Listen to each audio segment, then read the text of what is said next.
Now, today, we are gonna see. What if Harry Potter was the user of Dark Rupture Sword? Part 1.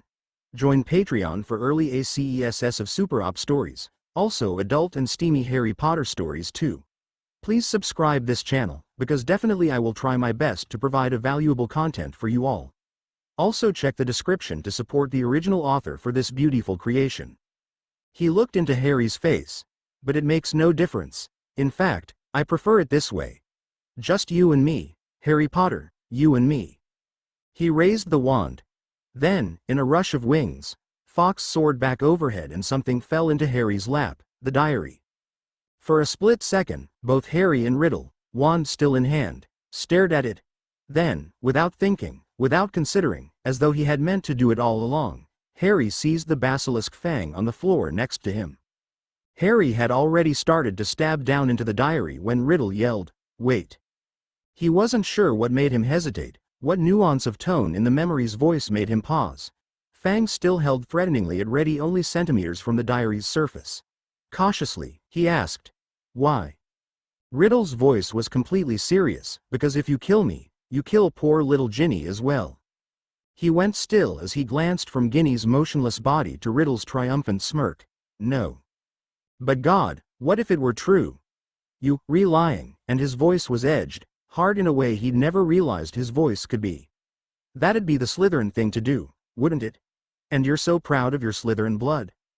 "Yes, Harry. It would." The apparition's face was calm, "And I would gladly lie at any time to save my life.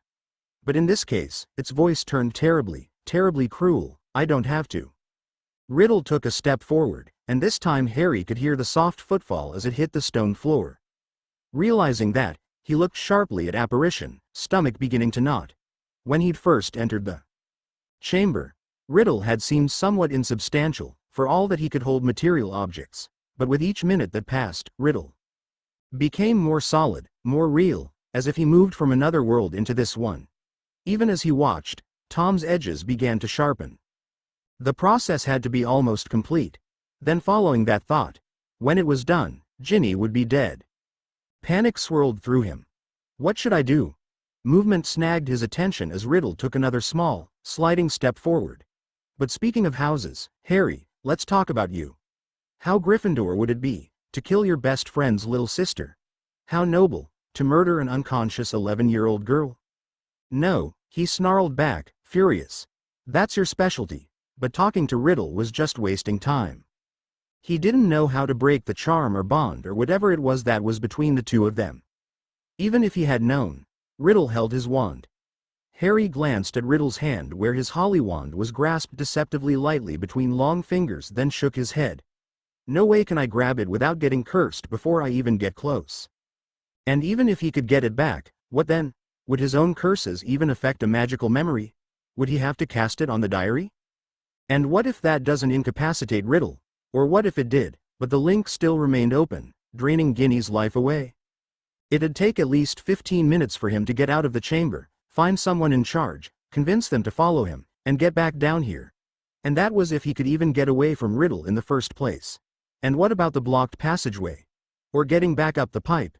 No adults knew where they were, nor was there anyone who could be sent for aid, damn Lockhart, so no help was coming. No help was coming. Ginny was going to die. For one moment, everything in him seized up, rebelling. Refusing. Flat out denying, because bloody hell, little girls with red hair and shy smiles didn't do things like this. Didn't die on cold stone floors. A parasite leeching their life away in silence. He wanted to cry. He wanted to fight. He wanted things to be different, damn it, because he didn't know what to do. And a clock was ticking down, and he was desperately afraid. And there was no way out. Ginny was going to die. He wanted to scream his defiance. He wanted to lunge for his wand. He wanted to be anywhere but there. He wanted Dumbledore. He wanted answers, wanted a savior, wanted Tom Riddle's blood, and there was no one with him to give him any of that. Ginny was going to die, and there was nothing he could do. The thought made him go cold, whispering through his mind. It echoed and twisted and caressed and sliced, sinking to his core. It soothed and pried and hurt, and it triggered everything that made him who he was, and everything that he hated. It was noon, hiding in the bushes from a gang of bullies, knowing there was no such thing as safety. It was midnight, curled in a cupboard, desperately hungry and cold. It was Christmas morning, watching a world of bright glitter and color from the outside, and it was Quirrell last year, shrieking as he burned. It was the knowledge that, in the end, there are no heroes, and there are no saviors, and magic doesn't mean miracles, and maybe never did. It was desperation and despair and knowledge, and his grief turned into something colder, his rage too. Something brighter, something harsher, and in that arctic fire came a familiar resolve. Because Ginny was going to die, and there was nothing he could do. There was nothing warm about it, nothing excited or righteous or adventurous. It was only the silent, bedrock certainty of this must be done, and if none else will, I must do it. It was traces of this cold resolve that, last year, had pushed him into his assertion to Ron and Hermione that he would attempt to stop Voldemort from stealing the stone and resurrecting. The calm of this cold that had allowed him to leave one injured, unconscious friend behind amid a field of shattered rubble, and to send another friend back as safeguard if he died, while he stepped through a wall of purple flames alone.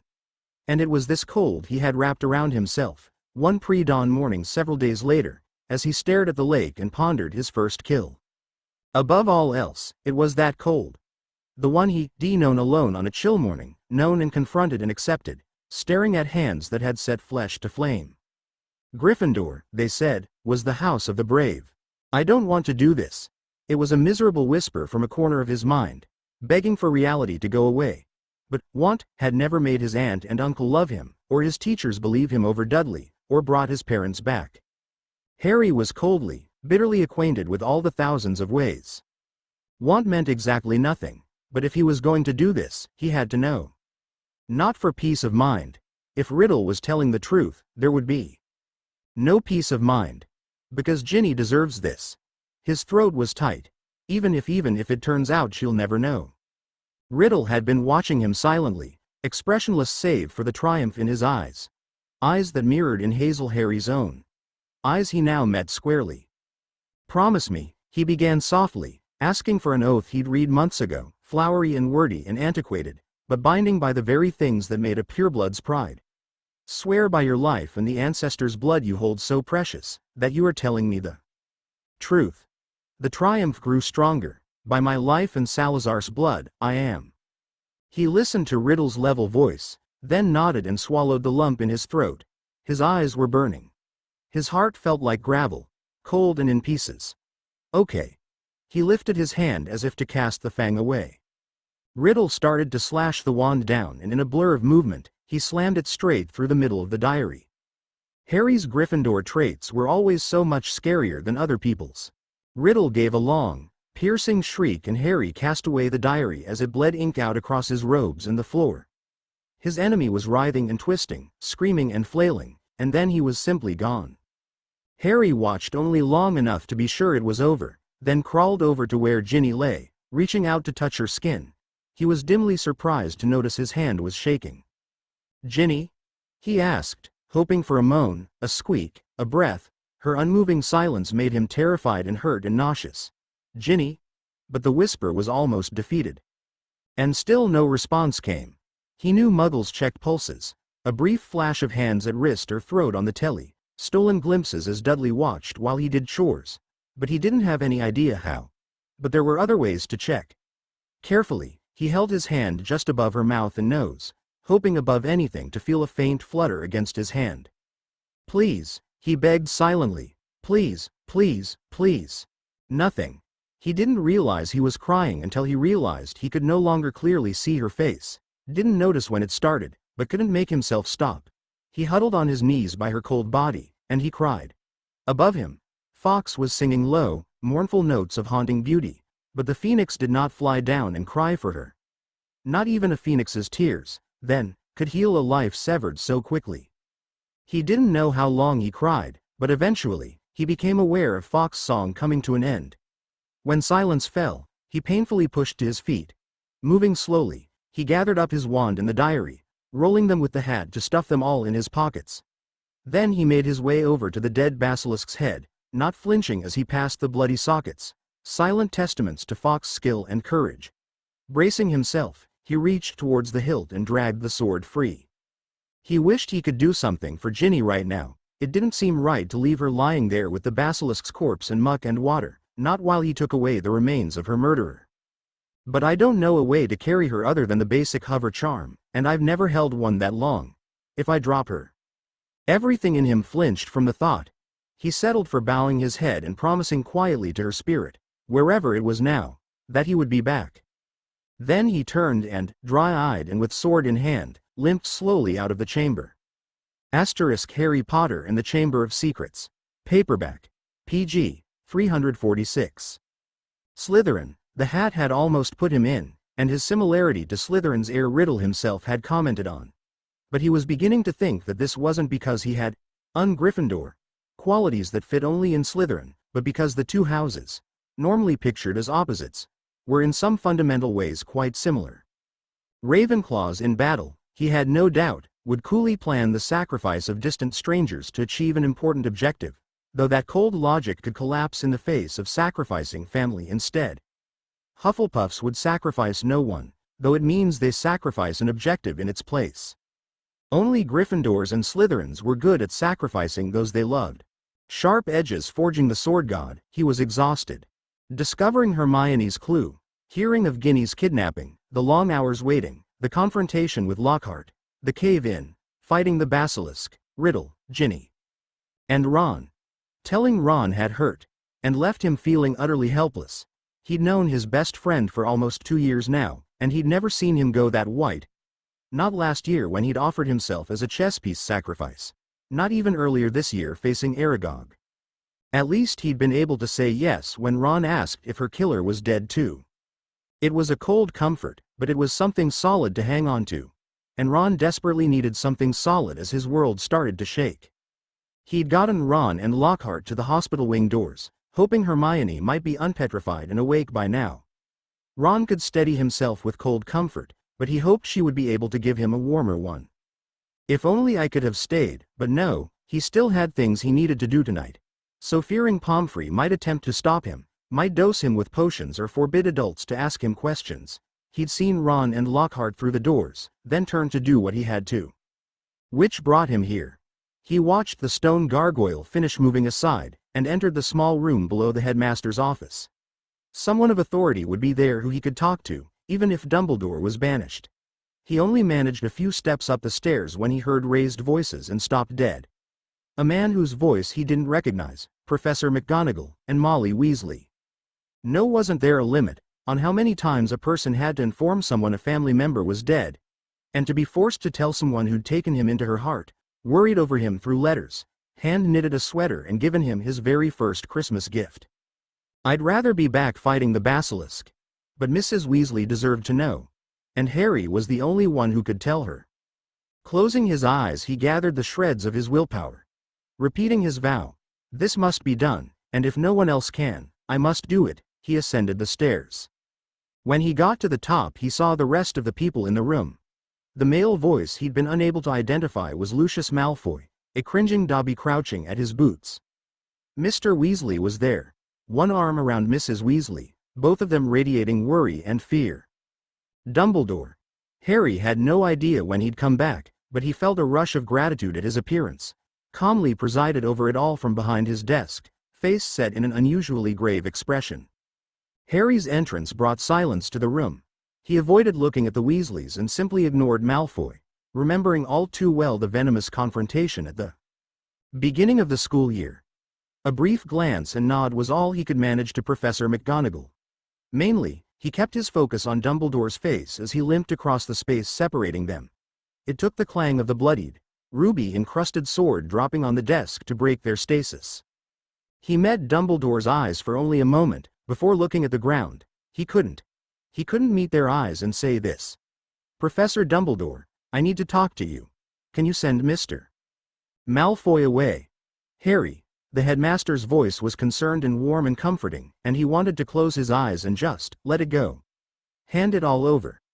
Tell Dumbledore, then let him deal with telling everyone else. Are you sure? Harry nodded without looking up. Very well. Lucius, I ask you to give us a moment of privacy, please. I think not. Malfoy's cold, drawling tones reminded Harry of Draco at his most insufferable. I'm a governor of Hogwarts. Nothing concerning this school could possibly necessitate my absence. From Mr. Potter's appearance, something of moment has occurred. Speak your news, boy. Harry glanced in helpless appeal at the headmaster, but Dumbledore made no further protest. Upset that an enemy of theirs would hear this at the same time they did, he turned to Mr. and Mrs. Weasley, unsure how to begin. Finally, he just said the only thing he could think of. I'm sorry, Ginny's dead. Voldemort killed her. Mrs. Weasley gasped and sank into a chair, eyes disbelieving, silent. Mr. Weasley's lips pressed tight together, almost white, and the man swayed as if receiving a blow. Harry looked on helplessly. I wish I could have saved her. Then, again, I'm sorry. He bit back all the other things he wanted to say. I wish it had been me instead. I swear I tried my best to bring her back safe. I killed him, and it wasn't enough. Please don't hate me. Harry, he turned his head at the sound of his name, to look at Dumbledore. Sit down. A chair appeared near the wall, which Harry hesitantly sank into. I know it will be difficult, but I must insist you tell me all that has happened. He began his recital with only a few fits and starts, feeling dazed in a way that didn't at all muffle the pain. He started with discovering Lockhart packing and moved on to heading down to the chamber with Ron, then to the near obliviation. He briefly recounted his battle with the basilisk, ignoring the assessing and somewhat disbelieving glances between himself and the sword. But when he got to Voldemort, he faltered, throat tightening in a way that threatened to cut off his words. He closed his eyes, then took a steadying breath and began again. So, the basilisk was dead, and Fawkes had healed me from its poison while Voldemort stood there gloating, but he still had my wand. While he was focused on me, Fawkes retrieved the diary, and he dropped it into my lap. I grabbed the snapped-off basilisk fang and stabbed the diary with it. Voldemort shrieked, then disappeared. But the link between him and Ginny meant that when he died, she did too. His voice wavered a bit, and he took a somewhat shaky deep breath before continuing. I checked on her. She wasn't breathing and she wouldn't respond and she was so cold. Then I got Ron and Lockhart. Fawkes flew us all out of the chamber, and I took them to the hospital wing. Then I knew I still needed to report what happened, so I came here. Exhausted by his story, he sank back into the chair, waiting. The first response didn't come from the expected quarter. Harry, Professor McGonagall started gently. I know it was an awful experience. But you can't blame yourself for Ginny's death. It's far more likely that you know who just drained her to death, rather than that your actions echoed through him to her. He closed his eyes, feeling weak and tempted. Tempted to just agree. It would be so simple to just accept the story she provided. And it would make everything so much easier. It would make his relationship with all the Weasleys so much easier. Leaving him the tragic hero, come to slay the dragon but too late to save the lady. Not the knight's fault, not when others had caused his delay. Not his fault at all. For one brief moment, he teetered on the brink, Gryffindor. Then shook his head, looking up. No, his voice was low, but clearly audible. I knew. He told me. Trying to make me stop, but, he took a shuddering breath, but he was killing her, and she was dying as each second passed and he had my wand. If he was telling the truth, I still knew I couldn't destroy him before he was fully alive. And after he'd killed me, he would have killed Ginny anyway. So if he wasn't lying, then she'd be dead no matter what I did. But if he was, it was the only way to save her. So, I did it. Part of me still hoped that he was just being a Slytherin, but I did it. A choked sound, somewhere between a laugh and a sob, escaped. And the Slytherin was telling the truth after all. He tried to ignore the look of shock, the touch of disbelief and revulsion, in Professor McGonagall's eyes. He tried to ignore the outright horror and hint of betrayal in the Weasleys' eyes as well. Easier to block out, though disturbing in its own way, was the assessing speculation that broke through the carefully controlled neutrality Malfoy's gaze had contained so far. As if sensing his need to have something, anything, else to focus on, Fawkes flew to his lap. Harry carefully fixed his eyes and attention on petting the resplendent plumage, avoiding the rest of the room. From beyond his bent head, he listened as Dumbledore spoke, a grave story, Harry, and a tragic one, though through no fault of your own. Harry winced. What I can't help but wonder, however, is how Miss Weasley acquired the diary in the first place. When we consider whose diary it was, I fear the answer may be of grave importance. I know you are grieving, Molly, Arthur, but I have to ask if you have any ideas. The conversation continued haltingly and broken, as Mrs. Weasley tried to muffle tears at the thought that their laxed vigilance might have allowed harm to come to their daughter. Sensing the attention had shifted away from him, Harry raised his head slightly to observe the room. He, too, wished to know how Ginny had gotten the diary. Watching the others as the discussion continued, Dobby's strange behavior caught his eye. The house elf deliberately locked gazes with him, then slid his eyes to his master, then followed this by hitting himself hard on the head, then kept repeating the entire cycle. Granted, Dobby had always been weird, but this was a further step into the bizarre. What on earth is he? His eyes widened, remembering a seemingly harmless past action which suddenly acquired horrifying significance. He looked at Mr. Malfoy, then looked back at Dobby. The elf nodded vigorously, then hit himself again. Anger curled through him, and in some ways it was a welcome relief. He stood abruptly, interrupting the discussion and Mr. Weasley's grief-filled reply. Mr. Malfoy knows where she got it, doesn't he? He stared at the man. The gray eyes flickered briefly, and Harry knew he was right. Rage ticked higher in his blood. You put the diary in Ginny's textbooks while we were buying school supplies at the beginning of the year.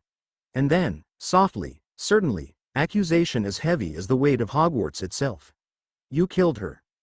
He was furious. The kind of fury he might have felt toward Riddle, if fear and horror and the need to act had not crushed all beneath it. The kind of fury he would have felt afterwards, if grief had left space for any other emotion. But now there was no one left to attack him, for they were dead. And there was no one left to save, for she was dead too. He'd slayed the basilisk, who'd only been following a Parselmouth's orders. He'd stabbed Riddle, and felt nothing but satisfaction for his death. But Mr. Malfoy had started this, was responsible for this, and right now he wanted nothing more than to see Malfoy bleed. Papers began to shuffle slightly, as if an unseen hand passed over them. The faint flicker of light only distantly registered. When Dumbledore's ceramic candy dish cracked clean through, he didn't even twitch. And the gasps as, behind him, the sword he'd killed the basilisk with rose slowly off the desk and turned to point towards Malfoy, were distant, important, mere sound without significance. You, he repeated, killed Ginny. And the sword shot towards Malfoy as though banished at him. His lunge to the side came in time to save his skin, but not his cloak. The man kept his balance, though, and had managed to both unfasten his cloak's throat clasp and draw his wand, so that when he whirled to face Harry it was pointed at him. No one tries to kill me, Potter. Mr. and Mrs. Weasley both had their wands out, and so did Professor McGonagall, though she appeared to be trying her best to restrain them. Harry was going for his own wand when Dumbledore thundered, "Enough!" And a shimmering white curtain appeared between Malfoy and the rest of the room. Broken from his single-minded fury, Harry blinked, then shifted his gaze to see the sword still pinning Malfoy's cloak, embedded halfway into the solid stone wall where Malfoy had been standing. That had to have been him. But how? Somehow, shrinking a sweater or turning his teacher's hair blue just didn't seem to be on this magnitude. Although vanishing the glass at the zoo just might have been something close. Too bad it doesn't seem to work on living things. Then he thought about the likelihood that he would have vanished Dudley by now, and was forced to, reluctantly, revise. Dumbledore. Malfoy looked somewhat ruffled, but he retained the entitled arrogance that made Harry's hands curl into fists. That boy attacked a governor of Hogwarts. I demand he be expelled at once. The bottom of his stomach dropped out. No, he thought, he can't do that. But the curling uncertainty fluttering through him belied that thought. Can he? Panicked, he looked at Dumbledore. But Dumbledore seemed utterly unconcerned. Come now, Lucius, the headmaster began, speaking lightly, cajolingly. I understand you are upset, but as a school governor, you know we've never held the mishaps of accidental magic against the children who perform them. His easy, nonchalant tone turned Harry's actions into a minor bit of accidental mischief, and reframed Malfoy's demand for expulsion into a hysterical overreaction.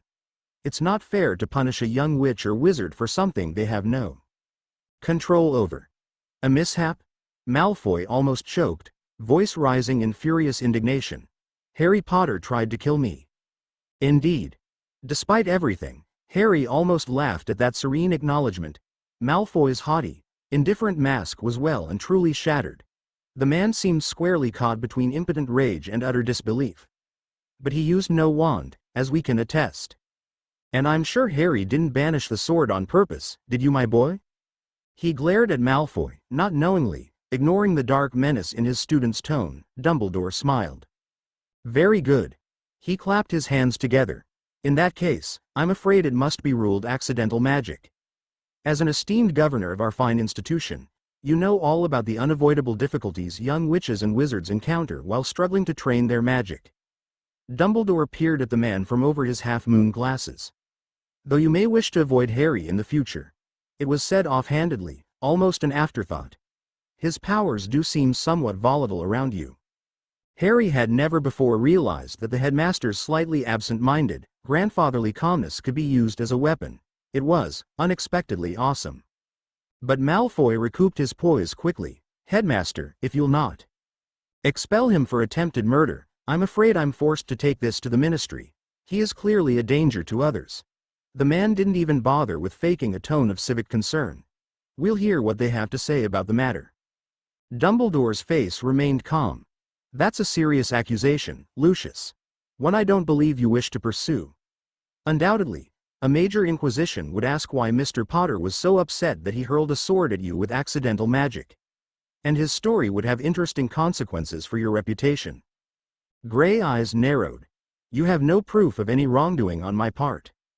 The barest breath of silence, as everyone in the room absorbed those words, still walled away from Malfoy by the headmaster's shimmering barrier of magic. Mr. and Mrs. Weasley were holding their wands at ready, a killing rage in their eyes.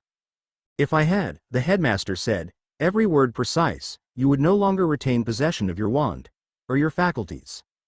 Harry shivered, although he didn't know why. Dumbledore's voice had been even and perfectly calm, but for a second, it felt like a shadow passed in front of the sun. Malfoy was pale. Unruffled, Dumbledore continued. Yet we don't need a conviction to topple your reputation, and I find myself almost hoping you pursue this. Now, leave. Harry couldn't think of anyone who would disobey a command in that tone of voice. Malfoy was no exception. Wisely, from the look on Mr. Weasley's face, Dumbledore did not drop the shield between Malfoy and the rest of the room. As the man gave a tight nod and turned to leave the office, Dobby scurrying at his heels, Dumbledore spoke one last time, pausing him. And Lucius? See that no more old school things of Voldemort's end up in the hands of Hogwarts students. He issued no threats. He didn't need to. Malfoy acknowledged the directive with only a curt glare, but its strength was diminished by the pallor that had yet to fade. The sight of Dobby, however, reminded Harry of the debt he now owed the elf. Without Dobby's help, he might never have learned who was responsible for the diary. But how to? His eyes turned to Malfoy's discarded cloak, still pinned to the wall by the length of Gryffindor's sword. That might work. A cloak's just another piece of clothing, right? Mr. Malfoy, he called, pausing the man at the doorway as he left. Harry moved to the wall as Malfoy turned to him. Taking a deep breath, he smoothly pulled the sword out, catching the cloak as it fell and deliberately hugging it tightly to his chest, against his soiled robes. Setting the sword down on a nearby chair, he turned, walking towards Malfoy. The silvery shield flickered down in front of him to let him pass, although a glance over his shoulder showed it re-established behind him. I've something of yours, he said, then unceremoniously shoved the cloak into his nemesis' hands. In addition to the tear from when the sword had sliced through, the heavy cloak had picked up large streaks of blood, ink, and muck from his own clothing, all beginning to dry and exhibit a truly repulsive odor. Malfoy's face curled in disgust, and he tossed the cloak to the ground. Harry flicked his eyes toward the pile, held off the ground by the outline of a small body. He held his breath as Dobby's head emerged from under the cloak, the house elf looking up at his former master. The Dobby met his eyes and beamed. Someday, Malfoy snarled into his face, jerking his attention back to the pureblood, you'll be alone, with no one to save you. Harry met his gaze, and smirked. Maybe by then you'll have a new house elf. For a moment, Malfoy's face showed only blank confusion. What? Then comprehension had his head snapping down. Dobby, he barked. But Dobby shook his head, eyes wide, backing up slowly. Dobby does not have to obey. Dobby does not have to follow. Master dropped his cloak, and Dobby caught it. Dobby is free. This was apparently too much, and seeing Harry outside Dumbledore's shield made him too tempting a target. Malfoy went for his wand again. But Dobby bounced forward with a war cry of, "You shall not hurt Harry Potter," and a bang filled the air as Malfoy was hurled back across the office threshold to hit the wall with a glancing strike, then tumble down the stairs. Remembering the length of the climb to the headmaster's office, the grin of thanks Harry gave Dobby was more than a touch feral. Then he took a deep breath and turned to Dumbledore. "Sir, if it's all right, I'd like to go to the hospital wing. You probably still need to tell Percy, George, and Fred about Ginny, but I want to be there for Ron. And I'd like to see if Hermione's been unpetrified." Dumbledore nodded. "Yes, Harry. I think it would be wise. I've no doubt Madame Pomfrey wishes to check you over as well. You may inform your friends that none of you will be expected for classes tomorrow if you wish not to attend. Thank you, Professor." He slid one last, conflicted, glance towards the Weasleys, then, looking away, left the room. Malfoy was long gone by the time he hit the bottom, and he began his slow walk to the hospital wing. Exhaustion weighed on him with every step he took, and his mind felt stuffed and foggy. Right now he was mostly just enduring the time between adrenaline spikes, and as the confrontation with Malfoy faded, so did the remains of his energy.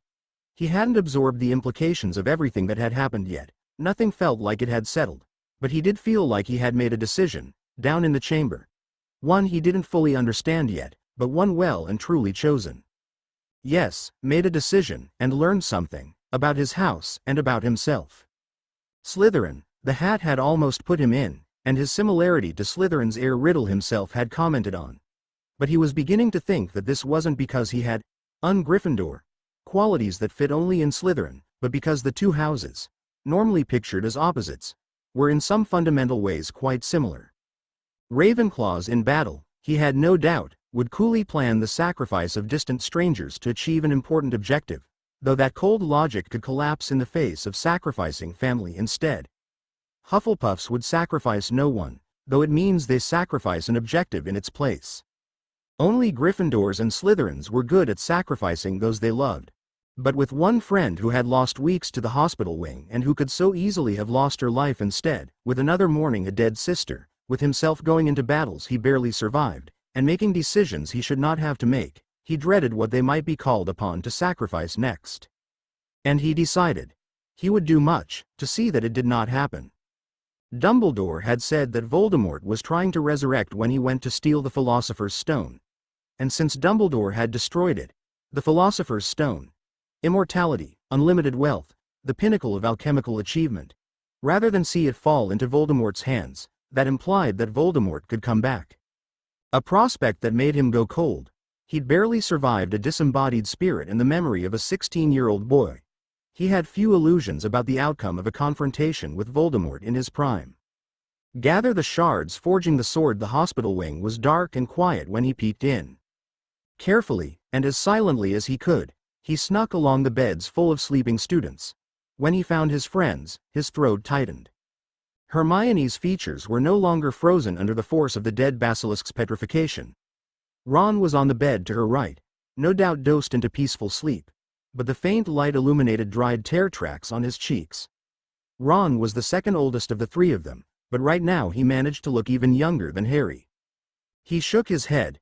He couldn't wake them. He thought about staying, but his robes were beginning to smell truly awful, and he desperately needed a shower. He could come back when he was more properly dressed. He briefly touched Ron's shoulder, then Hermione's hand, and turned and left the wing. He made the trip up to Gryffindor Tower in a near-zombie state, and it took several minutes of staring blankly at the fat lady's portrait before he remembered the password. Only a few people were awake. Dimly, he recognized that Professor McGonagall must have said something while fetching Fred, George, and Percy, and no one seemed willing to interrupt him. Silently thanking his head of house, he retrieved fresh clothes from his trunk and headed to the showers. The showers were private and lockable, something else to be grateful for, and he relaxed for the first time in hours now that he was finally both safe and alone.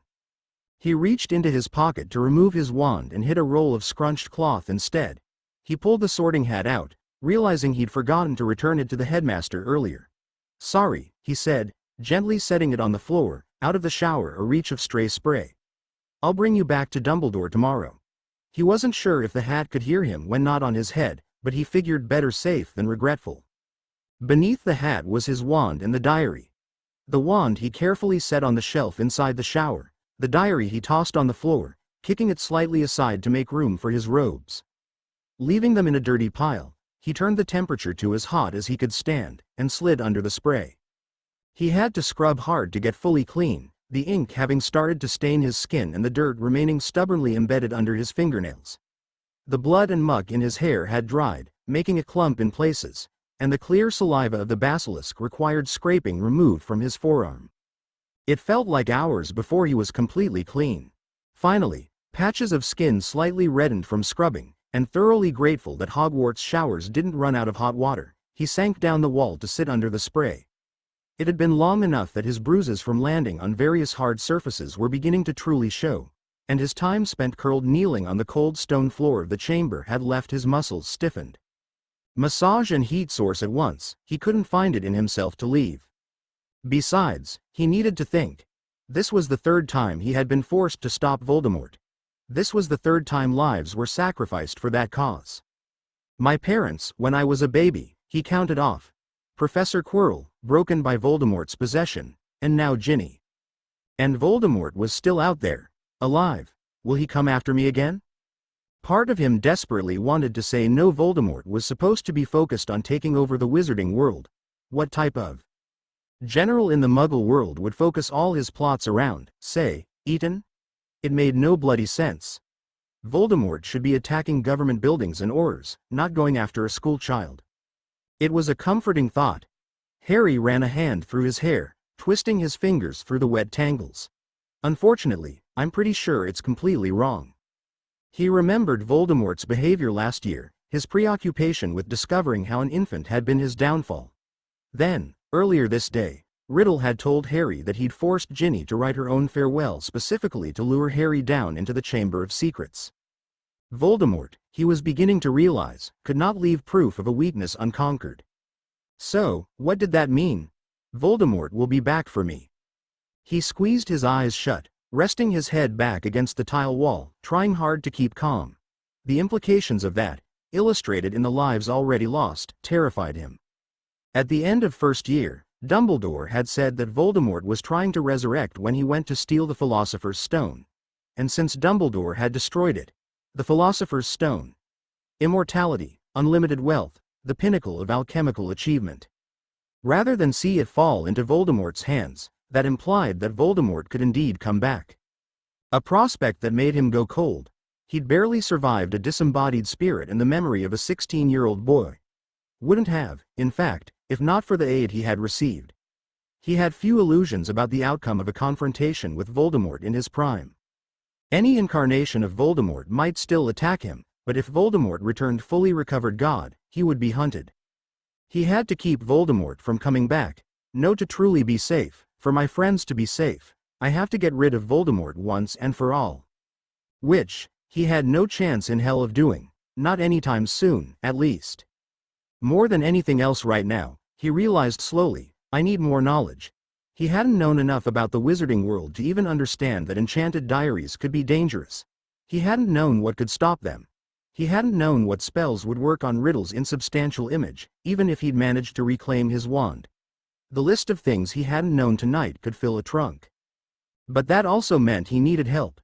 Both because he'd need protection while he was learning, and because he'd probably need help learning too. Not that he had to reveal exactly why he wanted the knowledge. He was vaguely aware that there was an expected healthy reaction to traumatic events like he'd undergone tonight. And I'm pretty sure I'm not having it. The night had been awful. Terrible. Terrifying. But even though he'd cried until he felt wrung out and spent, even though he had a slightly headache from the force of his tears, but even now still felt like he wouldn't mind curling up in his bed and weeping some more. At this second, what he wanted most was to figure how to make sure it never happened again. I need some advice. He didn't know what he was weakest with, didn't know what he was best with. What he really needed to improve on and how he compared to Voldemort when he was younger. He might be able to ask Dumbledore, but he wasn't sure he completely trusted Dumbledore to give him a full answer. What if he pulled the, it's a secret, and when you're older, idiocy as he had last year? But who else had known both he and Voldemort? Shaking his head, he opened his eyes. This was going nowhere, he realized, as he stood to shut off the water. Drying off with a quick charm, he stepped from the shower. When you have only one option, you don't have a choice. Dumbledore was the only one who could tell him of Riddle. Except, he realized, pausing as he pulled on his shirt, for something else. Slowly, he walked over to where he'd set the sorting hat in safety. Then, taking a breath, he leaned over, picked it up, and put it on. The small voice was exactly the same. Back again so soon, Mr. Potter. Really, I haven't spoken to a student as many times as I've spoken with you in decades, and you're only in second year. He said intelligently. Is that a bad thing? Merely unusual. Now, you had a question for me. My question for you is if you're going to react like the last 2 times I've given advice. I don't sort you for my own edification, you know. Then, before Harry could ask what edification meant, the hat supplied, knowledge, instruction, sake. Well, I don't, oh, good. I'm sorry for what you were forced to do down in the chamber, but you've learned from it. If any comfort can be drawn from the events, perhaps that is it. He was beginning to realize how aggravating an extended conversation with a mind-reading entity could be. I heard that. Determinedly refusing to acknowledge that one, he ventured, so, can you tell me? I can't give away students' secrets, even past students' secrets. No family patriarch or matriarch in the land would send their heirs off to have their minds picked clean. And to be honest, I probably wouldn't even if I could. The hat paused while he absorbed this, then continued. What I can do is give you a warning. Do you wish to hear it? There was something almost formal in its tone. Yes. Very well. When I first sorted you, I mentioned a great deal of talent, a fine mind, and a thirst to prove yourself. I considered you for both Gryffindor and Slytherin, with Ravenclaw as some place where you might exist, but would not really suit. Knowledge, cunning, and bravery, all will be necessary to ultimately accomplish what you've decided you must do. But to achieve what you hope to over the next several years, it is Hufflepuff traits you must pursue. He blinked. What? Hufflepuff? Not that he had anything against them, but they weren't exactly the first house he thought of when he imagined formidable or dangerous opponents. Oh, and you think Helga couldn't hold her own against Godric or Salazar? But in some aspects you were right. Hufflepuff does not at all fit your temperament, although you admire their ideals of loyalty. What you must take from your fellow house is their calm determination. You've asked me how to prepare to fight a dark wizard decades older, and there is a great deal of advice I could give. But right now what you need most is hard, steady work. Can you work, every day, to improve? Can you pursue difficult knowledge, not from love of it, nor for its immediate gains, but as a stepping stone for the future? Can you work and work some more, even when progress appears minuscule or fleeting? In short, Mr. Potter, what makes great wizards is not just ambition, or power, or genius, although all those help. It is their willingness to act rather than to react, and to work rather than play. Harry frowned as he thought it over. It wasn't exactly what he'd hoped for. Part of him, though he resisted admitting it, had been sort of hoping for a rundown of Riddle's talents and weaknesses, or a secret passed down from the Founder's time, or another magical weapon, or something. But maybe that was what the hat was talking about, he realized. It was natural to want to take shortcuts, but some goals didn't have them. And he was beginning to suspect that learning Hufflepuff traits was going to be one of those things that sounded far easier than it was. The hat chuckled. Oh, that it is, Mr. Potter, that it is. Now, thank me for giving you Godric's sword and head to the hospital wing. You need to sleep. Oh, why wait. Godric's sword? As in, Godric Gryffindor? No, Godric Slytherin. Yes, Godric Gryffindor. He was stunned. Wow. Who would have guessed that was left in a hat's keeping? Albeit a somewhat bossy one. He hastily censored that thought, which reminded him of its order. Well, thanks. I mean, I really do mean it. It saved my life. Yes, I know. The hat's voice was smug. Harry went to lift it off his head when it spoke one last time. Speak to me again if you wish. Yes, sir. He pulled it off, looking at it as it dangled in his grasp, but it was once again silent and unmoving. He made the trip back to the hospital wing in contemplative quiet, climbing into the empty bed on the other side of Ron. He was asleep almost before his head touched the pillow. When Madame Pomfrey bustled in minutes later, Alerted once again by her alarms that a new student had arrived in the hospital wing, she almost missed him. Shaking her head in fond dismay, she quietly ran her diagnostics. Dumbledore came by later, as did Mr. and Mrs. Weasley. Through it all, the students slept. Hermione woke him. "Harry," her voice was a low murmur. "Harry, are you awake?" He answered, slitting one eyelid open and blinking against the light. His eyes still felt gritty, and he could easily go for another couple hours of sleep. He propped himself up on an elbow. "Hermione." "Yes, Harry." And there was her familiar tone of exasperation. "I'm sorry, I tried to wait as long as possible, but it's almost 7. Which means Ron will be waking up soon, and I need to know what happened last night." He shook his head, kicking his brain into gear and sitting all the way up. "Wait. First, what happened after Ron came to the hospital wing last night? How is he doing?" "Not good. I hadn't been awake very long myself when he and Professor Lockhart came in. Harry, he was absolutely white. It was like he was in shock. He just sat there, staring at his hands. He didn't talk or react or anything. Madame Pomfrey eventually gave him a sleeping potion, and I managed to get from her that Ginny died, but she wouldn't really tell me anything. God, Harry, I just sat by him, holding his hand, and I didn't know what to do." She's almost in tears, he realized. Then also realized how difficult last night must have been on her. Her last memory would have been the reflection of a basilisk's eyes, and she woke to a grieving friend. Hermione, he felt awkward and utterly unsure of what to do. Should he touch her? Try to comfort her? Or pretend to ignore the tears? "Look, it's great that you're okay. I'm sure your presence did mean a lot to him. So, don't feel sad, all right?" She gave a small, hiccuping laugh, and dashed the tears from her eyes. "Oh, never mind me. What happened? You faced the basilisk, didn't you?" And that wasn't even phrased as a question, he reflected wryly. "I think she knows me too well." But he nodded and told the highlights of the story again. He also briefly recounted the events in Dumbledore's office afterwards, ending with, "Now I'm not sure how to tell Ron about Lucius Malfoy. I couldn't give him much when I had to tell him Ginny was dead, but I could tell him that Riddle and the basilisk are both dead.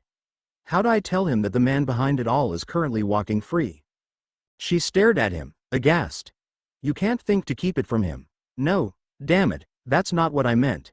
He deserves to know, and I can just imagine how I would react if he kept that kind of secret from me. He'd be justified in kicking my ass. It's just he's hurting right now, and he's dealing with a lot just grieving. I'm not sure how adding fury and helplessness and a desire for revenge will affect him." He sighed and buried his face in his hands. "And Merlin help us if Malfoy, Draco, I mean, makes one crack about his family in general, much less Ginny in particular." She gasped. "He'd try to kill him." He looked up. "Might succeed, too. But I can't keep it from him. Merlin, it's a mess. And there's only a week left before summer halls." "Harry, are you doing okay? About not being able to save Ginny, I mean?" He was seconds from making a cutting retort when the genuine concern in her eyes stopped him. Finally, he shrugged. "I'm okay. Not great, but okay. But I never want to feel like that again." Then, vehemently, "I hate feeling helpless."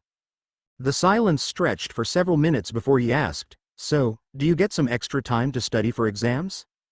As far as changing the subject went, it was a fairly graceless effort. But Hermione picked up on it, sliding into a lengthy disclosure about where she was in revising for all her classes. Grateful for the distraction, and for the normality of it, he listened to her chatter. Madame Pomfrey showed up at around 7:15, and she brought breakfast for him and Hermione when she noticed them awake. The rest of the basilisk's victims she started waking at around 7:30, and after a thorough checkout she sent them off to the Great Hall to find themselves breakfasts of their own. Professor McGonagall passed the last one leaving as she entered. "I'm pleased to see you awake, Miss Granger. And you unharmed, Mr. Potter." Then she turned to Madame Pomfrey. "Poppy, after Mr. Weasley's woken up, and maybe eaten something, he'll be going home early this term. The house elves packed his things for him. And we'll be shrinking and flowing his trunk on ahead. Mr. Potter, I'm afraid I have to ask you to come with me." He started, surprised. "What? No please, Professor, I want to be here when Ron wakes up." He looked at her, not above pleading. "Hermione doesn't have to leave. What can possibly be more important? I'm sorry, Mr. Potter, but they need to ask you to open the Chamber of Secrets. The Aurors want to search all of it. Her expression remained stern, but a hint of concern softened her mouth. And they need to retrieve Miss Weasley's body.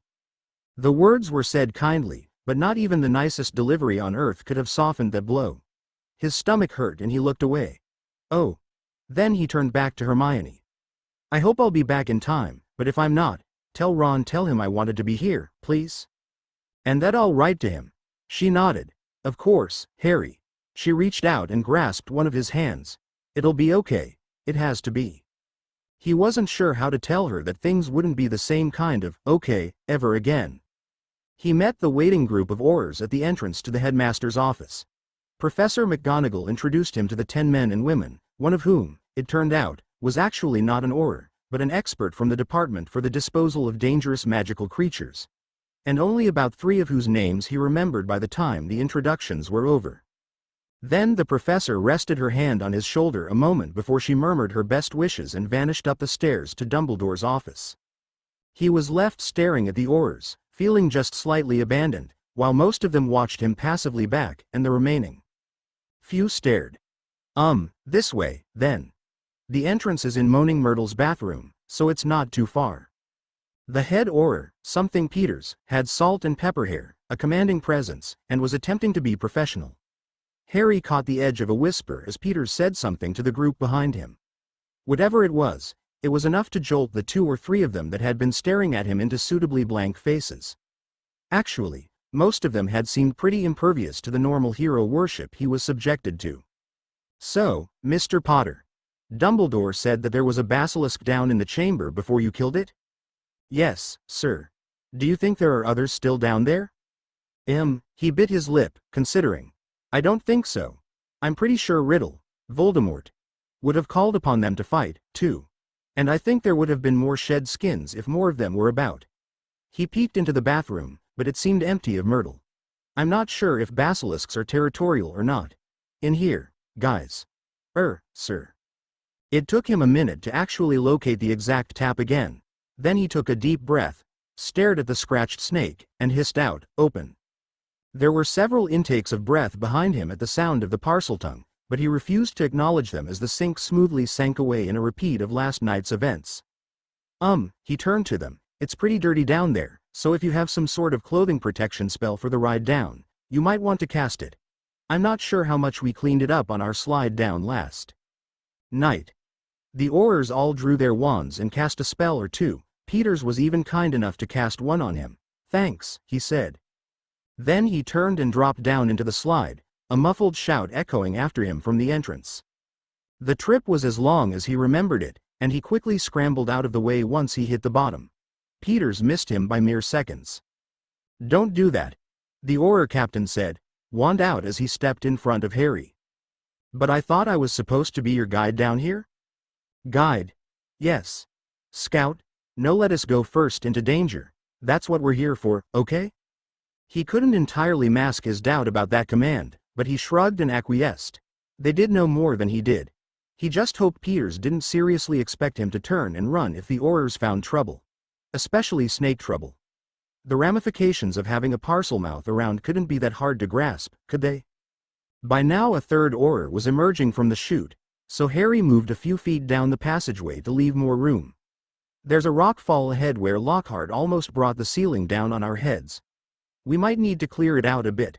I could get through, but I'm not sure you would fit.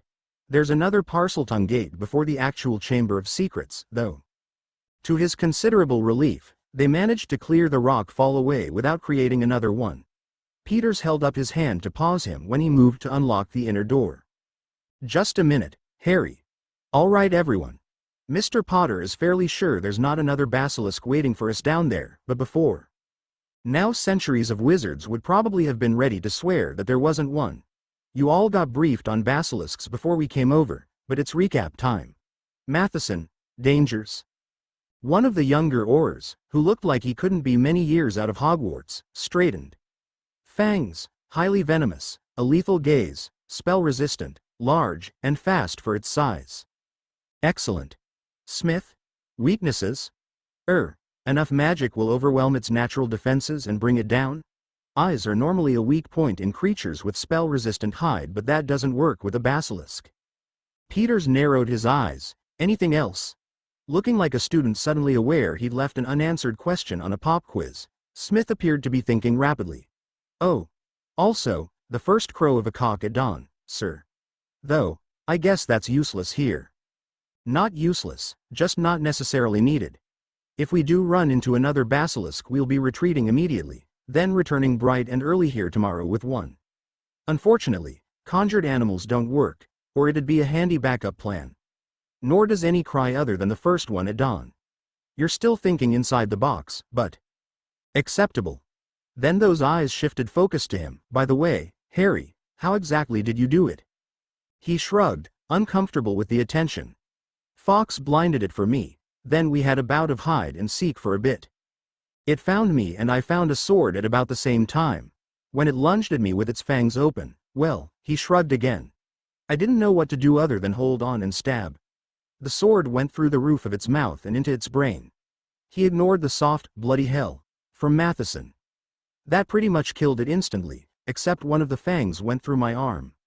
Only Dumbledore's Phoenix's tears saved my life. Peters's eyebrows were raised. The headmaster didn't go into details. I'm not sure whether to be impressed by your bravery or appalled by your foolishness. To that familiar observation accusation, he managed to summon a wry grin. Yes, well. The hat put me in Gryffindor for a reason, you know. It's expected. That got a small round of chuckles and the tension decreased a notch. Peters shook his head again. Listen up everybody.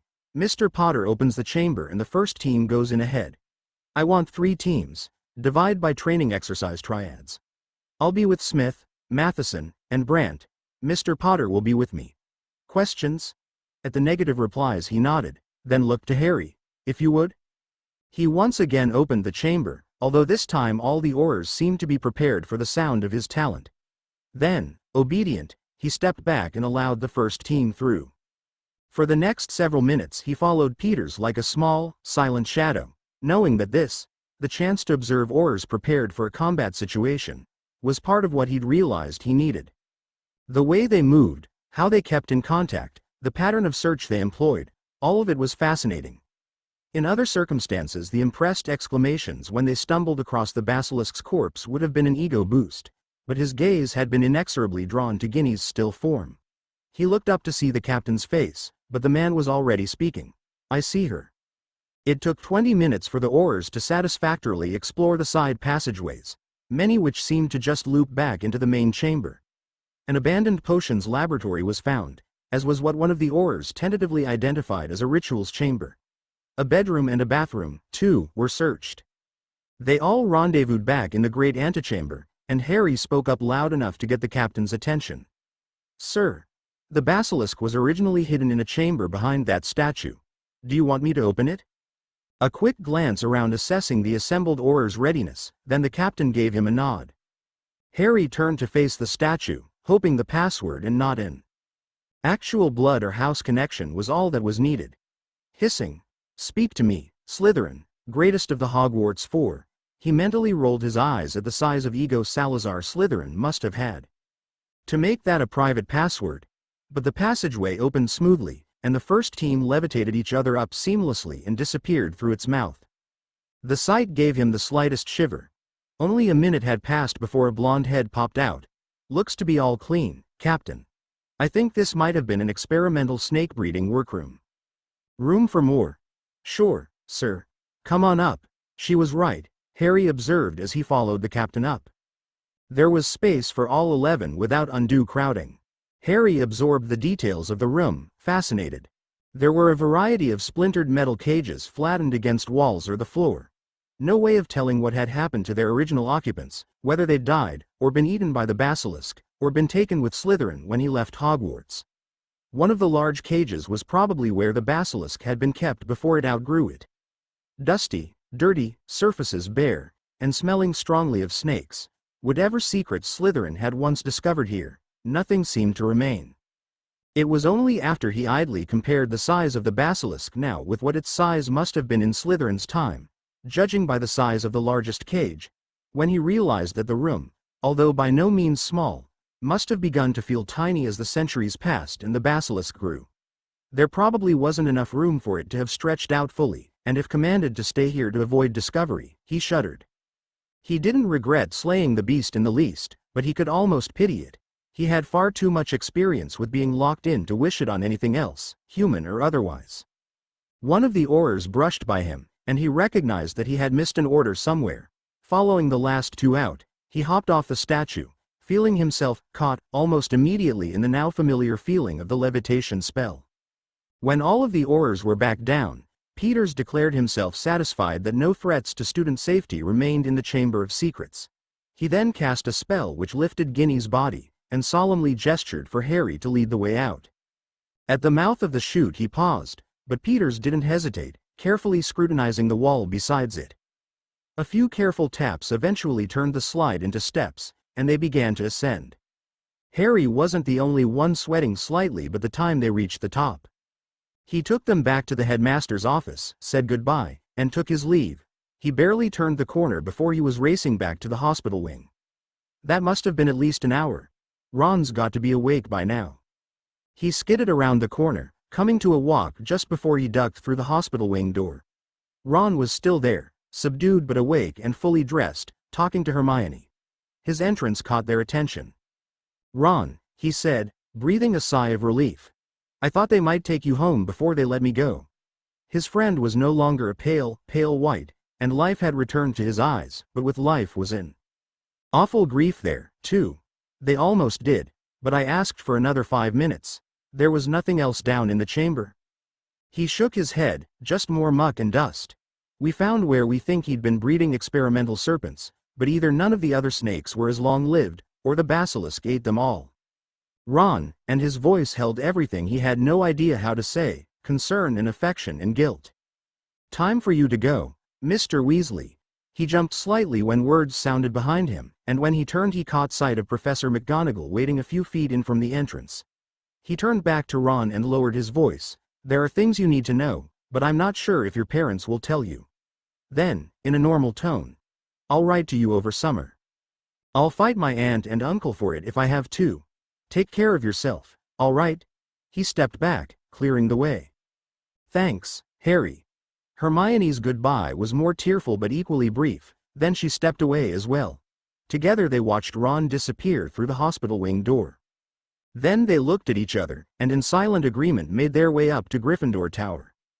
He'd grown up with all the same stories and rumors about the boy who lived that every wizarding child grew up with, but when he'd seen him in Hogwarts the boy had seemed rather ordinary. He didn't have an instinctive grasp of magic. He didn't excel at his studies. He didn't have alliances with all the houses, or a group of devoted followers. He didn't, in fact, appear at all different from any other ordinary Gryffindor boy. Ordinary Gryffindor boys had not killed 4 people by the time they were 13. Into the fire forging the sword the last week of the term was not pleasant. Professor McGonagall's injunction not to gossip might have held one eve while the situation was still so much in flux. Not even her disapprobation, however, could quell the Hogwarts rumor mills for long. No one was suicidal enough to try to interrogate him, nor had anyone actually said anything specific, but after 2 years of walking these halls, he knew when he was being gossiped about. Somehow. And he wasn't sure, but he was betting on the other petrification victims.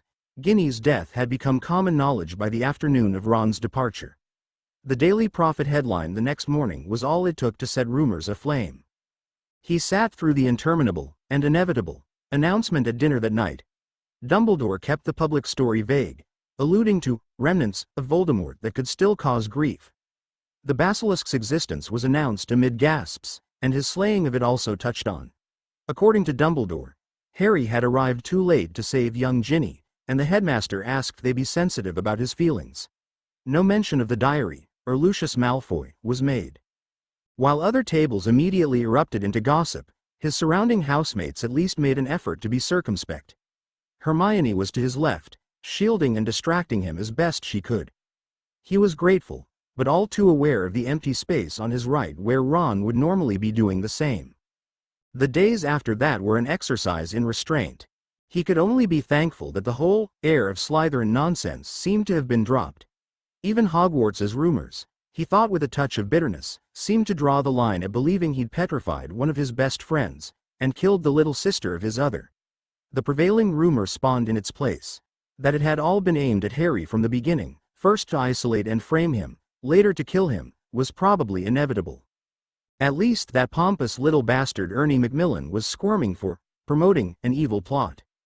Harry might have accepted Macmillan's apology, but the Hufflepuff had been partially responsible for making his life hell that year. If the other boy learned a little bit of what it was like to be the public target of malicious whispers, it'd probably do him some good. Meanwhile, the exams started in earnest, and isolated from it all, Harry quietly made plans. He'd gone to Hermione first. Ordering books, Harry? She blinked at him with clear surprise from across the table, paused a moment in double-checking some of the facts slated to be made into transfiguration note cards.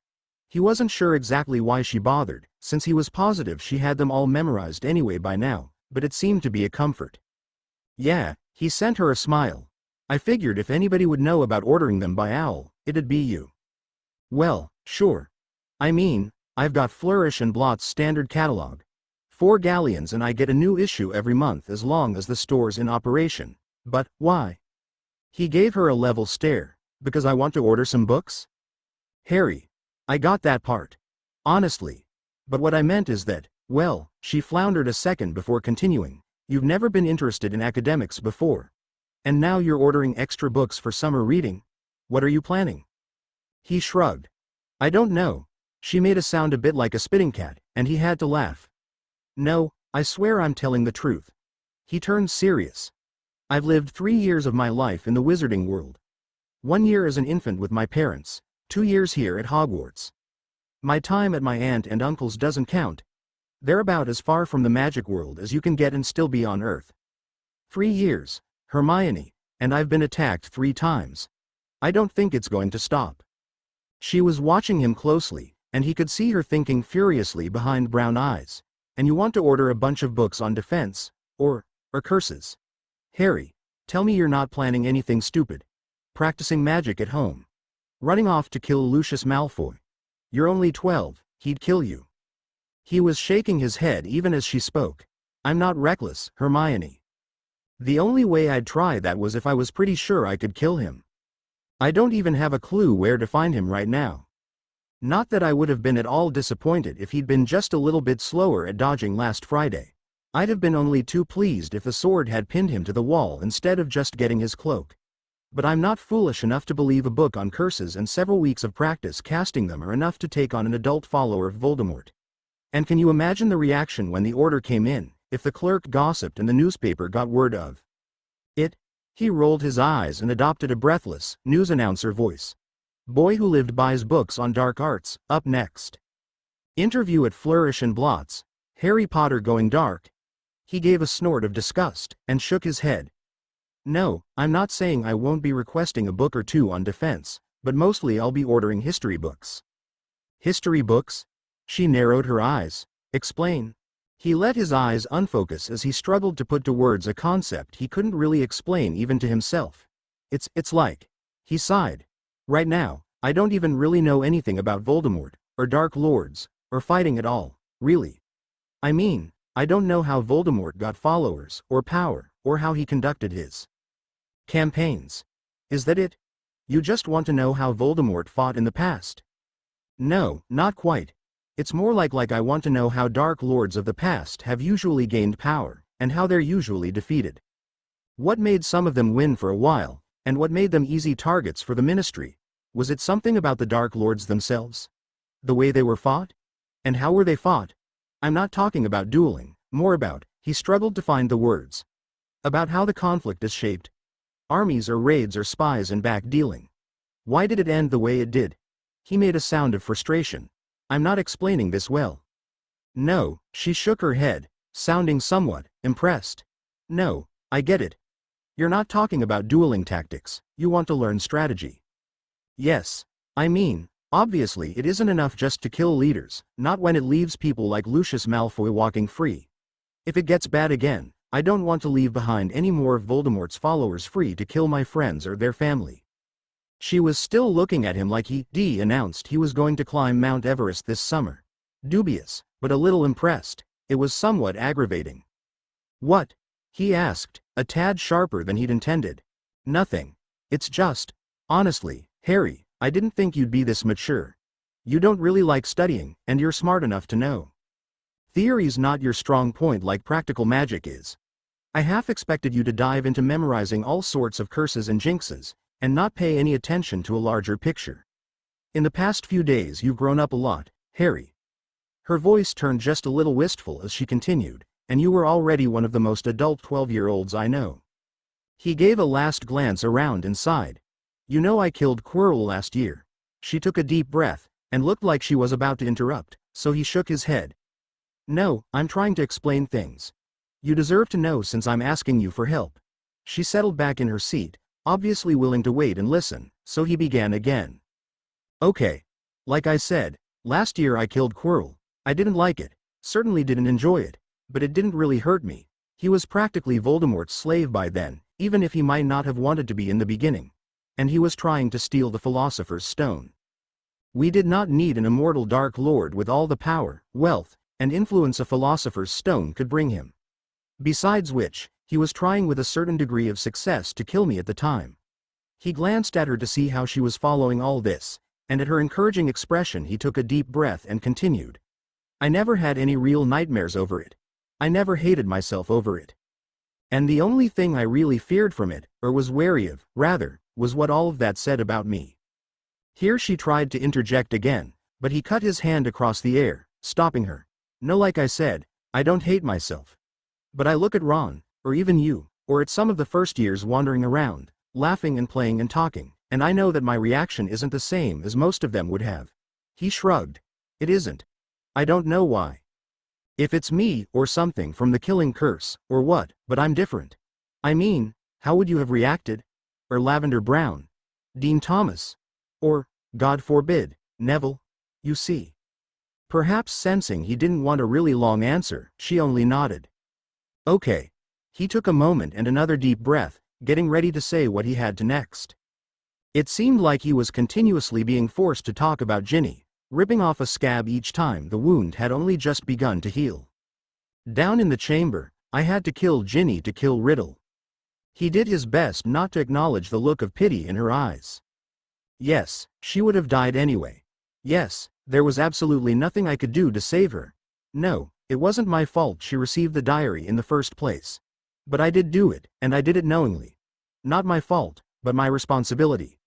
And next time it could be Ron. Or you." He met her eyes. "I think I can endure some hours of extra studying, if it means I don't someday find myself speaking the curse that takes your or Ron's life." Because that was now his greatest fear. Ginny had proved that he could sacrifice his friends. Now he would do whatever it took to see to it that he never had to. He might survive making that trade, he wasn't sure his soul would. His attention was pulled back when Hermione started silently gathering up her books and supplies. "Hermione?" She packed in her inkwell and stood. "Come on, it's almost time for lunch. I can go pick up the catalog from my room after we eat. In the meantime, do you want to know what I know about Voldemort's rise to power?" He smiled as he slung his book bag over his shoulder and walked after her. "Sure. All right. First, you have to realize that he managed to get fairly far along before rumors of his existence reached the Ministry of the Day. The defeat of the Dark Wizard Grindelwald, and the collapse of his power structure and allies, not only provided a smokescreen of confusion for years afterwards, but lured the powers of the day into complacency. No one was expecting the rise of a new Dark Wizard so soon after the defeat of the previous one. Listening raptly, Harry followed her out of the library. Their voices faded into the distance as they continued to the Great Hall. Left behind them, a figure hidden in the shadows of the stacks exhaled.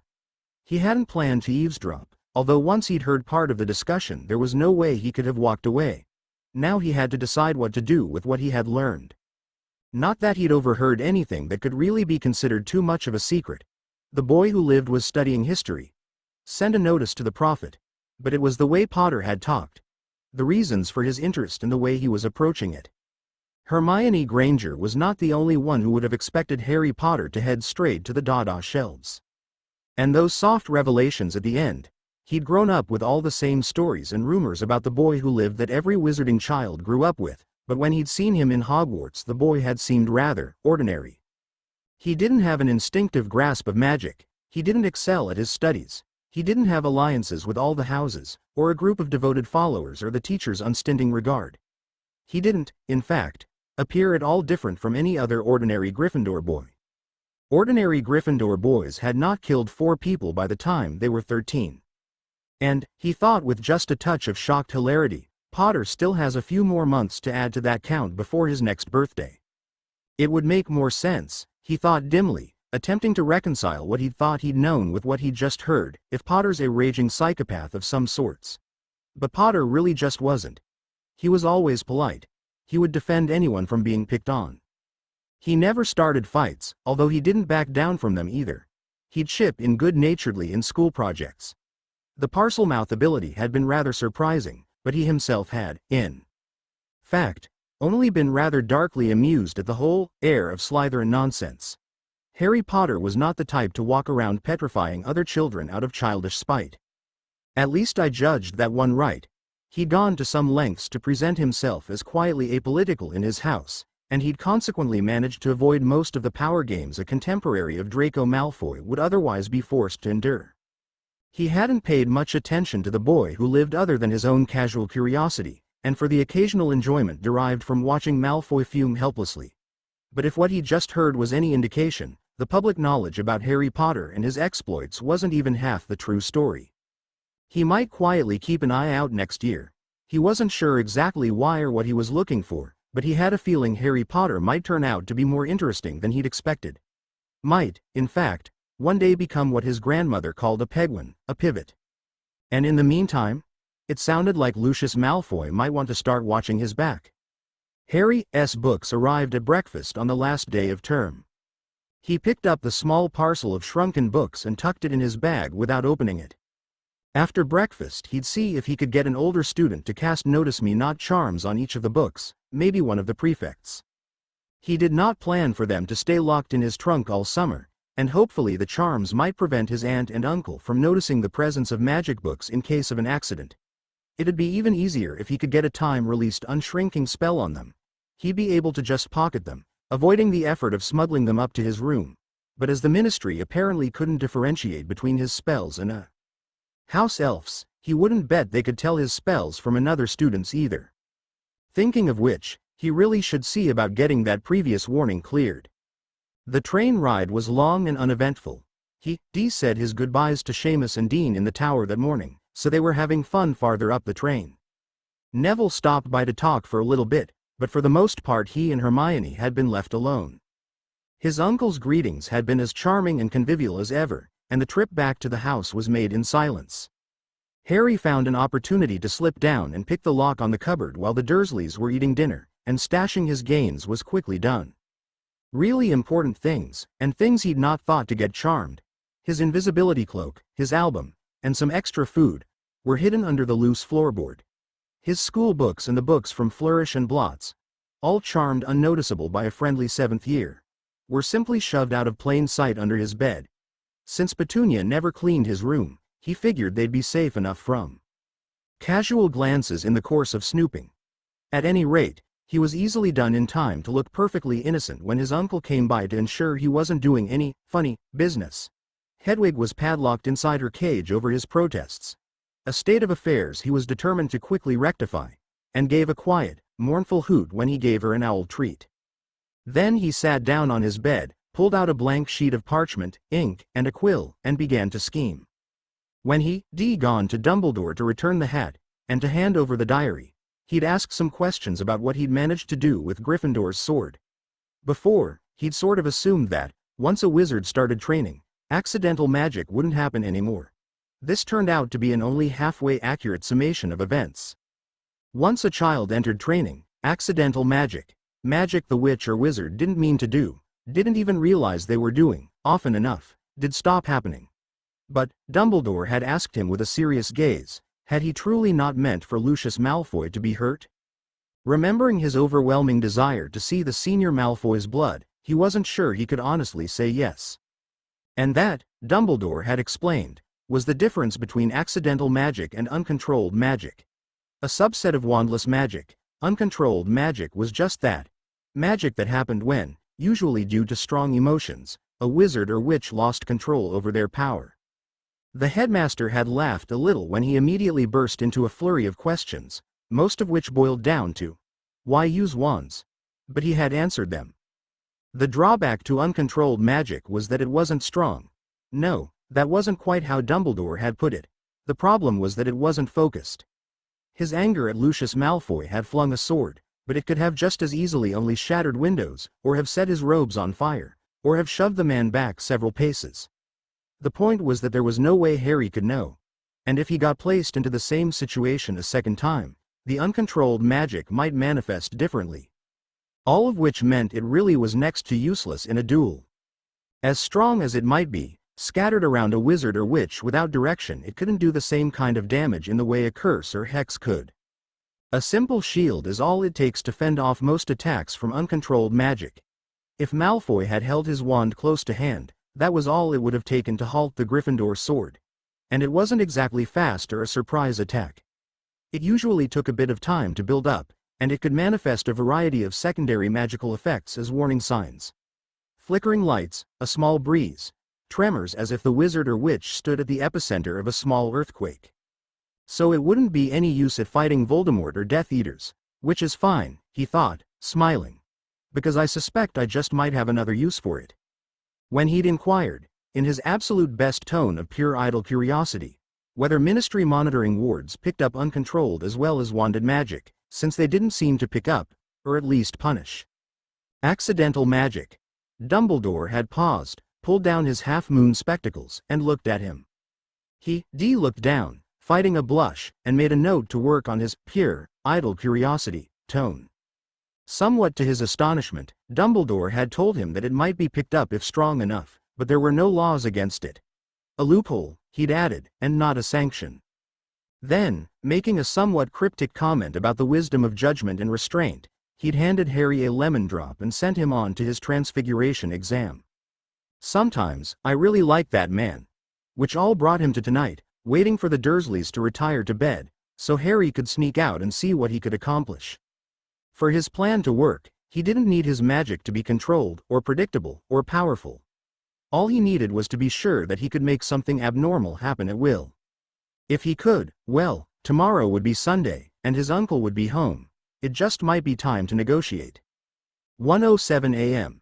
He rolled off the bed, grabbed his wand, and tiptoed out the front door. Then he paused for a moment, thinking. He didn't want to go too far from the safety of the house. Not that he was really worried about his ability to defend himself from a muggle-mugger, but the whole idea behind this affair was to not get himself brought up on improper use of magic charges. On the other hand, the neighborhood around Privet Drive was undoubtedly one of the safer suburbs, and he was leery of making his first attempt at deliberate uncontrolled magic on his aunt and uncle's front lawn. He really didn't want to wake them if noise occurred, and in plain sight of half a dozen muggle houses, minimum, was probably not the best place to work magic. The park it is, then. It was a short walk, no more than 10 minutes, and it proved to be thankfully deserted. He settled down in a small alcove in the bushes. There, shielded from sight on 3 sides, he tried to figure out how to not only call his magic up, but to let it slip its leash enough to manifest. The opposite, after 2 years of Hogwarts studies, was second nature. Figuring out exactly how to reverse it would require some fumbling. 20 minutes later he tossed away the stone he'd been focusing on in disgust. That had been splendidly unsuccessful. What am I missing? One hand twisted strands of grass together as he thought. Hadn't Dumbledore said something about it normally happening in times of strong emotion? He hadn't mandated exactly which emotion, but the only one that had worked for Harry so far appeared to be anger. It's worth a try, anyway. He snapped off a branch from the bush beside him, and set it on the grass to give him something to focus on. Then, feeling somewhat reluctant, he closed his eyes and summoned images to the fore. Lucius Malfoy's sneering face, Hermione's petrified body, Riddle's taunting voice, the horror of knowing he had no choice, Ginny's death, Ron's pain, Mr. and Mrs. Weasley's betrayed looks.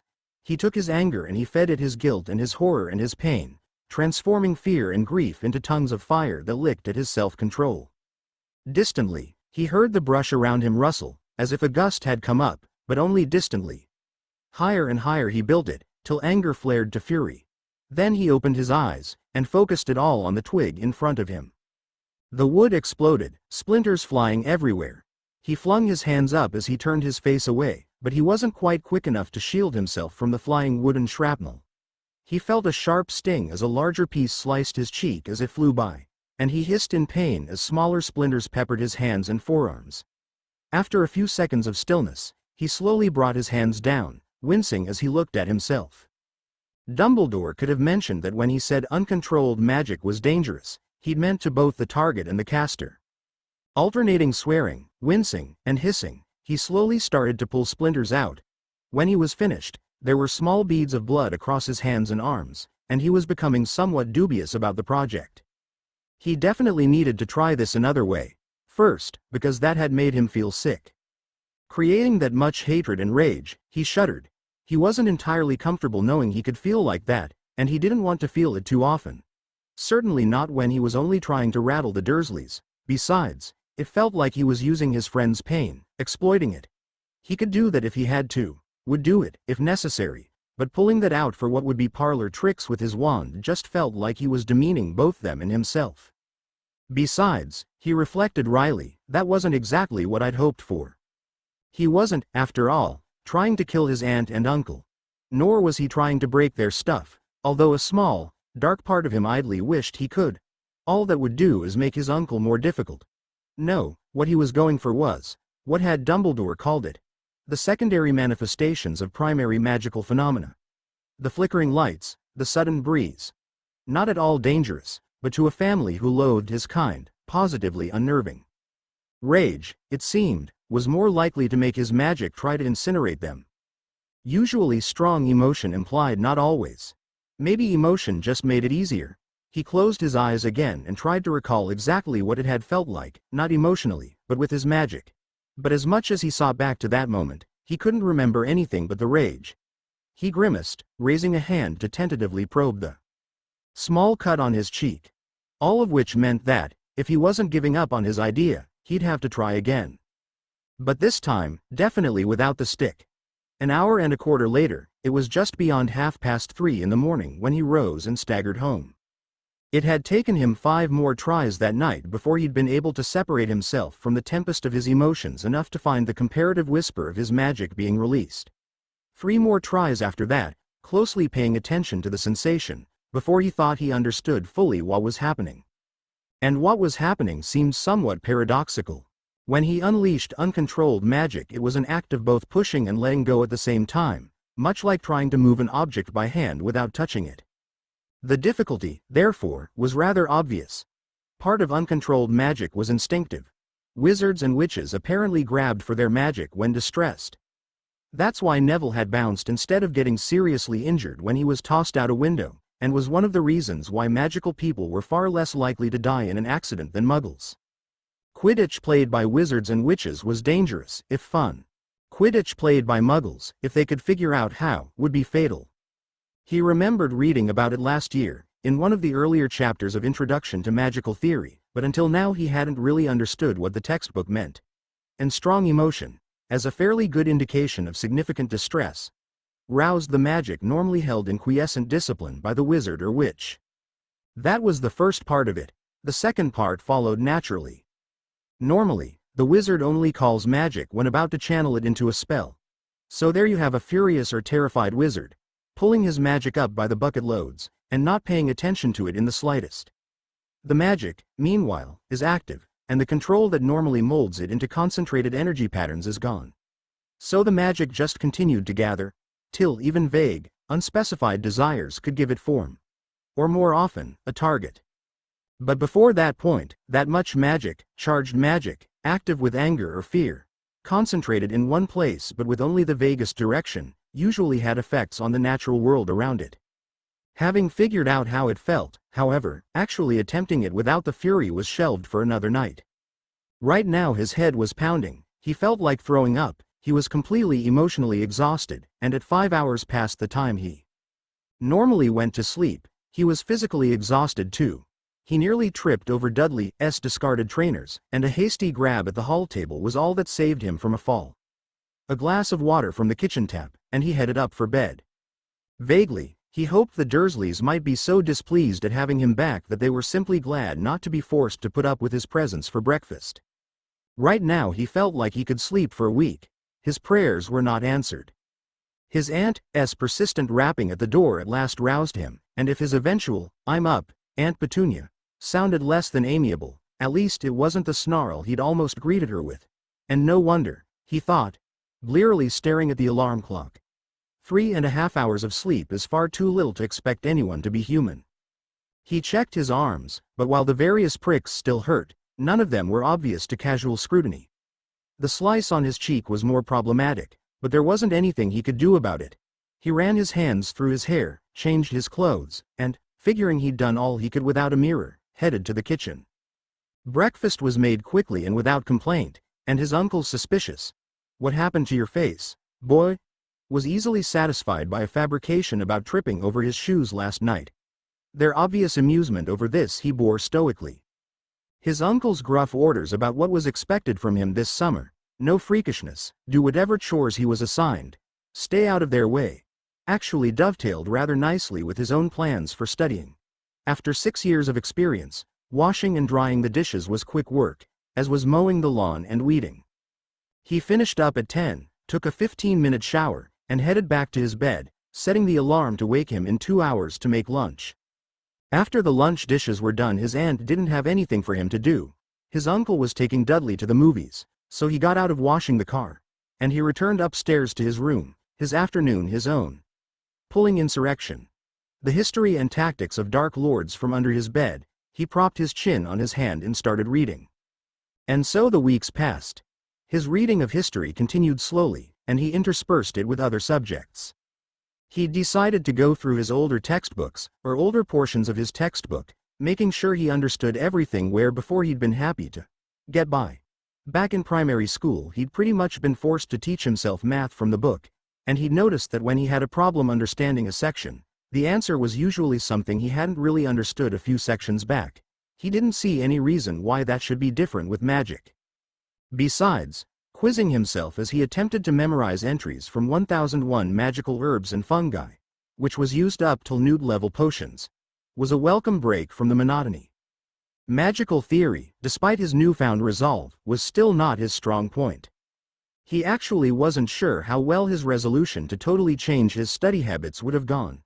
Determination versus a 12-year-old's attention span, he admitted to himself, no matter how motivated, was chancy at best, if not for two things. 1. He wasn't at Hogwarts. He didn't have any friends here. He didn't have any games here. He didn't have any freedom here. In fact, he didn't have anything here, except for his magic books. Memorizing magical plants might be boring, except, yeah, there was that section about the man-eating ones, and then the part about the acid-spitting ones, which was, well, kind of cool, but it was still more interesting than sitting in his room, staring at the walls.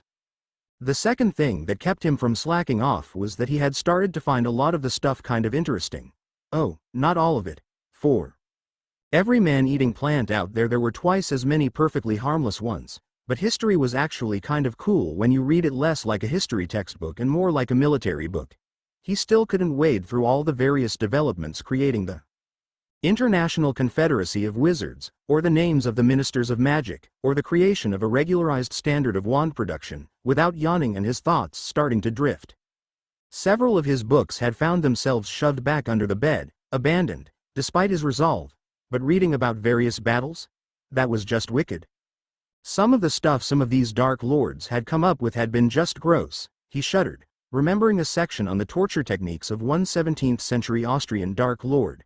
But it had also been sort of sickly fascinating. And the next section, which described how it was because of the barbarity of that wizard's tortures that enough people rebelled, and comparing that act to several other incidents in history where Dark Lords had crossed over the line from being feared more than hated to being hated more than feared. Well, yeah, he was finding it all unexpectedly interesting. Which was good, because although he had, in fact, included a few more defense books in his order than he'd perhaps led Hermione to believe, he'd held true to mainly focusing on subjects that didn't require casting.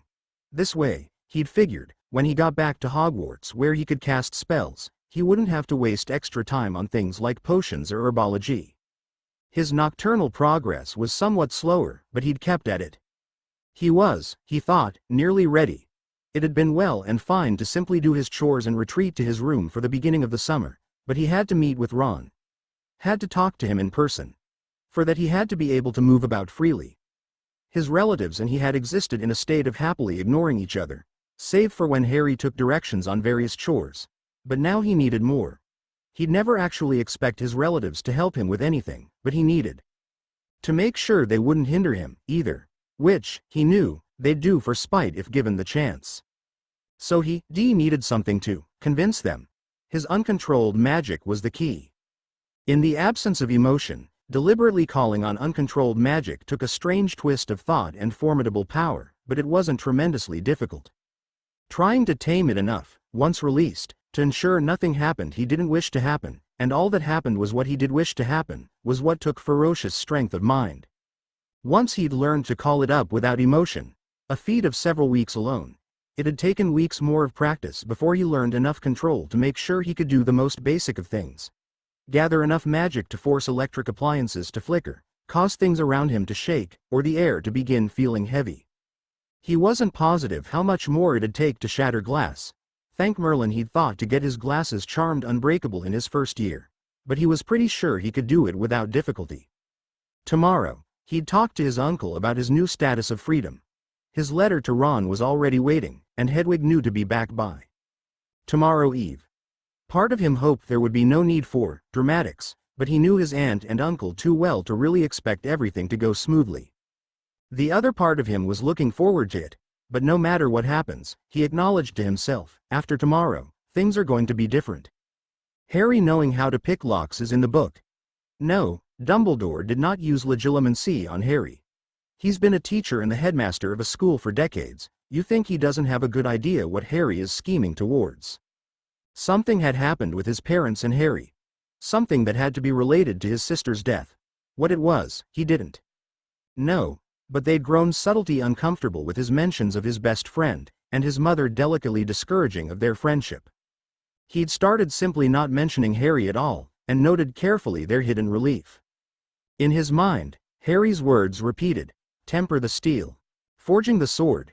You want me to what? The glass tabletop of the side table rattled audibly under the force of his uncle's mug as it was set down. Harry's eyes flicked down to it momentarily, then he returned his gaze to his uncle, reminding himself, again, that he wasn't trying to escalate this. However difficult uncle sometimes makes that. I want you to sign the permission form to let me go to Hogsmeade, and to give me the money for a cab to King's Cross so I can go to Diagon Alley on Sunday. Uncle Vernon's cheeks were turning ruddy. We already make the trip twice a year just so you can go to that freakish school. Now you want us to pay for it whenever you feel like going shopping? Preposterous. And you can forget ever getting that form signed. Now get back to your chores. The house better be spotless when Marge comes next week. Harry took a deep breath, wondering, for a second, if he was really going to do this. Really thought he could. Then he let the breath out, carefully controlled, and stared at his uncle's face. Uncle, he said, I'm not asking. I'm demanding. His uncle stilled, and his face began to turn even redder, before he relaxed and let out a harsh bark of laughter. And what are you going to do? You can't use magic during the summer, or you'll be expelled.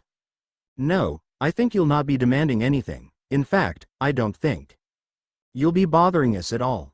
A few weeks in your room ought to do you some good. His uncle was looking entirely too pleased with the idea. If he didn't act fast, he'd find himself forcibly dragged to the room, and locked in till weeks beyond the day Ron said he would meet him. And that I can't let happen. Wrong, he said, and he was slightly surprised at how coolly it came out, because although he often baited his uncle, he'd never outright defied him. Wrong. His uncle echoed dumbly. Wrong. It's not that I can't do magic over the summer, uncle, it's just that I can't use my wand. And now that I've figured a way around it, if you ever want any peace ever again, you'll comply to my demands. Please let this work. I don't want to have to find out whether or not I'm bluffing.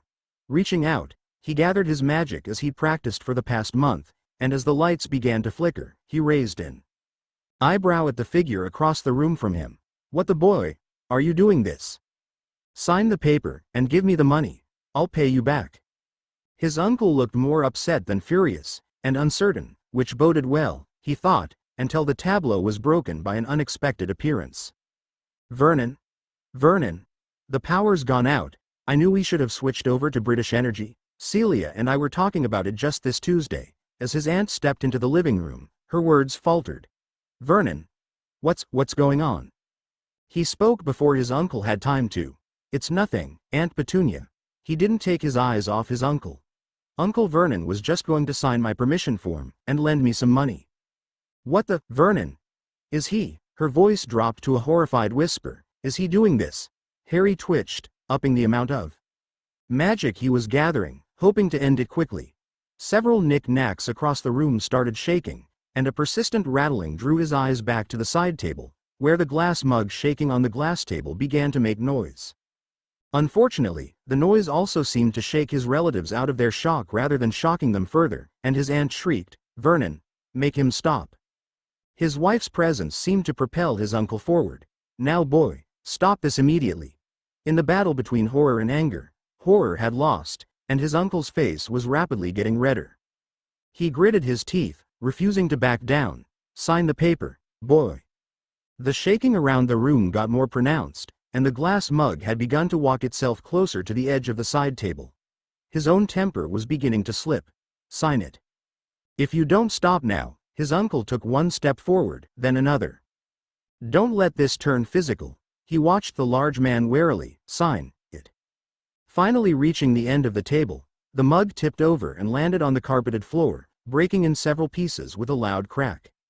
His aunt let out a small scream. His uncle lunged, and he felt a start of alarm rush through him. Every piece of glassware in the room exploded. What? How? His aunt gave a louder scream. His uncle shouted as several shards of glass sprayed across his pants. Dudley ran into the room, then froze, staring. Did I? You? What? Boy, Uncle Vernon, he began, cutting across whatever his uncle had been about to say. Sign the note, and have the money waiting. Tomorrow morning. Or it'll only get worse. Then he spun and stalked up to his room. It wasn't till the door was closed and locked that he let himself slump against the door, shaking, as he stared at his hands. I didn't mean to do that. Come on, Ron. 5 minutes passed, and you were the one who picked the time and place. Green eyes flicked over the crowd visible through Fortescue's front windows, and he shifted restlessly in his seat as another customer entered the shop. Nobody was staring at him, but he was still twitchy from the previous murmurs that had followed him down the alley, and the begged notice me not charm from Fortescue wasn't invisibility. If someone looked hard enough, they'd realize something was out of place. And eventually, someone probably would. Subtle though the spell was, he was in a cafe full of trained wizards and witches. Too much to hope for, that the quiet blurring of the spell, the subtle twist that guided minds with a gentle nothing to see, nothing of interest, would not of itself rouse inquest. Wizards and witches were so bloody curious. They'd tickle a dragon to see what happened. Put a misdirection ward up, and they'd want to know why. On the street outside, sunlight glinted gold off hair a distinctive red-orange hue. Weasley hair, he thought, and Ron hadn't been joking when he called it one of the more distinctive wizarding family traits. He kept his seat, waiting, as Ron stepped into the shop, eyes scanning for him. The notice me not charm served as a thin veil, but it would not hide against someone who knew exactly what he was looking for, knew that it was there to be found. Ron's blue eyes met his, and under focused attention the charm's influence burned away like morning fog touched by sunlight. He nodded to his friend, and Ron crossed the floor to sit across from him. He wanted to say hello and I was worried and I'm sorry, but he didn't know what Ron knew. Almost 2 months since he'd seen Ron last, and no letters during the summer. The terse reply he'd received from his missive of a few days ago had offered little hope, although he took it as a good sign Ron hadn't simply told him to go to hell. His stomach was in knots about what Mr. and Mrs. Weasley might have told him, how they might have told it. So instead he only asked, "What do you want to know?" Everything. The word was flat. Demand and plea in one. Which meant, your parents haven't told you anything. No. The short reply carried an universe of emotion within it, halting the wave of relief he'd felt in its tracks.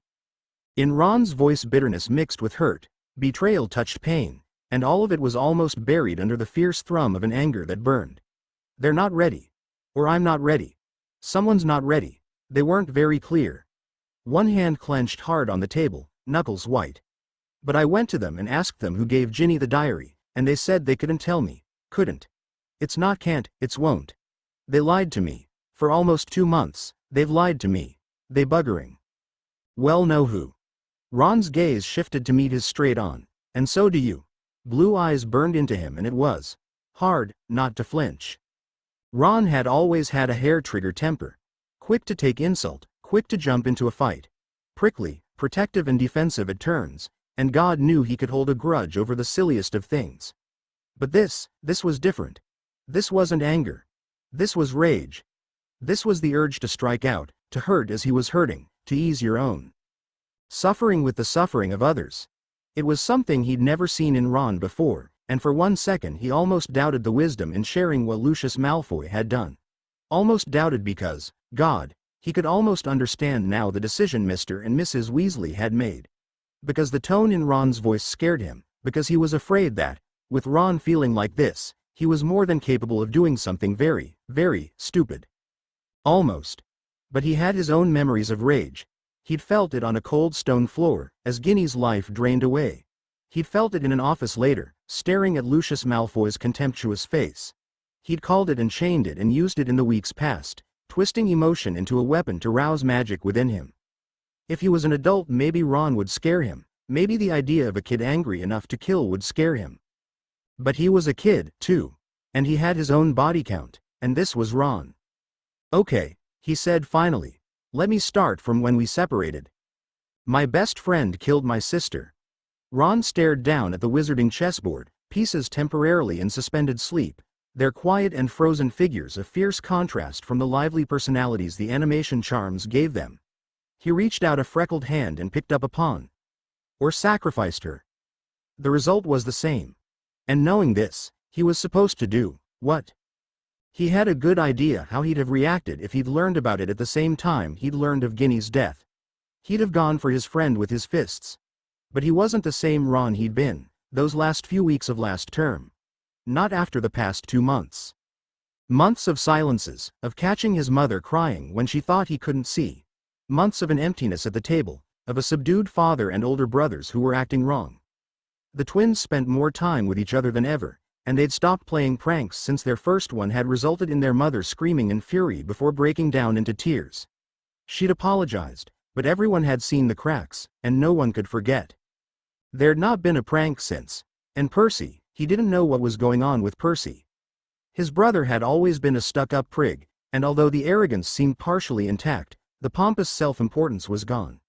So was the overbearing nosiness that had prompted an older brother to look unwanted into his business, and just occasionally help him with it, albeit with an attitude that had made Ron want to deck him. He'd never thought he'd miss it, but he'd spent most of the summer alone, out in the field or in his room, playing chess against the Black King, wondering, waiting, needing to know what happened, wanting to forget, feeling betrayed, knowing his parents were lying to him, and with every broken tradition in his family, every silence, every tear, hating. Hating so hard and fiercely that he scared himself sometimes, because he was beginning to wonder if soon he'd be nothing but hate. The days passed and weeks turned to months, and he didn't know who to hate, didn't know what to target, and the rage had only burned brighter instead of burning out. There'd been a few weeks in there that he'd hated Harry too. He'd been furious at him for failing, for walking away unharmed when Ginny was dead, furious at him for living. But he had remembered tear tracks, and exhaustion, and black robes that didn't quite manage to hide the blood. He had remembered a limp, and a quiet voice, and a sword that gleamed like silver, even in darkness. And as a few weeks had passed, the hate had faded. And now when otherwise he might have expected to find loathing there where once he'd felt love for his friend, it wasn't. He'd forgiven Harry months before he ever learned the details of the matter, and now that he knew. He also knew other things. He was the only one willing to tell me the truth. Willing to tell me who was responsible. Willing to swear vengeance. No, he didn't need to hate Harry. And there was relief in deciding that, because he thought it might have broken him, had he been forced to shatter his friendship with the only person he'd still been sure he could trust. Not when Harry had given him the thing he wanted, second most in the world. The killer of his sister. Harry sighed as he stared up at the ceiling of his room. He'd come so close to not coming back after his brief freedom in Diagon.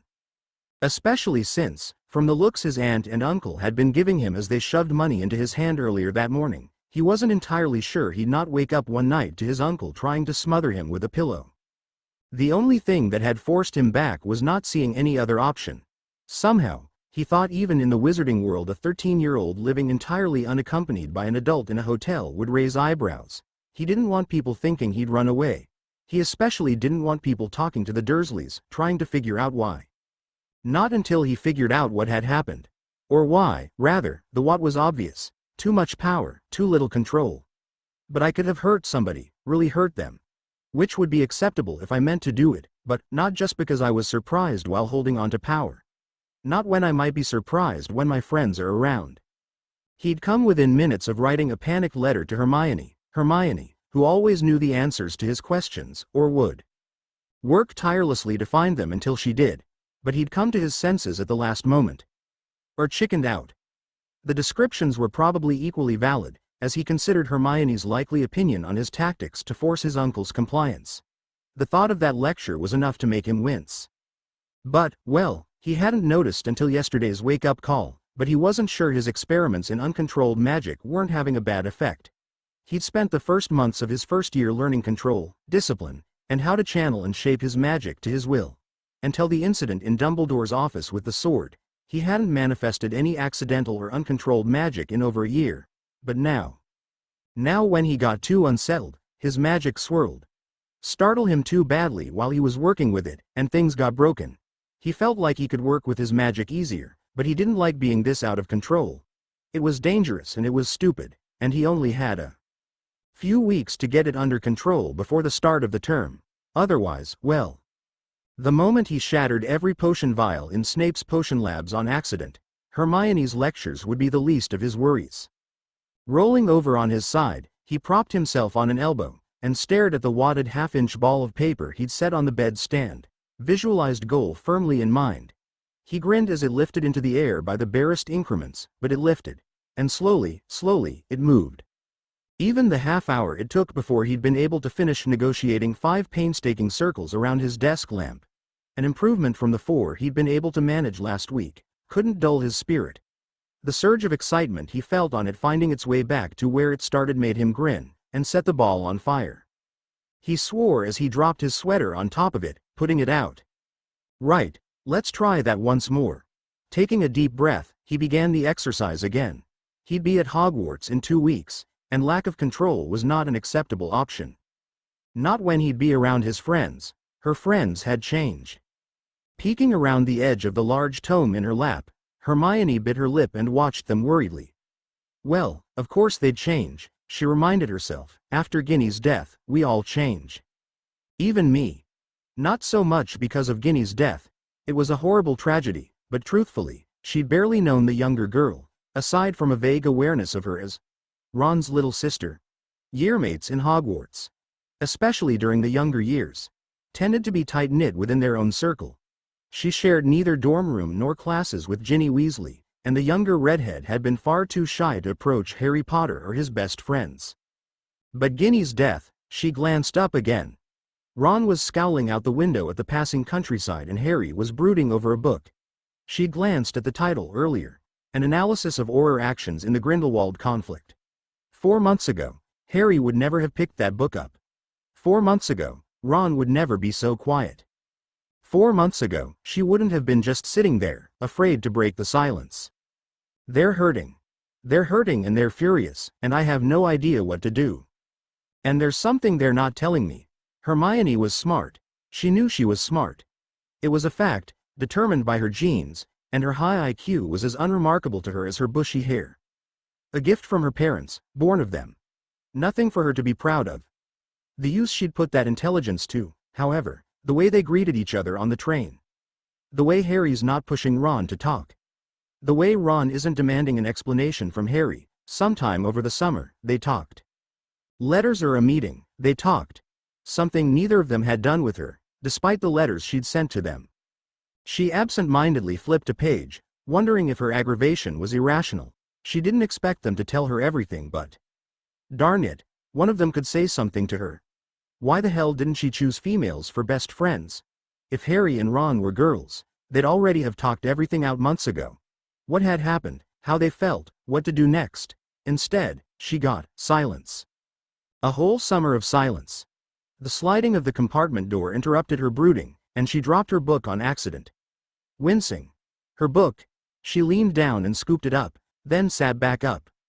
Ron was sitting right across from her, so she had a direct view of his face as he registered who was standing in the doorway, and rage flashed across his it. Surprised, she whipped her head around. Draco Malfoy and his minions were standing in the doorway. Well, look who's here. Scarhead. Mudblood. Weasel. She glared, setting her book on the seat compartment next to her, leaving her hands free. Ron already had his wand gripped in his hand, knuckles white from pressure. Harry was staring at Draco coolly, face otherwise expressionless. She spoke up without much hope. Go away, Malfoy. No one wants you here.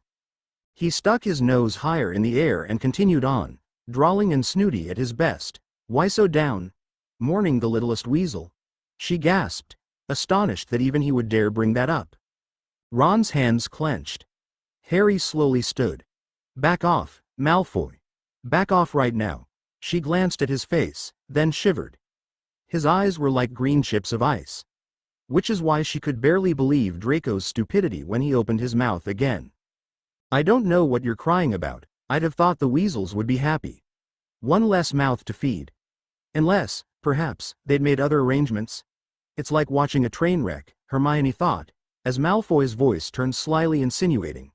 Is that why you're so worked up, Potty? Had you and the weasel worked out an arrangement for when the girl grew up? Something for her to earn her keep? Though the family's poor enough, probably wouldn't take more than a few galleons. The last word was practically drowned out by Ron's bellow of rage.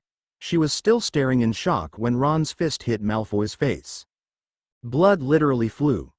Malfoy dropped his wand and stumbled backwards out of the compartment, shrieking like a child. Ron followed him. She watched, not quite sure what to do. On the one hand, she probably should stop this, but the things Malfoy had said, then she saw Crabbe going for his wand, and the decision was suddenly very easy. Stupefy. The hours of practice in her room paid off. Her pronunciation was perfect. Her flick precise. The additional difficulty of actually channeling her magic into the spell was minimal. 2 beams of light flicked out, 2 bodies hit the floor. Harry's surprised glance felt good. She met it with narrowed eyes. The smallest of smiles touched his face, then another strangled shriek brought their attention back to Ron and Malfoy. She winced, seeing the blood on Malfoy's face, and stepped forward to interfere. Harry's arm shot in front of her. No, don't, Hermione. She met his gaze squarely. He's taking it too far. Hermione, there's things you don't know. She wasn't surprised by the information, but neither was she pleased. Nor did that change her opinion. Her expression must have communicated that, because he sighed. Hermione, trust me, please. Trust him. After the last 2 years, how could she not trust him? But, 2 minutes, after that, if you don't do something, I will. Looking back at the pair on the floor, she winced again. It was a slaughter.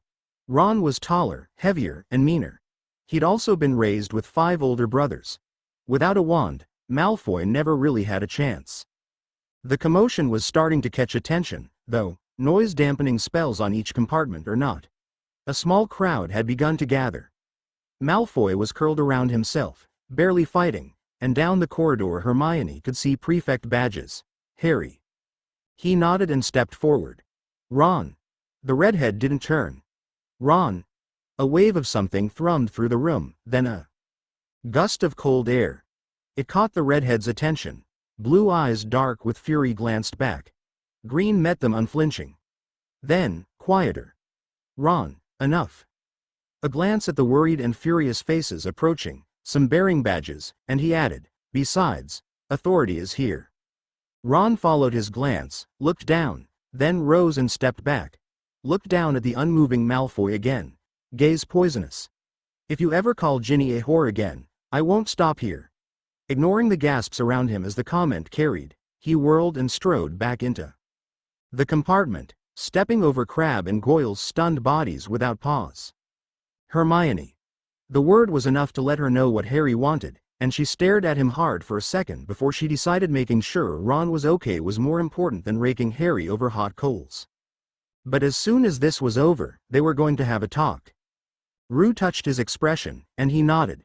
She just narrowed her eyes and sniffed, then stepped carefully around the bodies in front of the door to the compartment, sliding the door fully closed behind her as she entered. She looked at Ron, who was back to staring at the countryside. A long talk. Watching Hermione imperially dismiss him with a sniff, he shook his head. "I'm going to pay for that, I suspect." "Trust me," he'd said. And she'd been willing to follow his lead, aware he had information she didn't. But if he didn't justify himself sufficiently later. All of Hogwarts knew that he and Ron had tempers. Far fewer realized Hermione did too. And in defense of what she thought was right, she could make even Ron back down. Although speaking of Ron in a temper, it was time to face the results of his friend losing his. And the thought occurred to him in a lightning flash of realization. Possibly help his red-headed friend's plan along. If he could pull it off. Mind hurriedly calculating what he needed to do. How best to set the tone, as it were, he turned to face the gathering student crowd. Distracted, concentrating, he was unmindful of the picture he made. Wand held in one hand with unconscious ease and 3 bodies on the floor behind him, face filled with neither trepidation or anger, only calm expectation. The sight checked the prefect who'd just pushed to the front for a second, but only for a second. Then the rising murmur of the gathered crowd behind him seemed to recall him to business, and the prefect regained his composure. "Harry Potter, what is going on here?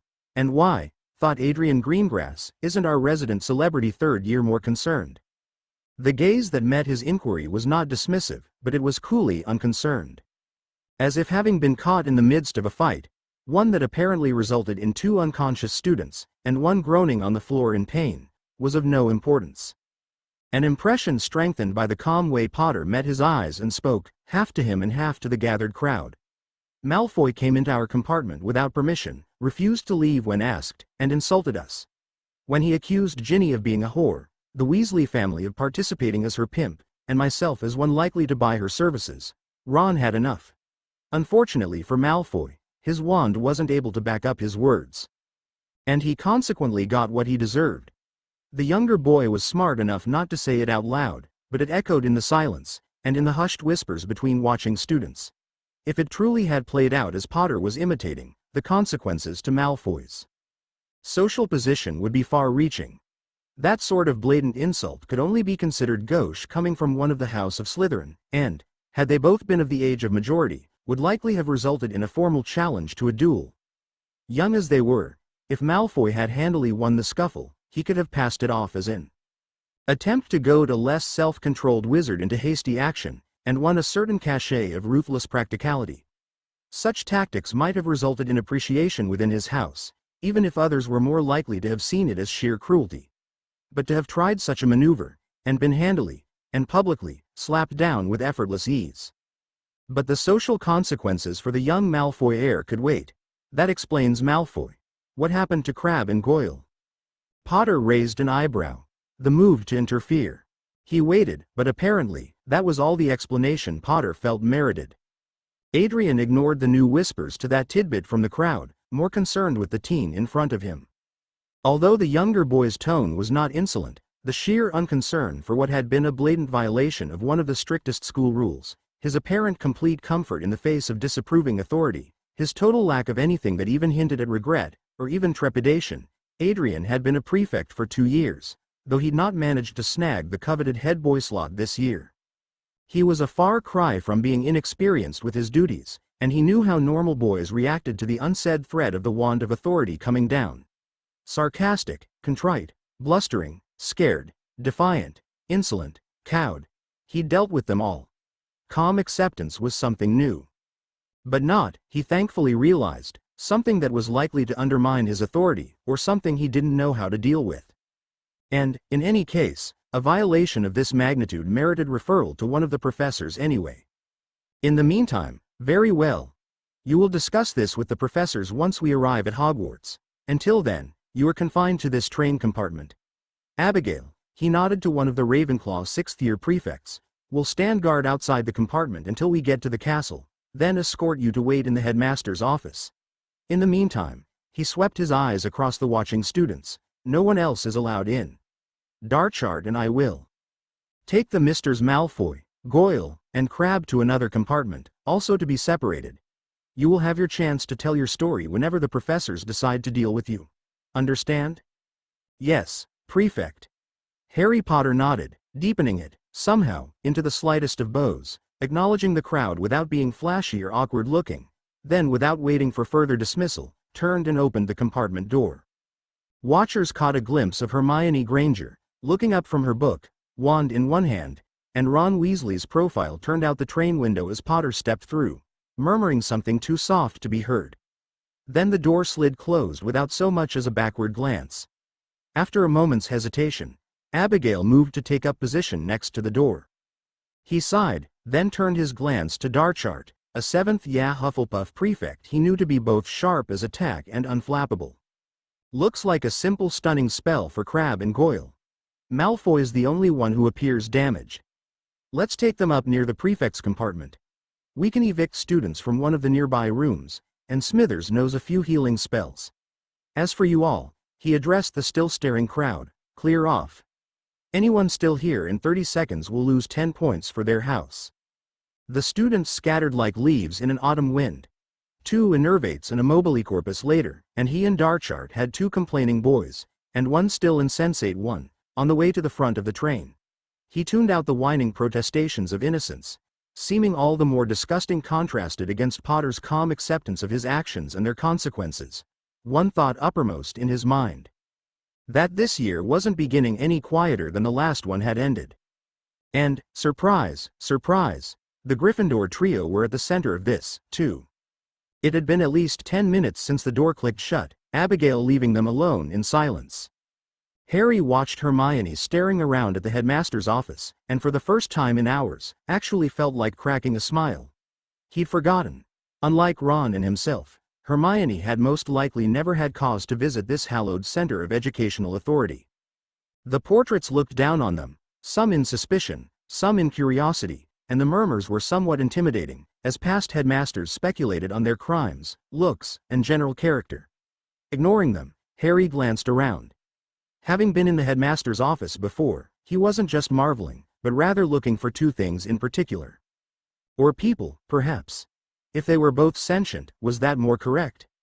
Lack of 2 legs and arms notwithstanding, it somehow seemed a bit wrong to call those who had helped him just things.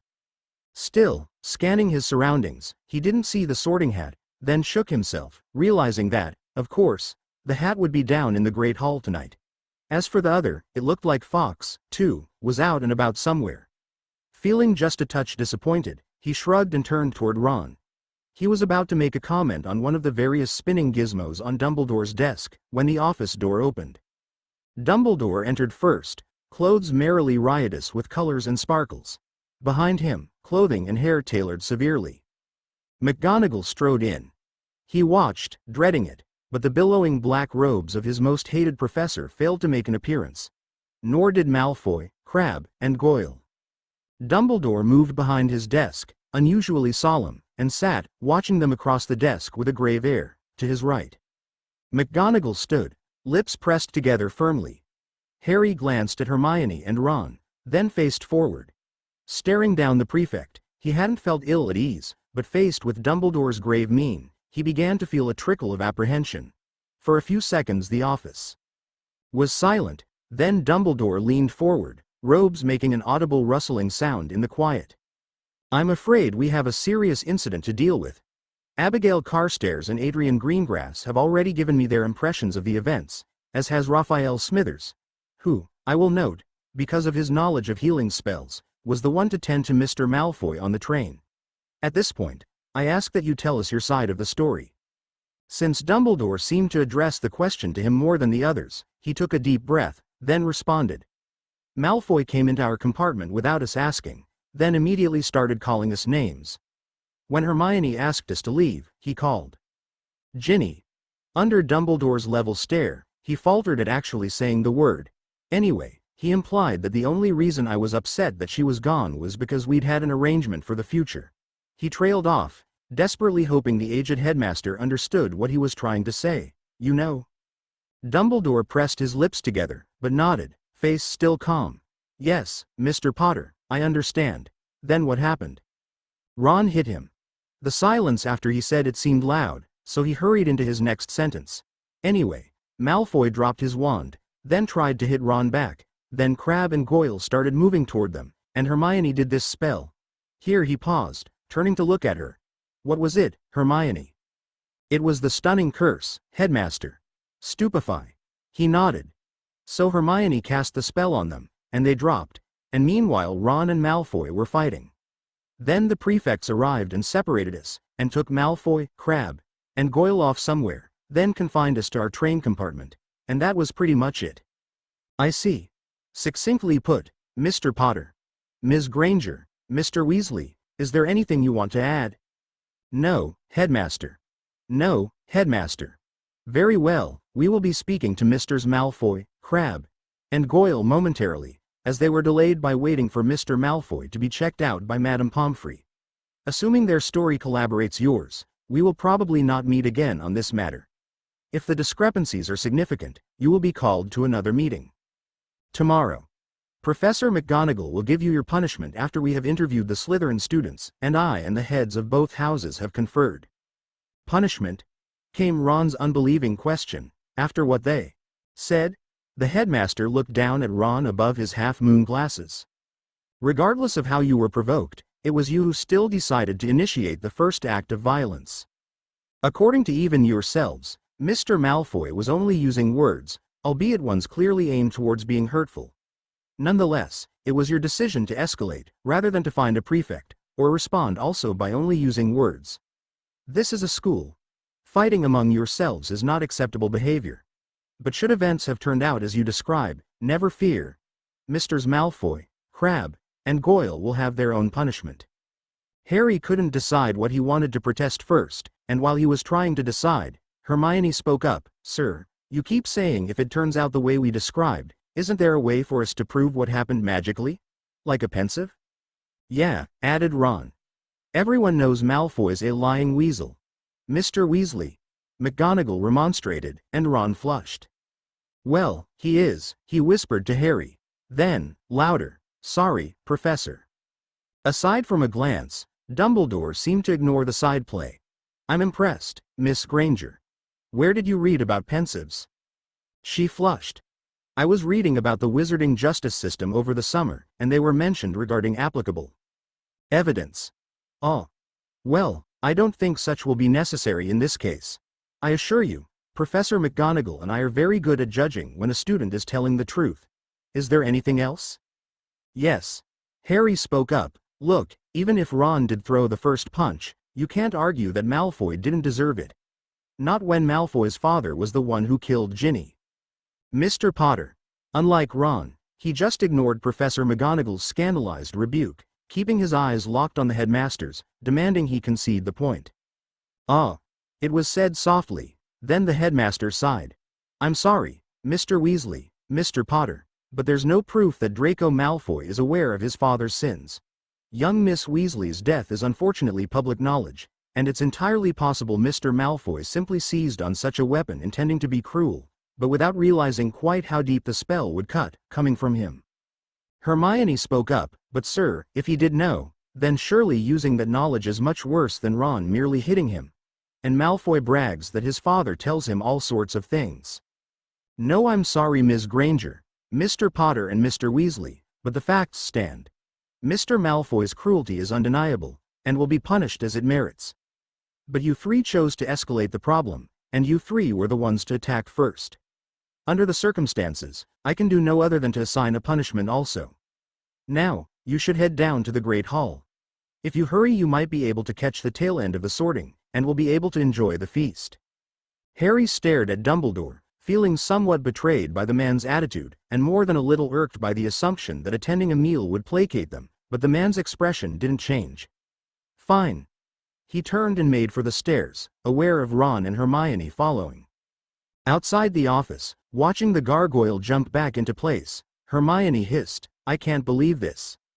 Ron opened his mouth to respond, when they spotted Snape turning the corner around the far end of the corridor, Malfoy, Crabbe, and Goyle in tow.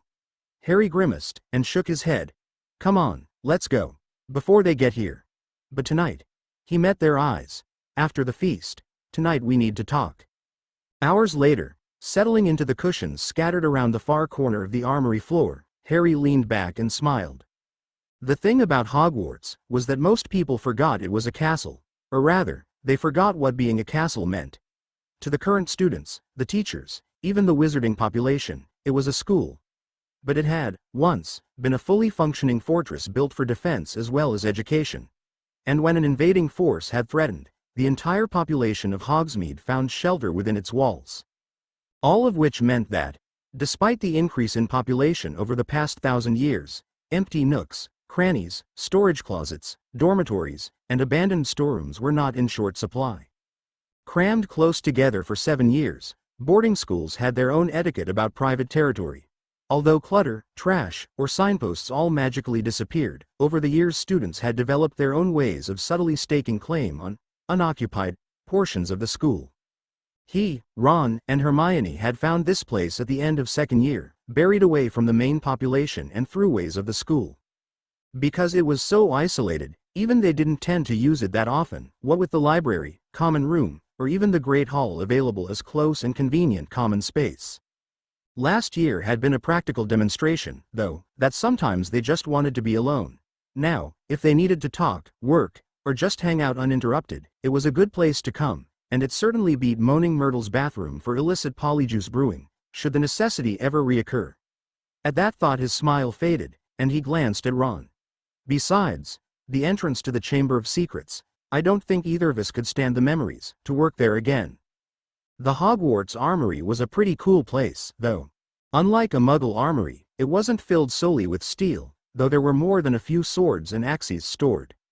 Even those weren't exactly the same, seeing as Muggle weapons weren't spelled and enchanted in their crafting to, once animated, seek out invaders and dispatch them on their own.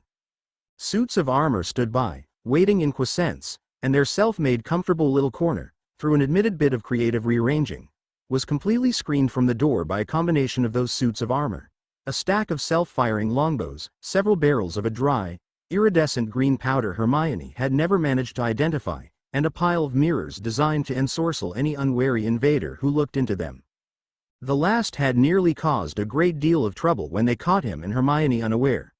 Ron's magical heritage had saved them all, as he'd heard of them in the stories his parents told him as a kid, and he'd managed to pull them away in time. Hermione had since researched the proper technique in dealing with them, and he himself had carefully angled them to be perhaps just a touch more visible and likely to catch an unwary interloper's eye. It's not like it had hurt them, after all, and as the whispers following the revelation of his Parselmouth ability had grown more malicious, he'd found himself more viciously defensive of any private territory he'd managed to stake out. Hermione flopped down, finally finished rearranging her book bag, now filled to the brim with books she'd stopped to check out of the library on the way. Well, that's done, then. Now, her eyes were determined. Talk to me. He glanced at Ron, then back to her. About what? She huffed. Something's going on. You both practically disappear over the summer, then when you come back, she shook her head. Something's up. I want to know what. Ron looked at him, and he shrugged. He'd never thought to hide it from Hermione anyway. It's Lucius Malfoy. Her eyes flicked to Ron, then back to him. What about him? Her tone was cautiously guarded. Ron shook his head, incredulous. What do you mean, what about him? You can't imagine I'll let him get away with it, can you? No. But, she paused, then continued. Look, I don't know what you've been doing over the summer, but I've been studying wizarding law and politics. And, among other things, what evidence is considered admissible in court. Memories don't count. Not enough to convict, anyway. There's too many ways of tampering with them. And I don't think we have anything else on him, right? That was Hermione. Intelligent, caring, and already researching the problem before he and Ron even approached her on it. But it had also never occurred to her to approach the problem from a less legal standpoint. Hermione. We weren't planning on trying to take him to court. Then what? She glanced back and forth between the two of them. What do you intend? You can't intend to. Perhaps reading something in their eyes. She shook her head, voice raising. You can't really be, Harry. Ron. Tell me you aren't planning on assassinating Lucius Malfoy. We can't just take things into our own hands. We're kids, Harry, we can't just do things like that. We can't just make him disappear. No, interrupted Ron. We can't. This time when Ron looked over to him there was a question in his eyes, and he met the gaze evenly. Looking back at Hermione, Ron continued, Harry already offered. I turned him down. I don't see her this speechless often, he reflected. Her mouth opened and closed soundlessly, as she looked between the two of them, clearly trying to gather her composure. Meanwhile, he was remembering the conversation he and Ron had had 2 weeks ago at Diagon Alley. He had offered. Sworn to it. Somehow, someway, the instant Lucius Malfoy turned his back to him in an empty place. He hadn't been studying many actual curses over the summer, but he'd made sure to learn at least one lethal one. And all it took was a moment. And Ron had said no, it's not enough, Ron continued, fist clenching on the table, echoing words he'd spoken weeks earlier. It's not enough to just kill him, letting him vanish mysteriously. Ginny deserves better than to have her death a dark secret, one we can't even talk about, 'cause then people will realize we had reason to get rid of Lucius Malfoy. She deserves justice. And that won't happen if Malfoy just disappears one day. No, he's going to die, but not until after every member of Wizarding Society knows he murdered a first-year girl like a coward. Harry, Ron, she stopped, shook her head. I don't just, she shook her head again, one hand rising to run through her bushy hair. I can't give me a second, okay? Hermione, he spoke softly, not wanting to push her, but, I know this all seems sudden, and maybe we should have ridden you over the summer. But Ron and I had to talk first, and that didn't happen until just a few weeks ago. And after that, he sighed, after that, well, we wanted to tell you in person. We're not asking you to agree to do anything Ron and I come up with, but we need to know if you're willing to help us take him down. We need to know. Are you with us on this? Her eyes sharpened, temper breaking through the tangle of confusion and trepidation on her face. She spoke sharply. Don't be stupid, Harry. Then a grimace passed across her face, and she looked down at the papers in front of her, clearly thinking. He wondered if, perhaps, she was recalling their meeting with the headmaster and their head of house only a few hours ago. Was recalling the outcome. Seconds passed, then a minute, and she sighed, and looked up again. Look, I'm not agreeing to do anything right now, but you're right, he needs to be stopped. I mean, he killed Ginny, and all the adults, Professor Dumbledore and Professor McGonagall and Mr. and Mrs. Weasley. They all know about it. And they're not doing anything, and we are still kids, but... Maybe, she trailed off, swallowed, then continued, maybe if the adults won't do something about it, we have to. I mean, he committed a crime, and we're not supposed to just be silent and stand by when someone does something bad, so doing something, that'd be the right thing to do, right? But, she clenched her hands, then opened them again. But this is serious, guys. Really, serious. And I don't want to rush into anything. Okay? Ron looked to be about to say something sharp himself, then looked at her, pale-faced and bitten-lipped, and stopped himself. Nodded. Okay. He met their eyes, then nodded himself. Okay. She let out a long exhale, then leaned back. Okay. She nodded. Quieter, glancing away from them. Okay. Then back up, facing them again. Okay. So, what are we going to do? Leaning forward, he began to recount their plan. The thing about wandless magic was that it was a parlor trick, really. Oh, it had a certain mystery to it, and many wizards who couldn't so much as summon a spark without a wand might be impressed at the lighting of a candle by a wave of one's hands. But savvy wizards and witches knew better. A powerful wizard with wandless magic could do some things a wizard with a wand could do. But no wizard, no matter how powerful, could ever achieve wandlessly things that a wizard with a wand couldn't do. Wandless magic, then, was nothing more than a suboptimal tool in a wizard or witch's potential arsenal. The ability, when one came right down to it, was only useful if one had lost their wand. And a wizard or witch who would lose their wand, well, then it didn't matter how strong they were in raw power. At that point, victory or escape relied on his or her opponent screwing up. Far better for the intelligent wizard to win victory through practice and knowledge turned to talented dueling, rather than spend months of time on a skill that relied on an opponent's idiocy. So experienced wisdom held. And so, of course, Harry Potter was determined to ignore them all and master it. Quenching the blade forging the sword sitting in the great hall for breakfast the next morning was like being an exhibit in a museum. Interspersed with the common laughter, talking, eating, studying, and teasing, glances and whispers landed on their corner of the table more than once. Clearly, news of the fight on the train had gotten around the school already, and just as clearly, speculations were occurring. Harry sighed, looking down at his toast as he buttered it. Some things at Hogwarts never seemed to change. But Ron was a reassuring presence on his right, eating with his usual enthusiasm. Hermione was across from him, notebooks and colored quills piled next to her. She was clearly ready to start inking in her schedule and study times as soon as Professor McGonagall came around. Speaking of which, he could see their head of house down at the far end of the table, where the 7th and 6th years congregated. The exchange of words was fairly brief, and far too far away to be heard, but the looks down the table toward him and his friends were hard to miss. He quirked a brow. I wonder what they're saying? He'd bet sickles to a nut that it involved the three of them. Instructions done, McGonagall continued on, handing out schedules as she went. When she came to them, she stopped instead of merely setting them down beside the trio. He twisted, looking up at her as she handed them their papers. You three are to come with me to the headmaster's office. You have until I finish distributing your housemates' schedules, so finish up. Since they were sitting practically at the end, that meant soon. Yes, Professor, came back in treble. She nodded and moved on. He looked over at Hermione. Our punishment, you reckon? She nodded, already packing away her school materials, in all likelihood. Ron scowled. If they want to assign me a detention, fine. But no way am I apologizing to that prick. He shook his head. I still can't believe we're getting punished over this.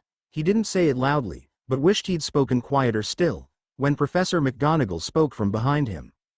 I'm afraid, Mr. Potter, that you must learn there are consequences to your actions. The words themselves were only mildly reproving, but her tone was, not heavy, but layered with hidden meaning. Harry sucked in a breath. Ginny. He hunched his shoulders slightly, staring down, hurt. Feeling faintly betrayed. Besides him. Ron muttered a curse, low and harsh. Hermione gasped. Professor? Hermione's voice had been surprised, disapproving, faintly horrified. He looked back up, trying to force emotion away. He thought he saw McGonagall's expression soften slightly, but he couldn't be sure because at that moment she turned away, walking toward the headmaster's office. Come along, she commanded, over her shoulder. The three of them exchanged glances, then followed as she bid. He forced himself to pretend everything was normal as he followed behind. Tried not to be bitter. Of all people, he'd thought McGonagall wouldn't blame him, wouldn't be angry. But she does and she is. He clenched his fist against his book bag, then forced himself to relax. It hurt. It hurt. But Ron and Hermione were with him, and besides. He looked up and glared at her back, a flash of anger overcoming him. Fine. Blame me if you want. But you should have saved her. You're the adult. And you should have stopped Malfoy. And if you'd rather blame me than do either of those things. Hell, he didn't need her anyway. He didn't need a head of house who wouldn't stand up for him. Wouldn't stand up for what was right. Wouldn't even talk to him. I have Hermione. I have Ron. I have a plan. It would be enough. He'd make it enough. Later, listening to Dumbledore speak, Harry simply felt grimly determined. Unlike their visit of the evening before, this time Snape and the three Slytherins were there as well.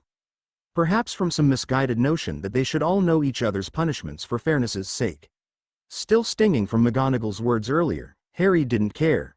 He'd do what he was supposed to do, but he wouldn't be sorry, and if they didn't like it, too bad. Ron and Malfoy had both been assigned 4 weeks of detention with Filch so far, although thankfully not together. Both had been sternly warned against a repeat of the events. Crabbe, Goyle, and Hermione had all gotten 2 weeks, for participating in the fight, if not starting it. Both houses had lost 75 points. He guessed that meant it was his turn next. Dumbledore watched him from over his half-moon glasses, still serious and a little disappointed. Mr. Potter, I hope that you have taken to heart this lesson as well. Fighting, regardless of provocation, is not allowed at this school. Now, you are all dismissed. Harry glanced at Ron and Hermione, puzzled, but what was his punishment? Malfoy. Of course. asked the question uppermost in their minds. But what about Potter? Dumbledore sighed. Mr. Potter, as the only one of the 6 of you who did not draw his wand, nor participated in verbal taunting or attempted to participate in the fight, is excused from punishment. I cannot assign him a detention for not interfering sooner when half that train car simply watched as well. And from what the prefects say, he was the one to step in and stop the fight. Nonetheless, his tone was a warning. If he is found in such a situation again, a punishment will be assigned. Malfoy looked outraged, and Snape had his lips pressed together so hard they'd turned white. McGonagall looked somewhat disapproving, but whether that was specifically aimed at Harry escaping punishment, or at the 3 of them for getting into a fight in general, he didn't know. Ron and Hermione were both surprised, frowning a little bit. Neither looked mad at him. There was even a touch of glee in Ron's expression, but he could clearly read their thoughts. That Harry of all of them was getting off scot-free seemed unfair. And really, it is, he thought, frowning himself. Yeah, when Dumbledore said it like that he'd not fought, where all the others had, it sounded fair. But he hadn't not fought because he was staying out of it. It was just that Hermione had taken care of Crabbe and Goyle, and Ron had been handily wiping the floor with Malfoy. There'd been nothing for him to do, and in other circumstances, maybe he just glowed at getting off when others were punished. But he couldn't gloat at getting off when his friends were. It wasn't that he felt guilty for going free, but that they had sworn just last night that they were together in this, now. Good or bad? He poked the thought for a moment, then nodded. It felt right. Besides, 4 or 6 hours a week for a few weeks wasn't going to hurt him. If it's all the same, he said, voice steady, I'd rather have the same punishment as my friends. Mr. Potter. He looked at her, feeling cold, remembering her words from earlier. Professor McGonagall? She seemed to falter for a second, and Snape moved in, voice malicious. You heard him, Headmaster. The boy's asking for it. Such insolence deserves a detention, surely? Dumbledore waved his hand in negation. My ruling stands as it is, and it is final. Now, classes starts in 15 minutes, and you had best be getting to them. It was a clear dismissal. They shuffled to the door, silent under the eyes of the still watching professors. Harry stood back, letting the Slytherins go first. Watching professors or no, he didn't want them at his back right now. As he started to descend the stairs, McGonagall spoke. Miss Granger, please stay behind. There's a matter we must discuss about your schedule. He and Ron automatically paused, waiting, but the headmaster shook his head. Off with you too. Miss Granger will be joining you in class momentarily. He hesitated for a second longer, but what could they do? Shrugging, he nodded at Hermione, then headed down the stairs, Ron following. Herbology was first, and they'd have to hurry to get out to the greenhouses in time. After herbology came charms with Flitwick, a subject Harry was actually looking forward to. He's always been somewhat fond of charms, it just seemed so, well, magical. Astronomy had charts and memorization, potions it's stirring and chopping, and history was, well, history. But in charms, he twisted his wand, and said a word, and things happened. And even after 2 years at Hogwarts, there were times when he just had to stop what he was doing for a moment, and grin, because magic was so incredibly cool. The first day back, however, was always a quick review. Instead of starting something new, the professor had them running over charms from previous classes, warming them back up to the subject after summer break. Flitwick had written a list down on the board, the class assigned to go through 30 or so of the common, easy charms they'd picked up over the past few years. Harry rolled his eyes as Hermione finished the last one, having run through them darn near flawlessly, and indicated it was his turn. Carelessly, he flicked out his wand, intoning, Wingardium Leviosa. And the wooden block, instead of obediently floating up to hover a foot or so above the desk as he'd envisioned, lay there. He frowned, flicked his wand again, this time actually concentrating on what he was doing, and when his magic was summoned it twisted away from his wand. The block remained still, a silent condemnation. Glancing up, he looked at Hermione. She was staring at him, worried. He was getting pretty damn worried himself. This time, he focused, forcing his magic to respond as he willed, channeling it through his wand. Hell, he could do this without a wand. Now that he had a wand in his hand, the damn block would float. The block shot up at speed, hit the ceiling, glanced off at an angle, and spun down and across the room, forcing Neville to dive off his chair to avoid being hit. It continued past him, hitting the floor with a loud clatter, momentum driving it spinning across the stone floor. It came to a rest against the classroom's right wall with an audible thud. He looked around, to see everyone staring at him. He slunk a little lower in his chair.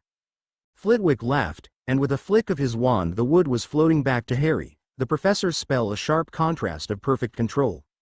Perhaps a bit less enthusiasm next time, Mr. Potter. Harry ducked his head, blushing, and the tiny professor smiled. Now, back to work all. You've only 45 minutes remaining, so one of your pair should be done or almost done. The students turned back to their work, the average volume of the classroom slowly returning to normal as students incanted various charms. Around the room things floated, changed color, appeared, shrank, whistled, and otherwise descended into controlled chaos, but he just stared down at the block, deposited where Flitwick left it, feeling cold. This was a problem. When Flitwick came by at the end of class to check up on them, Harry smiled at him. Sorry about the levitation, sir. Oh, no worries, Mr. Potter. You're hardly the only one to get too enthusiastic on casting their first spell after a few months away. You got through the list without any trouble then? Harry glanced down at the list which, in truth, he'd barely gotten a quarter of the way through. Smiled back across his desk at the diminutive professor. Yeah, not a problem. Good. Then off you go. I'm sure you young people are looking forward to lunch. Flitwick moved down the row to the next pair, inquiring of them the same. As soon as the professor's attention was off him, he stuffed his notes into his book bag and stood, determinedly ignoring Hermione's curious and worried eyes. He had to get out of there.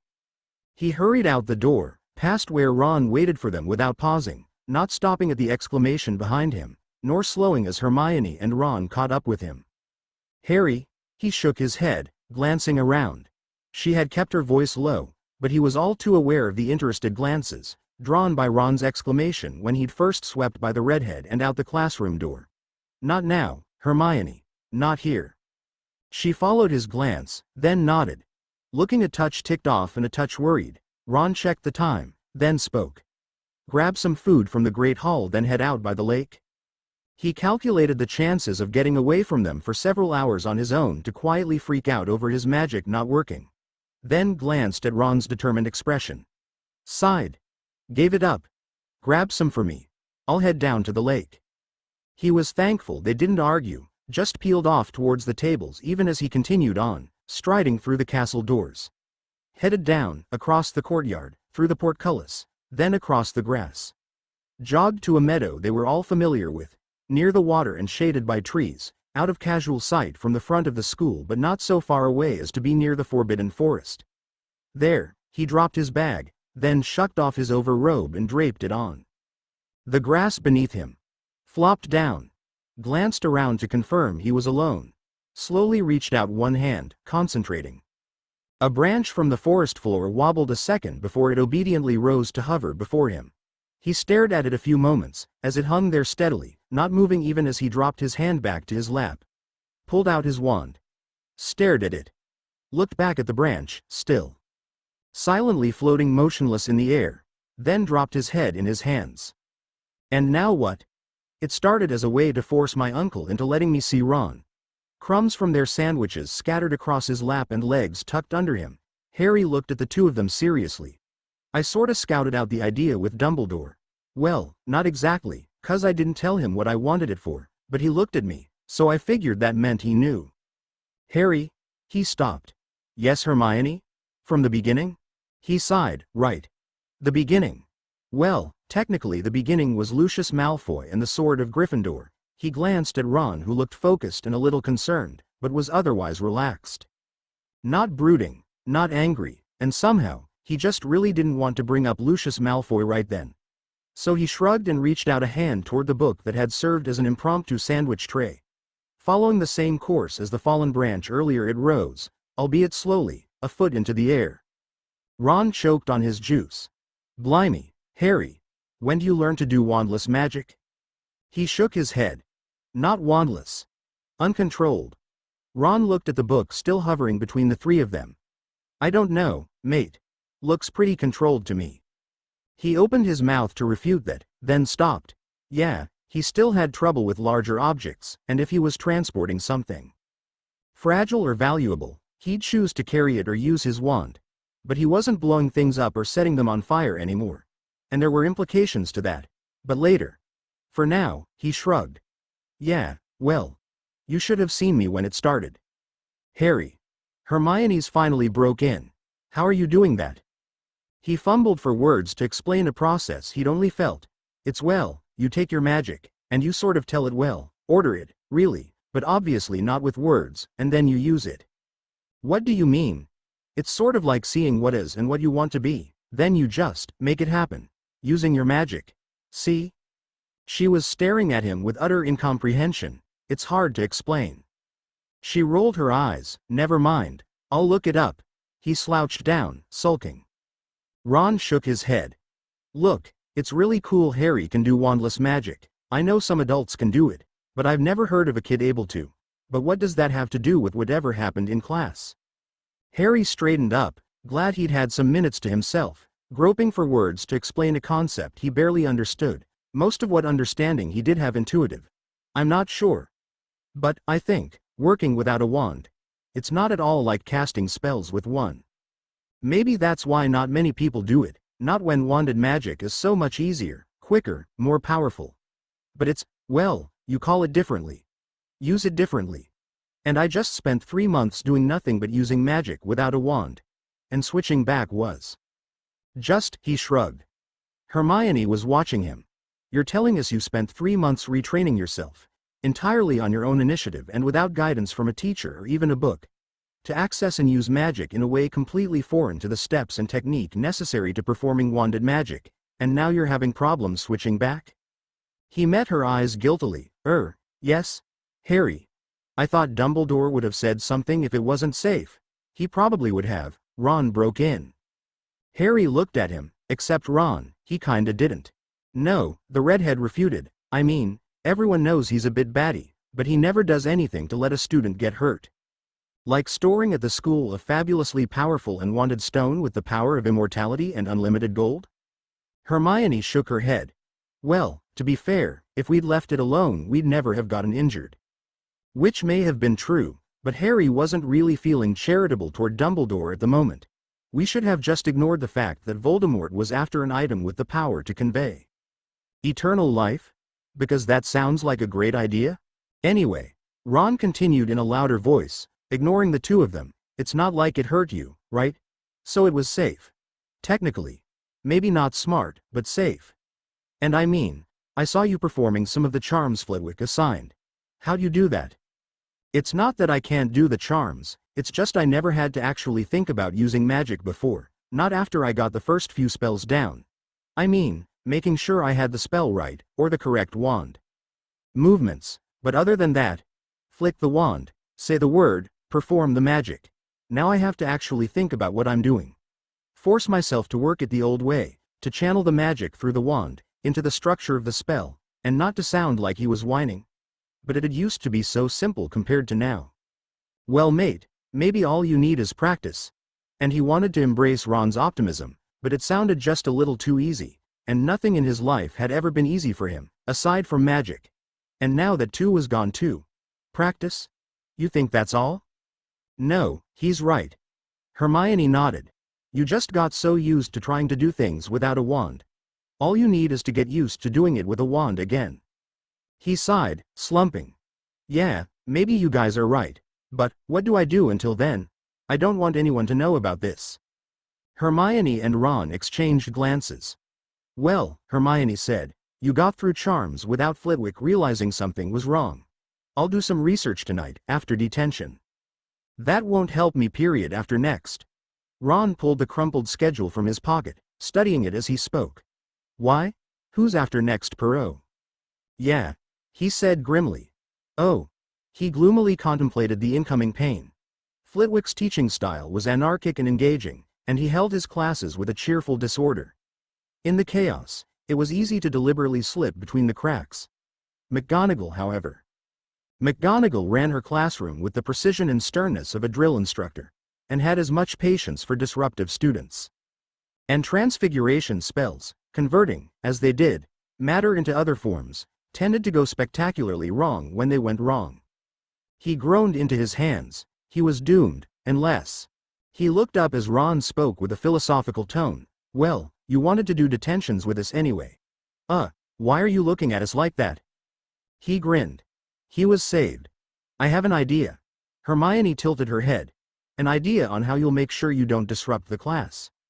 He smiled at them warmly, because he was saved, and ignored. How they edged back a few inches. Well, that's where you two come in. Trying not to sneeze from the strong incense floating around the room, and contemplating the professor's unfortunate resemblance to a bug, Harry and his friends listened to Professor Trelawney's opening lecture. He'd been looking forward to the divination lesson. Knowing he'd signed up for the class last year, several of his ordered summer books had covered the topic. In addition to the class textbook, Unfogging the Future, which seemed more like a how-to manual at times than an overview of the subject, he'd also read 3 others. Of them all, he'd only really enjoyed one, Divination's Dividends, an overview of its opportunities and limitations. The others had been kind of interesting, but also very confusing, and filled with conflicting and vague opinions, sometimes within the book itself. If he hadn't ordered the Divination's Dividends book, he was sure he'd have been completely lost. Actually intended as an introductory textbook for adults, it did what Unfogging didn't.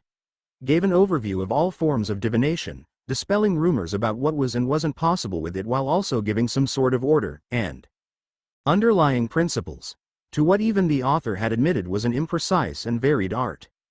He was already planning to order away for the author's other book, Forget the Future, Finding the True Treasure of the Diviners. Discipline.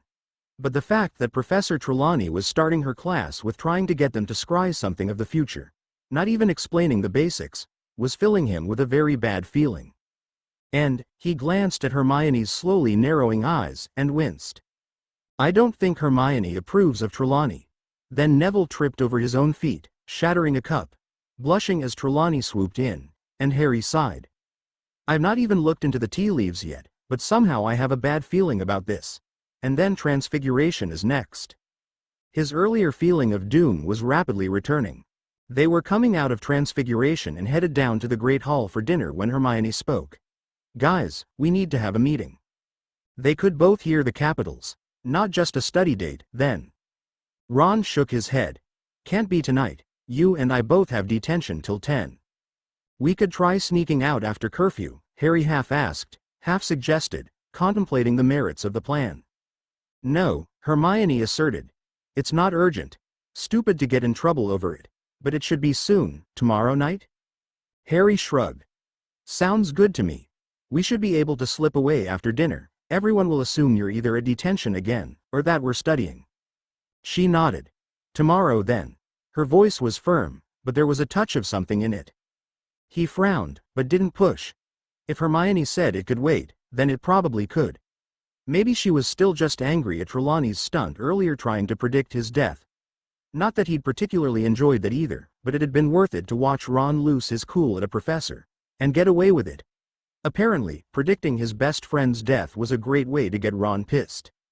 And they were almost to Gryffindor table anyway. Dropping the topic, he sat and began filling his plate, starting with the mashed potatoes. Across the table from him, Fred grinned. Enjoy divination, Harry? Wondering if the topic was already all over the school. Given the way Hogwarts gossip worked, probably, he rolled his eyes and just focused on eating, leaving Ron or Hermione to answer. They both had detention tonight, and the 3 of them were planning on meeting tomorrow night, which meant he'd have all tonight to practice every wanded spell he knew. If there was any truth to Ron's suggestion that all he needed to get back to normal was practice, he wanted to get it over with. With both potions and defense on his schedule, plus whatever Hermione was worried about, he wanted to be back up to speed as soon as possible. She didn't have a choice to make. Twisting the fine gold links of the hourglass's chain through her fingers, dorm room silent around her, Hermione rolled her eyes at. How stupid that sounded, even to herself. But it was true. She didn't have a choice to make. She'd already made her choice 2 nights ago, listening to Ron and Harry talk about killing someone, huddled together in a room filled with weapons of war. She'd put conditions on it, of course. Reserved the right to tell them when they were being stupid, when they needed to revise their plans. But Harry had asked, and she'd said yes. She felt again that flash of anger that had burned through her that he'd had to ask, and maybe Ginny's death had changed her more than she'd thought. Because she wasn't hurt that they doubted her, wasn't relieved that they'd given her a chance to back out. No, what she'd been was mad. Because they should have known. Because they shouldn't have needed to ask. Because, among other things, if she'd planned on ditching them, it would have been during the summer, when both of them were pretending that she didn't exist. The only reason she hadn't given up on them, that she'd kept writing, kept reaching out to them by mail instead of just waiting to smack them over the head when they met up come the new school year, was that her letters were never returned unopened. And that their owls kept coming back. Empty-taloned, but still there. Waiting. So yes, she'd made her choice.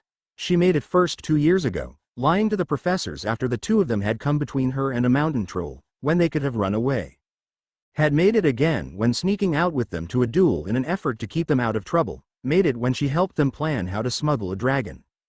Made it when she'd followed Harry after the Philosopher's Stone, sneaking by a three-headed monster she recognized from her readings of Greek classical myths. She'd made it the next year, standing with them against Parseltongue-inspired rumors, and again, brewing polyjuice in a deserted bathroom to break school rules. Had made it when she gritted her teeth that summer and picked up a book on offensive and defensive magic. Forcing herself to practice curses that could injure and incapacitate, when she'd never hurt anyone in her life. It was, in the end, a choice she'd made not last night, but years ago, and made in all the years since, again and again, the same choice in 100 different guises. It was a choice she wondered now if she could ever not make. She clenched her fingers, feeling smooth glass and cold metal between them, then relaxed. All of which didn't mean she never doubted. Never hesitated, never worried. A witch could be bound to her word, but magic had to be invoked to do it. And she wondered at the trust Professor McGonagall and Dumbledore had in her, to bestow such a priceless artifact when she was too young for such a working to be demanded. To only ask for her complete silence, no guarantee but her given word, no safeguard but her promise of secrecy. She'd lied even as she'd sworn, looking at their grave faces. Lied because something in her had died a little, since she'd first woken in the hospital months ago, into a world where everything had changed. Something that had urged her to trust, and respect, and obey, to be good and quiet and follow the lead of adults. Something that had been broken, when she saw how the Mr. and Mrs. Weasley were going to let this go, how Professor Dumbledore and Professor McGonagall were going to let this go. Were going to punish them for not doing the same. She closed her eyes for a moment, and took a deep breath. Exhaled. Stood up, dropping the chain over her head, tucking the hourglass safely away under her robes. Gathered up her books, ready to head down to meet Harry and Ron for breakfast. She'd already made her choice. And if Dumbledore and McGonagall would have preferred she make a different one, they should have done something years ago. Every student at Hogwarts knew that the defense against the dark arts position was cursed. Few really thought about what that meant, other than having gotten used to a revolving door of professors as they moved through their school years. But Harry had chosen his summer reading last year with an eye toward what sounded both dangerous and interesting, and so, written on the order form under Standard Book of Spells, Grade 3, because really, he could see the pattern there already, and above, beyond propaganda. History as written by the losers, he'd carefully inked in his 8th request. Malice in Magic, a study of curses through the ages. The book he'd received was nothing like the dueling text he'd expected. Which was probably a common occurrence, given the lengthy introduction he'd paged through, describing the etymology and evolution of the usage of the word curse, changing through history until it had arrived at today's understanding of the word, where it was commonly used for a wide variety of harmful spells, either cast on a person or imbued into an object. The introduction had finished by informing the reader that those modern spells were not what this book was about, and if that was what they were looking for, here were a few books to look up. Harry had noted down the names quickly, then continued reading. What the book was about, the author had continued, were curses in the old sense of the word. Magic called down by blood or death or bitter grief, human will and human hate twisting wild magic with emotion, creating something that lived, not sentient but far more complex than a mere spell. Emotion and intent creating a hook that anchored itself in the power of the natural world. A true curse was both subtle and dangerous, pervasive and persistent, because it was no mere spell to be blocked, or object to be purified and destroyed. Old curses were malice embodied in magic. And it was a magic that could and would and did kill. And defense practitioners, better than any other, would know the danger of such. Little wonder then, he'd realized, that Hogwarts defense classes had been staffed with fools for years. So what, he wondered, is Sebastian A. Salon doing here? Harry studied their new Dada teacher carefully, screening his investigation behind lowered head, bent to quill and parchment. He'd already finished the test the professor had handed out at the beginning of the class. Not graded, the man assured them, just something to help me judge where you're at, and if his knowledge of the dark arts and ways to defend against them was still nothing to brag about, he knew solid satisfaction that he'd have done far worse had this test been administered at the end of his second year. Knew that his classmates, unless they'd been doing extracurricular studies too, had done far worse than he. He'd thought about pretending he knew less than he did, for secrecy was one of the things the three of them had agreed was necessary. That night they arrived and slipped away from the welcome-back party to talk privately about what they'd so desperately needed to settle. But of all the classes he could sabotage himself in, this one was the one he needed to get the most out of. So he'd answered all the questions he knew and did his best to guess intelligently at what he didn't, and vowed to be careful about revealing what he'd learn in the future, but not so careful that he didn't learn at all. Besides, if his boy who lived status could help anywhere, it was here. He hadn't missed that everyone had expected him to be good at magic when he'd arrived here, though how they could believe a muggle-raised 11-year-old could excel at any magic, he'd never understood. It had been part of the reason he'd hated his fame, knowing that they looked at him, judged him, whispered about him. Knowing what some of them thought, every time he fumbled a new spell. But it also meant they didn't look too closely when he performed well at other ones. Once he'd figured out how to cast his first spells, he could beat Hermione in practicals if he did his homework, but he'd never earned Gryffindor half the points in those classes as she did. He told himself he wasn't at all bitter about it, but he'd use it. The less questions the better. And if people believed him excelling at defense against the dark arts was some natural boy who lived gift, not a necessary preparation to taking out Lucius Malfoy, well, all the better. He didn't know why everyone had decided that letting Lucius Malfoy alive after he'd incited Ginny's death was a good idea, but he was aware how they'd respond to Ron and his plans. And this was too important to fail. "Time's up," said A. Salon from near his desk, and Harry laid down his quill and passed his test to the front, still contemplating the man standing before the class. The professor was of medium height, dark-haired and dark-eyed. Slim and neat, clad in blue and black robes, he had no trace of Lockhart or Quirrell's separate flamboyances. Of course, given that both Lockhart and Quirrell had been living two, albeit very different, lives, maybe that was a good thing. Still, it seemed odd having a teacher so quietly self-contained. Snape's drama, Flitwick's exuberance, McGonagall's stern intimidation, even Dumbledore's maddening cheer. Harry was used to a certain flair in the professors of Hogwarts, and A. Salon seemed, so far, to be entirely too ordinary. Papers collected, the professor moved to the center. "We still have 20 minutes left, and so we'll be talking a bit. I'm sorry to have forced a test on you on your first day, but the previous defense teachers didn't seem to leave behind very complete notes on what they covered, if they left behind notes at all. I already have various lesson plans drawn up, and the test will let me know where to start with you, but it's never too early to begin learning, so, any questions about things asked in the test?" Harry only shook his head, smiling, as Hermione's hand shot into the air. Ron rolled his eyes. "Professor Salon, one of the questions asked what the difference between a defense ward and a defense protection was.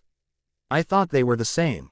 The following discussion was surprisingly lively and engaging, skipping from topic to topic as more students brought up various questions that had intrigued them. The 20 minutes passed far more quickly than any defense lesson he could recall from before, and when the professor at last wrapped it up, he actually found himself rising with a feeling of excitement. Cautious excitement, but excitement. Maybe this year they'd actually learn from their defense professor. Not that he planned on being anywhere near the man without a wand and possibly Ron or Hermione to guard his back. The first potions lesson of the year was as unpleasant as he'd expected. Snape had been in his best form, mocking students' character, abilities, future potential, breeding, and general competence. A great deal of it directed at the last Potter scion. Harry gritted his teeth through it, forcing himself to calm. Learning to wield magic without his wand had taken ferocious willpower and ruthless control over his emotions. Snape would not make him fail that control. He repeated that to himself twice, before he calmly looked up to answer the professor's question, the fifth asked of him that lesson. During the new moon, Professor. Snape's eyes narrowed and he sneered, contempt glittering. Fed up with this, with Snape being in a bad mood because Harry wasn't screwing up, he refused to avert his own eyes as he had the previous 4 times. He didn't know how long the stare down would have lasted. Snape drew himself up, looking about to say something cutting and probably point-taking, but behind him a potion began to boil over, and he spun away to attend it to the frothing green bubbles beginning to spill down onto the floor. Harry sighed and turned his attention back to his own potion, glowing a bright lime green. God, he wanted this lesson over with.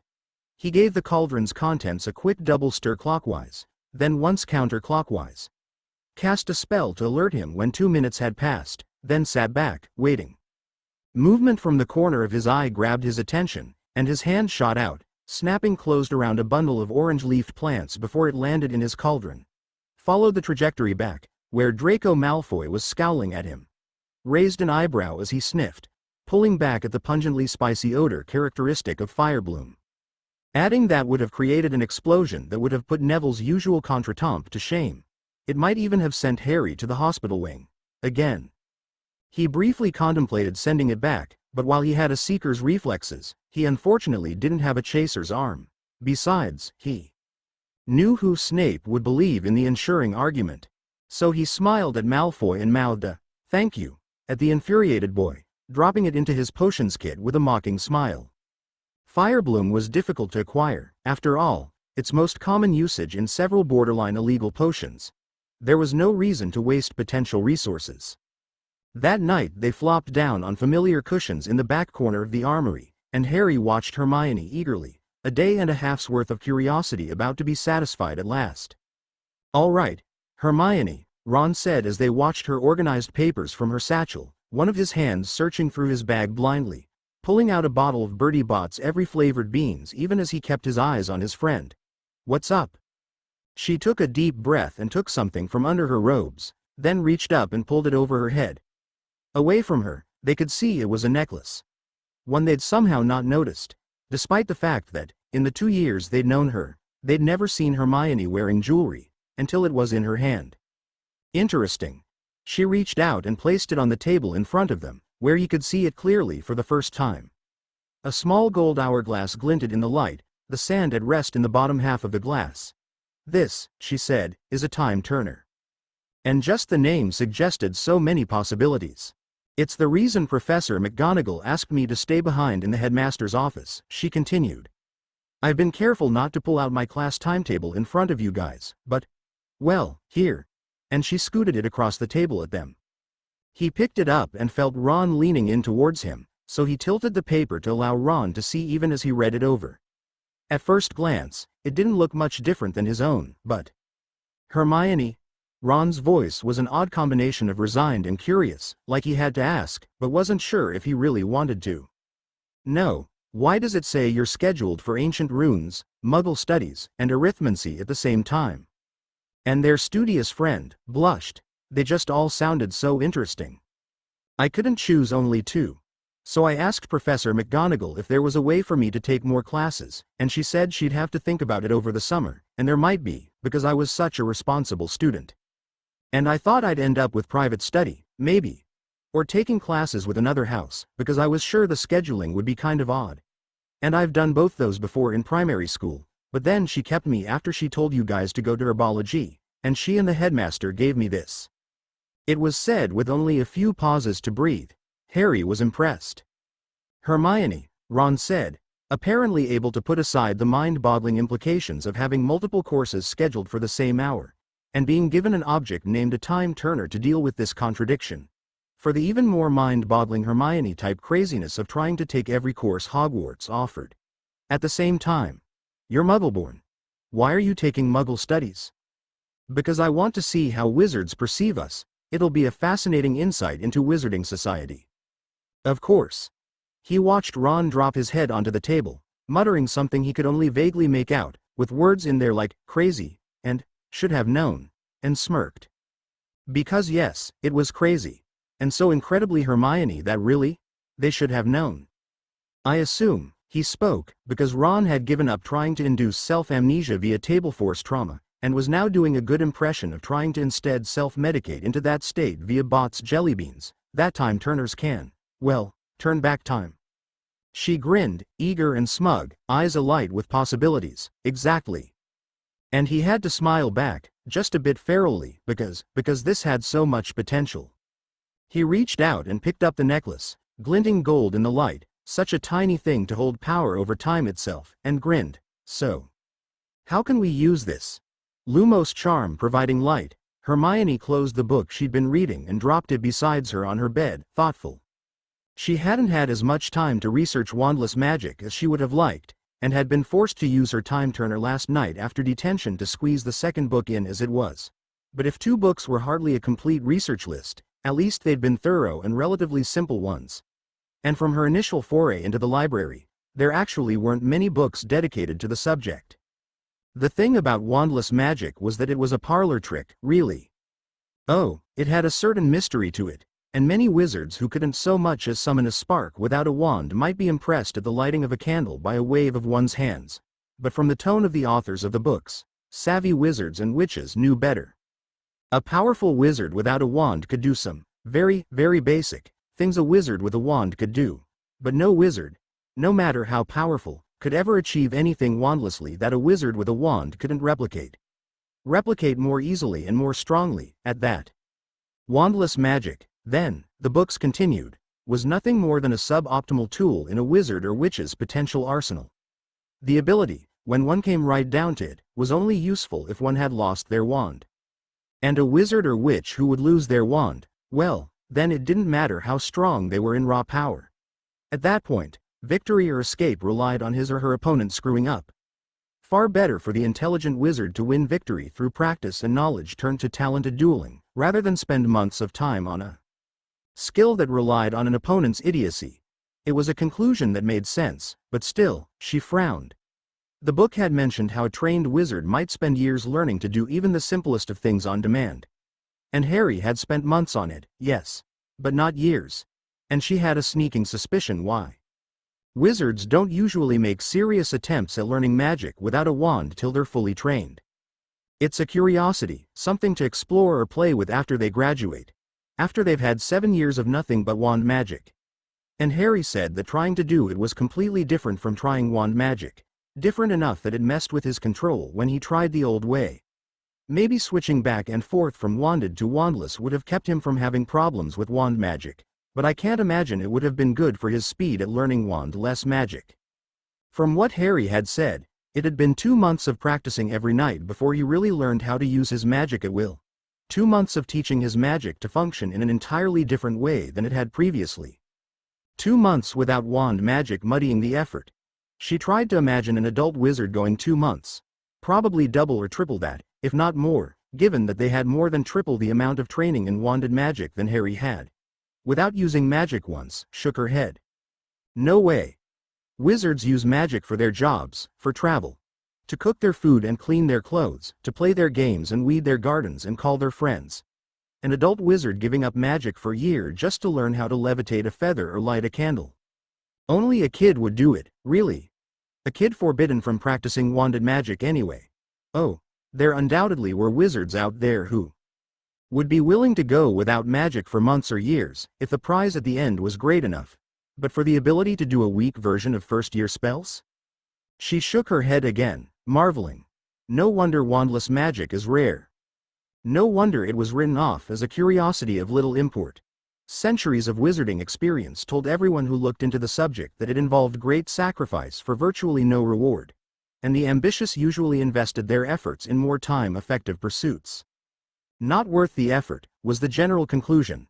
So experienced wisdom held. And so, of course, Harry Potter was determined to ignore them all and master it.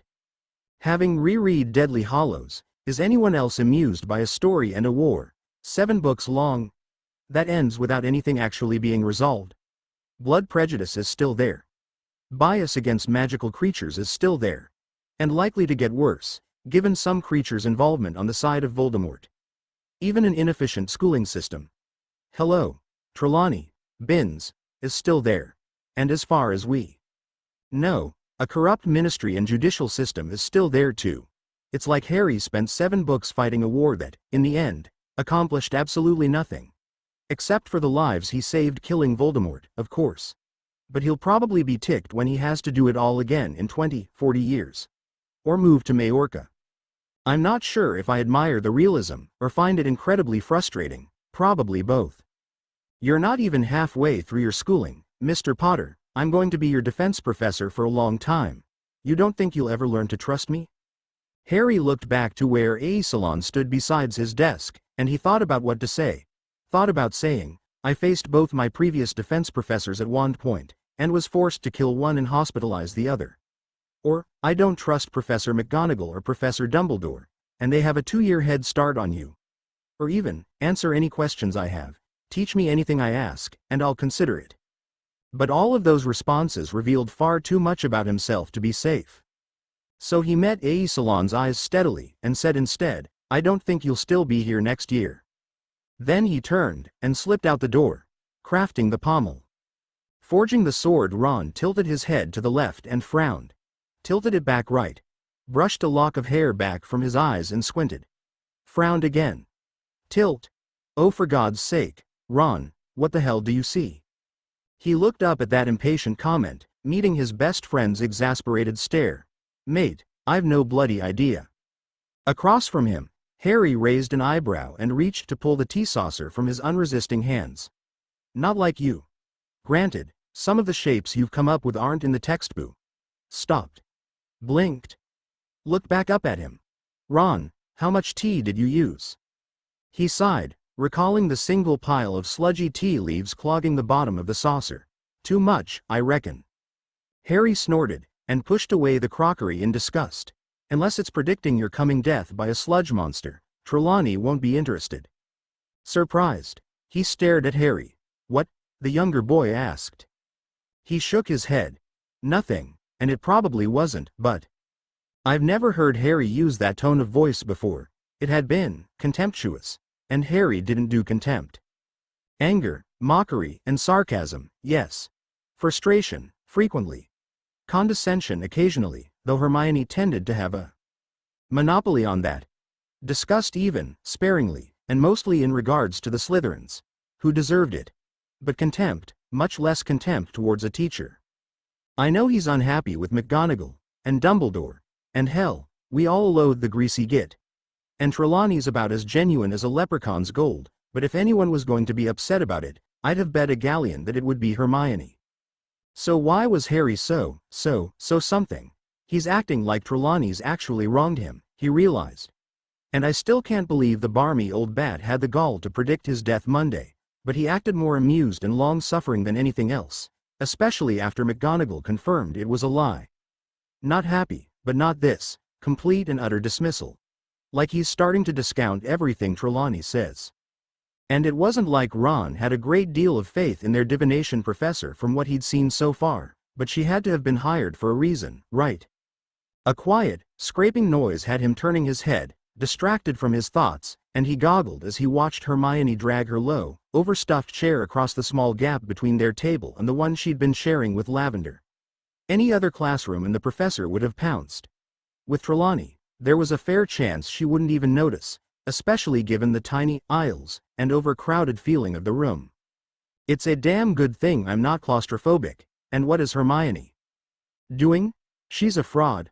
Hermione announced her arrival with the outraged hiss, dropping her book on their table. Ah. Harry rolled his eyes without looking up at them from his study of Unfogging the Future. Tell us something we don't know, Hermione. A morbid fraud. Still with the already knowing. Harry, at his name, Harry finally looked up. What? She stared at their black-haired friend. Is that all you have to say? Harry looked around. By long habit he followed suit, at last locating Trelawney in the far corner of the classroom, standing over a vaguely terrified-looking Neville and a starry-eyed Pavarti. Assured of their apparent safety, Harry turned back to them and closed his copy of the textbook, then shrugged. Look, I'm trying not to judge too harshly. This is only our first week with her. But yeah, right now, It looks like divination's going to suck. Hermione looked heartbroken. But I was so looking forward to this class. Hermione, he said, speaking up since Harry didn't seem to know what to say to this, you look forward to every class. Even history of magic, for Merlin's sake. And that's got to be a feat of magic right there. Well, yes. But all my other new classes have been so much better than this. So one bad class with a slightly barmy professor shouldn't be too much to endure, right? She slumped. Maybe it'll get better as we learn more advanced stuff. He met Harry's eyes. Harry shrugged. He looked back at Hermione, who was staring beyond them at Trelawney, frowning in contemplation. Yeah, he finally said. Maybe. But from the look on his friend's face, Harry didn't believe that any more than he did. The second transfiguration lesson of the year wasn't going well for Harry. He'd been able to get Hermione and Ron to cover for him Monday, and one of them would be turning this pillow into a teacup for him. Assuming one of them got the spell before the end of the class, as a fail-safe today if he couldn't, but even if it'd save him from McGonagall's notice, that really wasn't what he wanted to happen. What he wanted was to be able to do his own bloody transfigurations himself.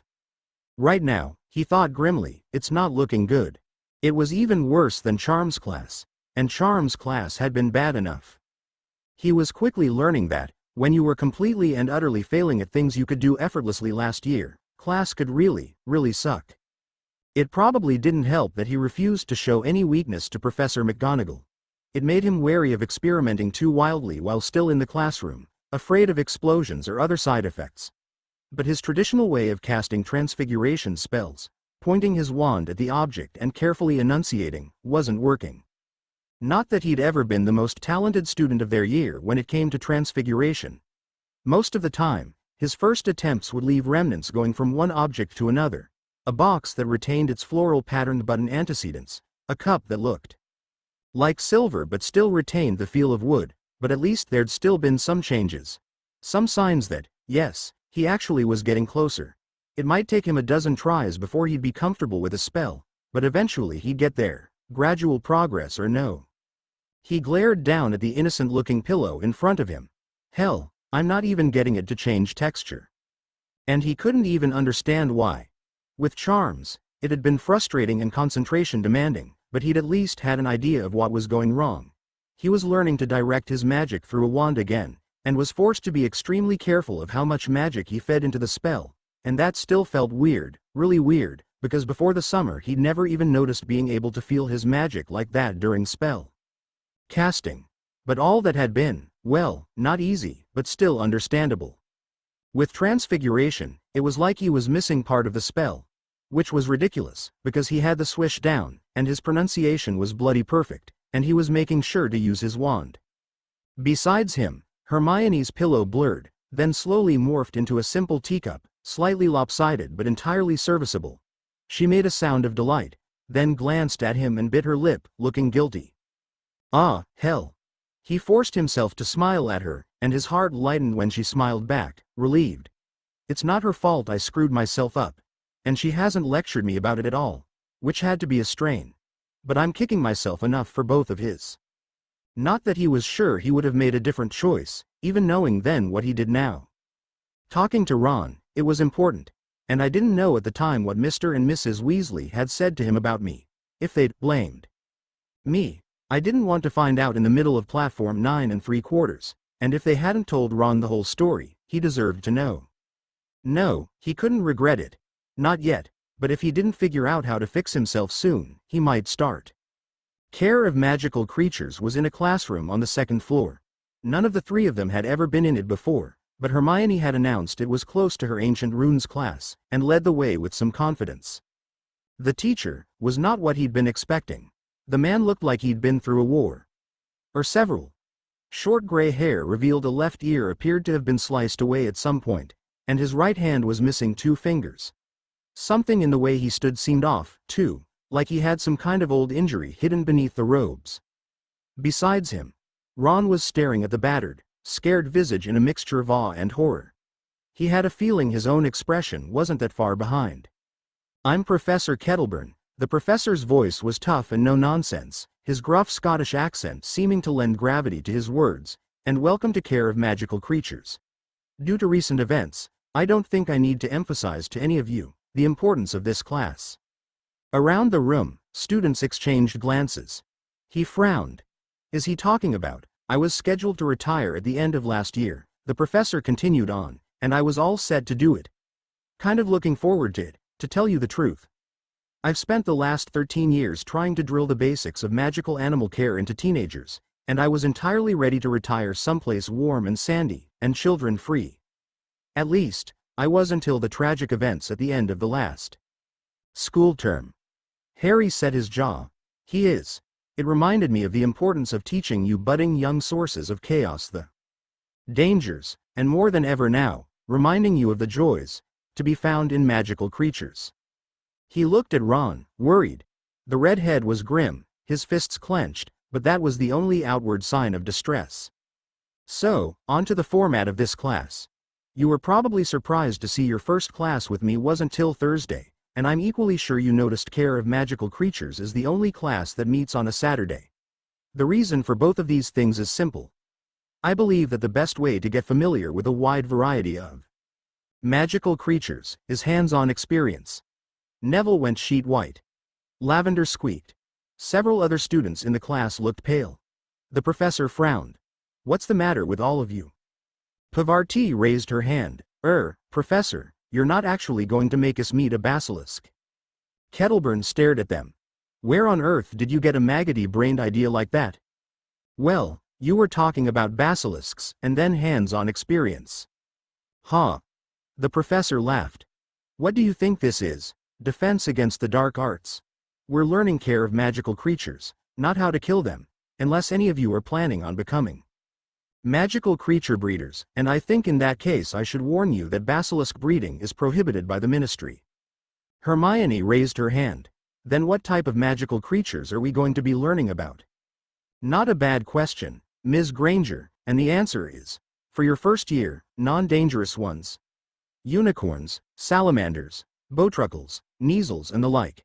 Next year we move on to more advanced creatures, Kettleburn continued, and if you decide to take care of magical creatures at a newt level, then yes, we will be covering the potentially lethal kind, like dragons and griffins. Hermione's hand shot up again. Why would we learn about dragons and griffins, but not basilisks? Harry raised an eyebrow. That was actually a good question. The professor sighed. Care of magical creatures is a basic class for a whole host of future careers, from simple things like pet shop owner or a Department of Magical Creatures officer, to more exotic fields like potions ingredient gatherer or dragon keeper. The point of care of magical creatures is not to teach you how to kill them, but to teach you how to keep them alive. You will be learning things like habitat, life cycles, diet, mating habits, grooming, potential uses, and common problems encountered with magical creatures. Basilisks, rare snakes created by dark magic, have neither marketable ingredients nor do they make good pets. And granted, their hide has a similar spell resistance to dragonhide. It is also, however, varied shades of a bright, poisonous lime green. And by its very nature, impervious to dyes. He raised an eyebrow. Not a huge market for that, even if the ministry was crazy enough to allow it. Now, no more questions please. Looking sheepish, Hermione lowered her hand. Harry hid a grin. As I was saying, we have this 2-day format for a reason. Each Thursday I will be introducing you to the magical creature we are studying for the week, and assign you whatever reading is required. On Saturday, when at all possible, you will be meeting a live specimen of said creature. For now, that will mostly happen here on Hogwarts grounds. In later years, that might include field trips. I've always found the 7th year's day trip to the Romanian Dragon Preserve goes over very well. He smiled at the whispers that broke out. Exactly. And with that taken care of, I think it time to introduce you to the first of our animals, the Ashwinder snake. Harry leaned forward as the professor drew a pattern in the air with his wand. Glowing fire hung in the air behind it.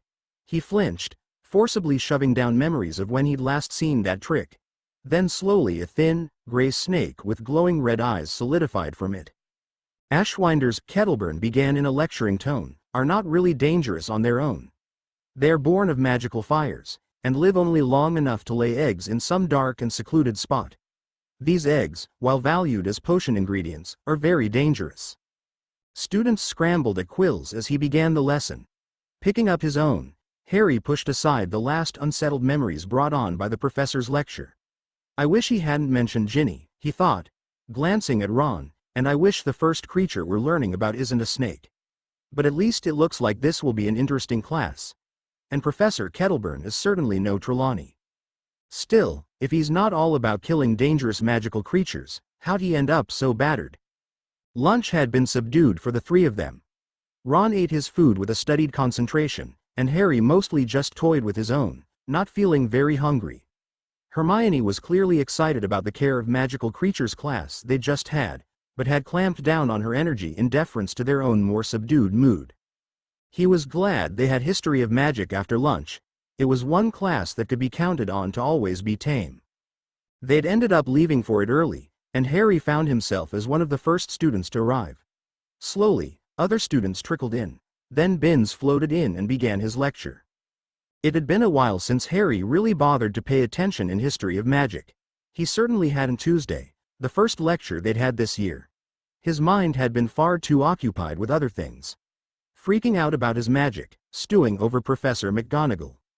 Wondering what Hermione had to share with them, but today he was, well, still freaking out over his magic, if not as much, but he knew about the Time Turner, now, and he decided he didn't care about McGonagall. So when Binns started talking, he actually tried paying attention. Tried being the operative word.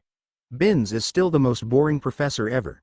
And how can he make something that was so interesting when I was reading it in the books seem so incredibly dull now? The thing was, some of the stuff they'd studied in History of Magic was actually kind of interesting, on the surface. They'd been moving forward steadily through time as the years progressed, first years learning the basics of everything up till the founding of Hogwarts, then in second year they'd covered through the 1300s, and the founding years of the Wizards' Council. One of the items of summer homework had been discussing the topic of witch burning in the 14th century, a topic with the potential to make a fascinating debate, if Binns had ever held debates, and they were scheduled to start the 1400s this year.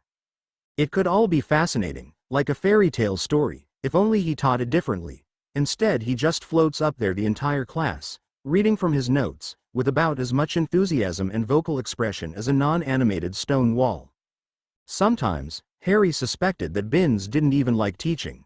Which seemed really twisted considering he was still doing it even after he died.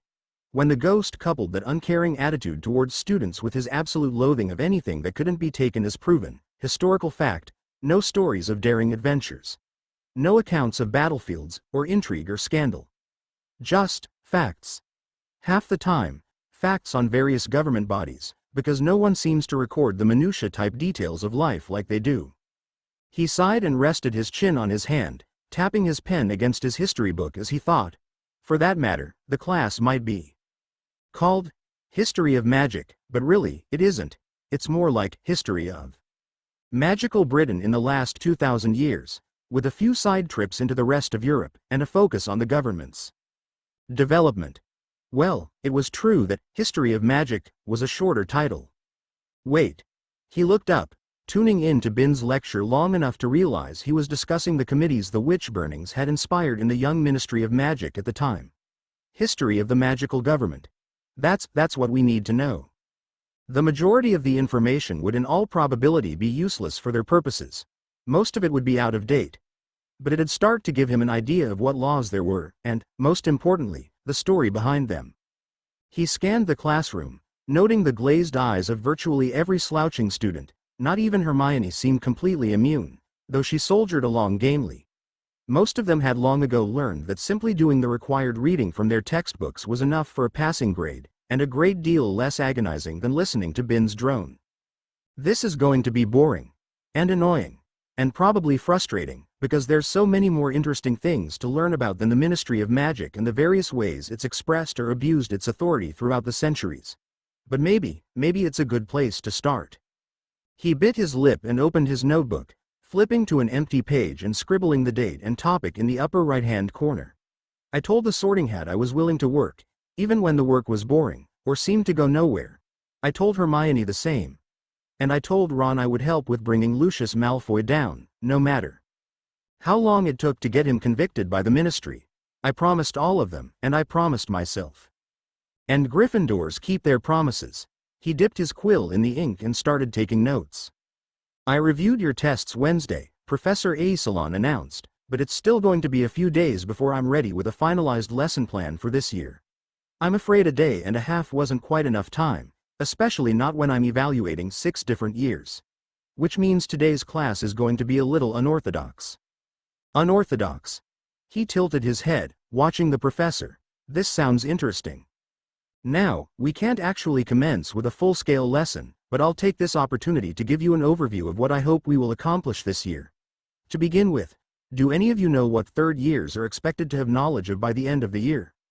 Harry glanced around, but no one looked like they had a clue, not even Hermione. Ah, not surprising. You were likely never told. Indeed, the vast majority of wizards and witches are never explicitly told. That Hogwarts has a standard curriculum, established along guidelines developed in concert between the Ministry of Magic and the Board of Governors. The professors here at the school are welcome to teach more than these established basics, but by the end of the year, certain minimum standards of proficiency are expected. Graduating into 4th year, for example, you will be expected to be able to identify, contain, defeat, or escape from most dangerous magical creatures and plants that fall in the Class 3X to Class 4X categories on the Ministry's classification scale. Understandably, they put a particular emphasis on those native to Europe. You'll be given an overview of the Category 5X creatures near year-end, enough to at least recognize them, hopefully. However, since the prescribed response to encountering one of them is apparating away very fast, you won't be called upon to demonstrate. There were a few hisses of quiet laughter at the professor's wry tone. The man smiled and continued. It is not a coincidence, Salon admitted, that you are to learn this in your 3rd year of defense. 2nd year should have been teaching you basic survival skills, basic orienteering, and how to handle Category 2X to a few, low danger, Category 3X rated magical animals and plants. This would have given you a good grounding for the more dangerous creatures we are to be studying this year, and would also have been a felicitous introduction for those of you who elected to take care of magical creatures among your optional courses of study. Unfortunately, from the answers I've been evaluating on the submitted tests, I've been forced to conclude your last year's defense professor was of woefully inadequate standards, which necessitates attempts to remedy these holes in your education, and these remedial lessons will be interspersed in between your normal 3rd year lessons as we are able. So Lockhart wasn't being a total idiot with the pixies? He mused, surprised. Well, he'd been a total idiot, but he'd been an idiot at least trying to do his job right. Too bad he was also a spineless coward, a traitor, and a thief. If he'd been worth anything, maybe Ginny wouldn't have died. Shaking the thought away, he turned his attention back to their teacher. 1st year, in case any of you are curious, covers basic magical theory, a few almost harmless hexes and jinxes, such as jelly legs, or minor petrification, their counters, and various methods of summoning aid, such as the conjuration of sparks. At one time it was hoped to teach 1st years a basic illusion spell, but they've never found a spell of sufficient simplicity as to be within the capability of the majority of 1st year students. Now, does anyone know, or have a reasoned opinion, why those spells are the standard skill set taught 1st years? To Harry's surprise, it was Draco Malfoy, of all people, who raised his hand. Yes, Mr. Malfoy. Those are all you need to escape muggles, sir. And non-magical wild animals too, I guess. Correct, Mr. Malfoy. 3 points to Slytherin. The man looked out over the surprised class. Indeed, although a jelly legs jinx would do little against another wizard, it is fully capable of incapacitating a muggle, or even a boar. By the standards laid down at the founding of the school, by the end of their 1st year, any children sent back to their homes over the summer should be able to protect themselves from a single muggle attacker, or summon aid if there should be a need. It's a tradition continued to this day, although we have, if possible, even less interaction with the muggle world than our ancestors did centuries ago. You have a question, Mr. Zabini? Professor sir, how do you know all this? I don't think either of our previous 2 defense professors did. Salon smiled. You might be selling them short, but in any case, I am unlikely to fit the archetype of a defense professor that your previous instructors, in all likelihood, embraced. In fact, by both training and inclination, I'm a historian. Harry stared. The best defense professor it seems like we've had so far, and he's not a defense professor? That doesn't mean I'm useless at spells, their professor continued, and I like to think my repertoire is at least respectable. But indeed, I've never won a dueling championship in my life. And my travels have mostly been supplementing my historical inquiry, not journeying about defeating various magical dangers. Which means your education will not just be in various curses and counter-curses, but rather I hope to instill in you some awareness of the world, and the present dangers therein. Now, unless someone else has questions, I think it time to begin your practical lesson. Today we leave off investigating magical creatures or plants, and I will instead be teaching you 3 spells you should have covered in basic survival skills last year. We'll start with the charm to tell if water you run across in the wild is potable, then move on to a warming charm, designed to keep oneself from freezing if lost outdoors overnight. Finally, we'll cover the compass spell, supremely useful if you're not sure exactly where you are, but know a large settlement lies nearby, somewhere, say, to the northeast. Please bring your wands to hand. Surprised, Harry pulled his wand from his pocket. He wasn't sure if he ever would have any need for this in real life, but it wasn't often they had a defense lesson where their teacher had them actually casting spells. I think I might like this guy. But he's a historian, and since he chose this year to become a professor, chances are it was something that happened recently here that convinced him to teach. I can only think of one newsworthy event at Hogwarts last year. So he's either here about the Chamber of Secrets, or he's here about Ginny. And either way, I was involved.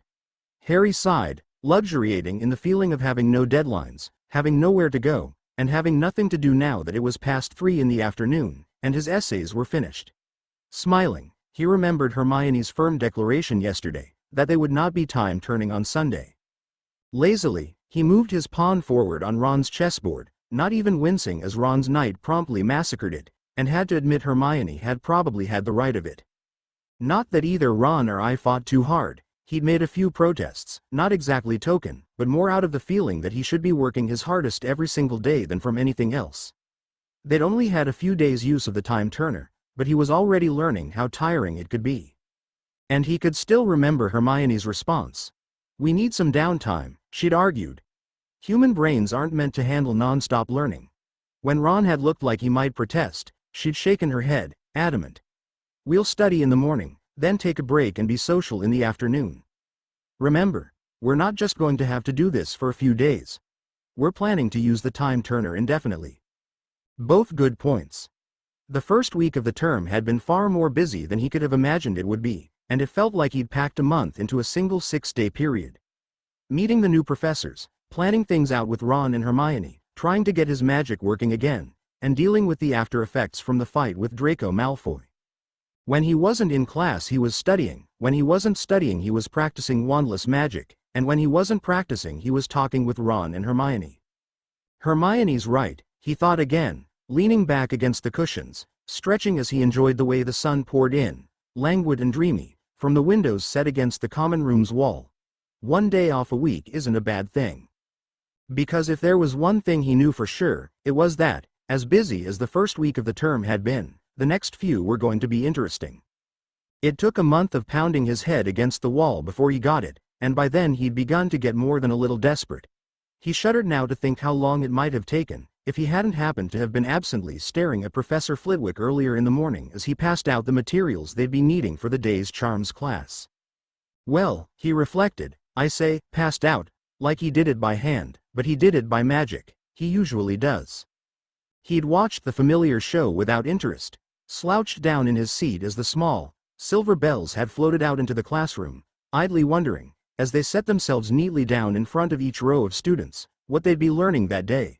It had actually taken him a moment to realize what he'd seen, and when he did it sent him bolting upright, astonished. He'd recognized those wand movements. The professor hadn't actually said anything out loud, and how did professors do that, anyway?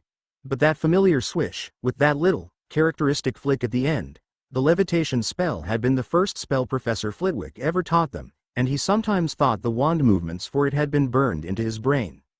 He remembered still, with a hint of discomfort, the way he'd stared at the professor hours earlier, confused, because that had been the levitation spell, but those bells had done far more than just float. They'd floated, but they'd floated to each row, and yeah, he was used to the professors being able to do tons of things he couldn't, but he'd kind of always assumed they were using advanced spells. Spells they'd be teaching the students in 5th or 6th or 7th year. To do it, he'd only paid half attention to the lesson on altering the sound the bell would create when struck, which he'd probably be regretting a little when he worked on the homework assignment tonight. Because the other half of his mind had been busy wondering how the professor had done that. Luckily, Flitwick was one of those professors with a true love of knowledge, appropriate, given his house, and a genuine joy in passing that knowledge along.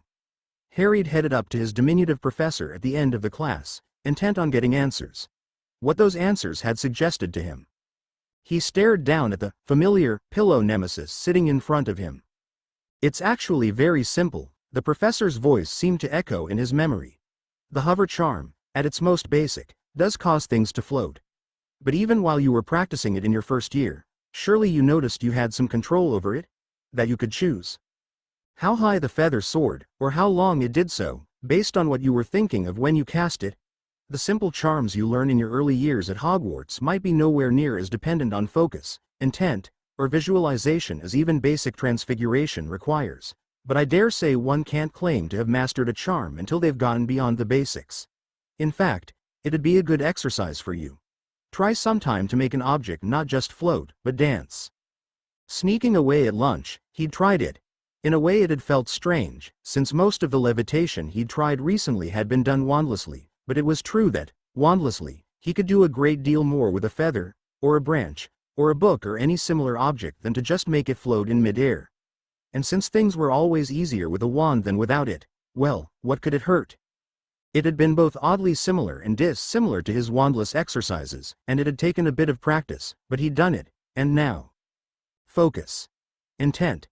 Visualization. He lifted his wand and closed his eyes, focusing himself as he would before he'd attempt wandless magic, working from that quiet, balanced stillness he'd found most facilitated his control. He took his time, painting the image vividly across his mind, crafting the desired form, piece by piece. He filled in details, sharpened the edges. Forced himself to see it, until every inch and curve and detail was crystal clear, like a portrait etched into his brain. Took a deep breath, and holding it, he murmured the words of the inanimate to inanimate transfiguration spell. Then he opened his eyes, and stared. He'd never particularly thought of himself as gifted with transfiguration before, but the cup from his mind sat glittering before him, no mere lopsided teacup but a finely etched goblet, elaborate in its details and brilliant in its colors, with sinuous knotwork along the edges, sparkling silver and looking exactly like he'd imagined it.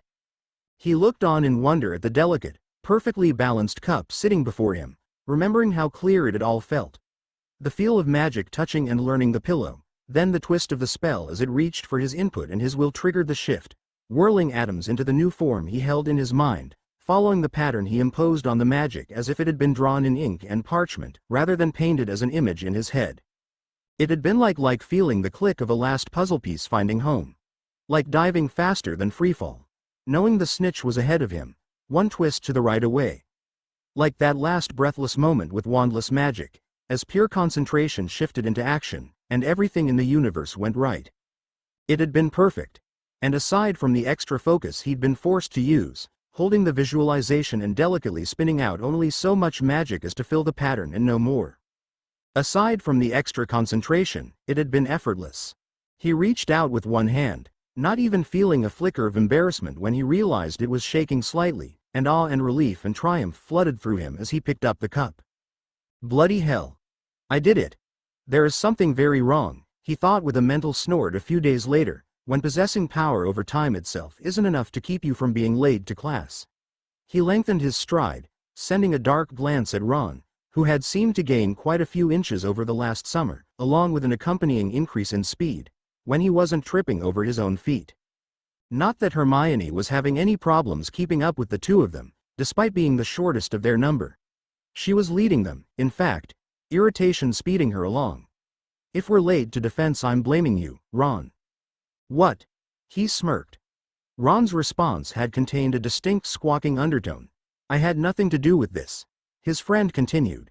It was your spell, it was Harry who cast it. I didn't know that would happen, he interrupted. They were not blaming this on him. Harry who cast it, Ron continued doggedly. So how'd I get the blame? Harry, she said with exquisite precision as they ascended the next landing, was not the one who thought putting his all into it was a good idea. I just said he should try putting different levels of effort into breaking the protection. He was the one who wanted to throw everything he had at it. And it's not like I knew he'd blow up the classroom. I did not blow up the classroom. They continued as if they hadn't even heard him. It's Harry, she said. Apparently, in their code that was short for you should have known. Hey, he said, mildly insulted because really, he wasn't that bad. And it had barely taken any scrubbing to remove the scorch marks from the stone. True. Ron shrugged. Hey, it's okay, Harry, Hermione said as they approached the last corner, soothing tone a deliberate patronization. We've known each other for years now. We understand. With you, these things just happen. For the last bloody time, he said, voice rising, because they'd been teasing him non-stop about this, ever since they started scrubbing the evidence away. I did not blow up the bloody classroom. Then they turned the corner and screeched to a halt, narrowly avoiding a collision with the professor as he came the opposite way. Professor A. Salon. Hermione squeaked. Are we late? He studied them for a moment, dark eyes thoughtful, and Harry resisted the urge to fidget, uncomfortably sure their professor was taking in every detail, from the small burn on Ron's sleeve to the damp patches on his robe from Hermione's conjured water. But he responded to Hermione without commenting. You have 35 seconds left, Miss Granger. I suggest you hurry. Yes, Professor, she said, then dodged around him, and over to the classroom door. Harry followed, Ron trailing behind him, as he tried to convince himself that he was imagining the feeling of the professor's eyes watching him as he went.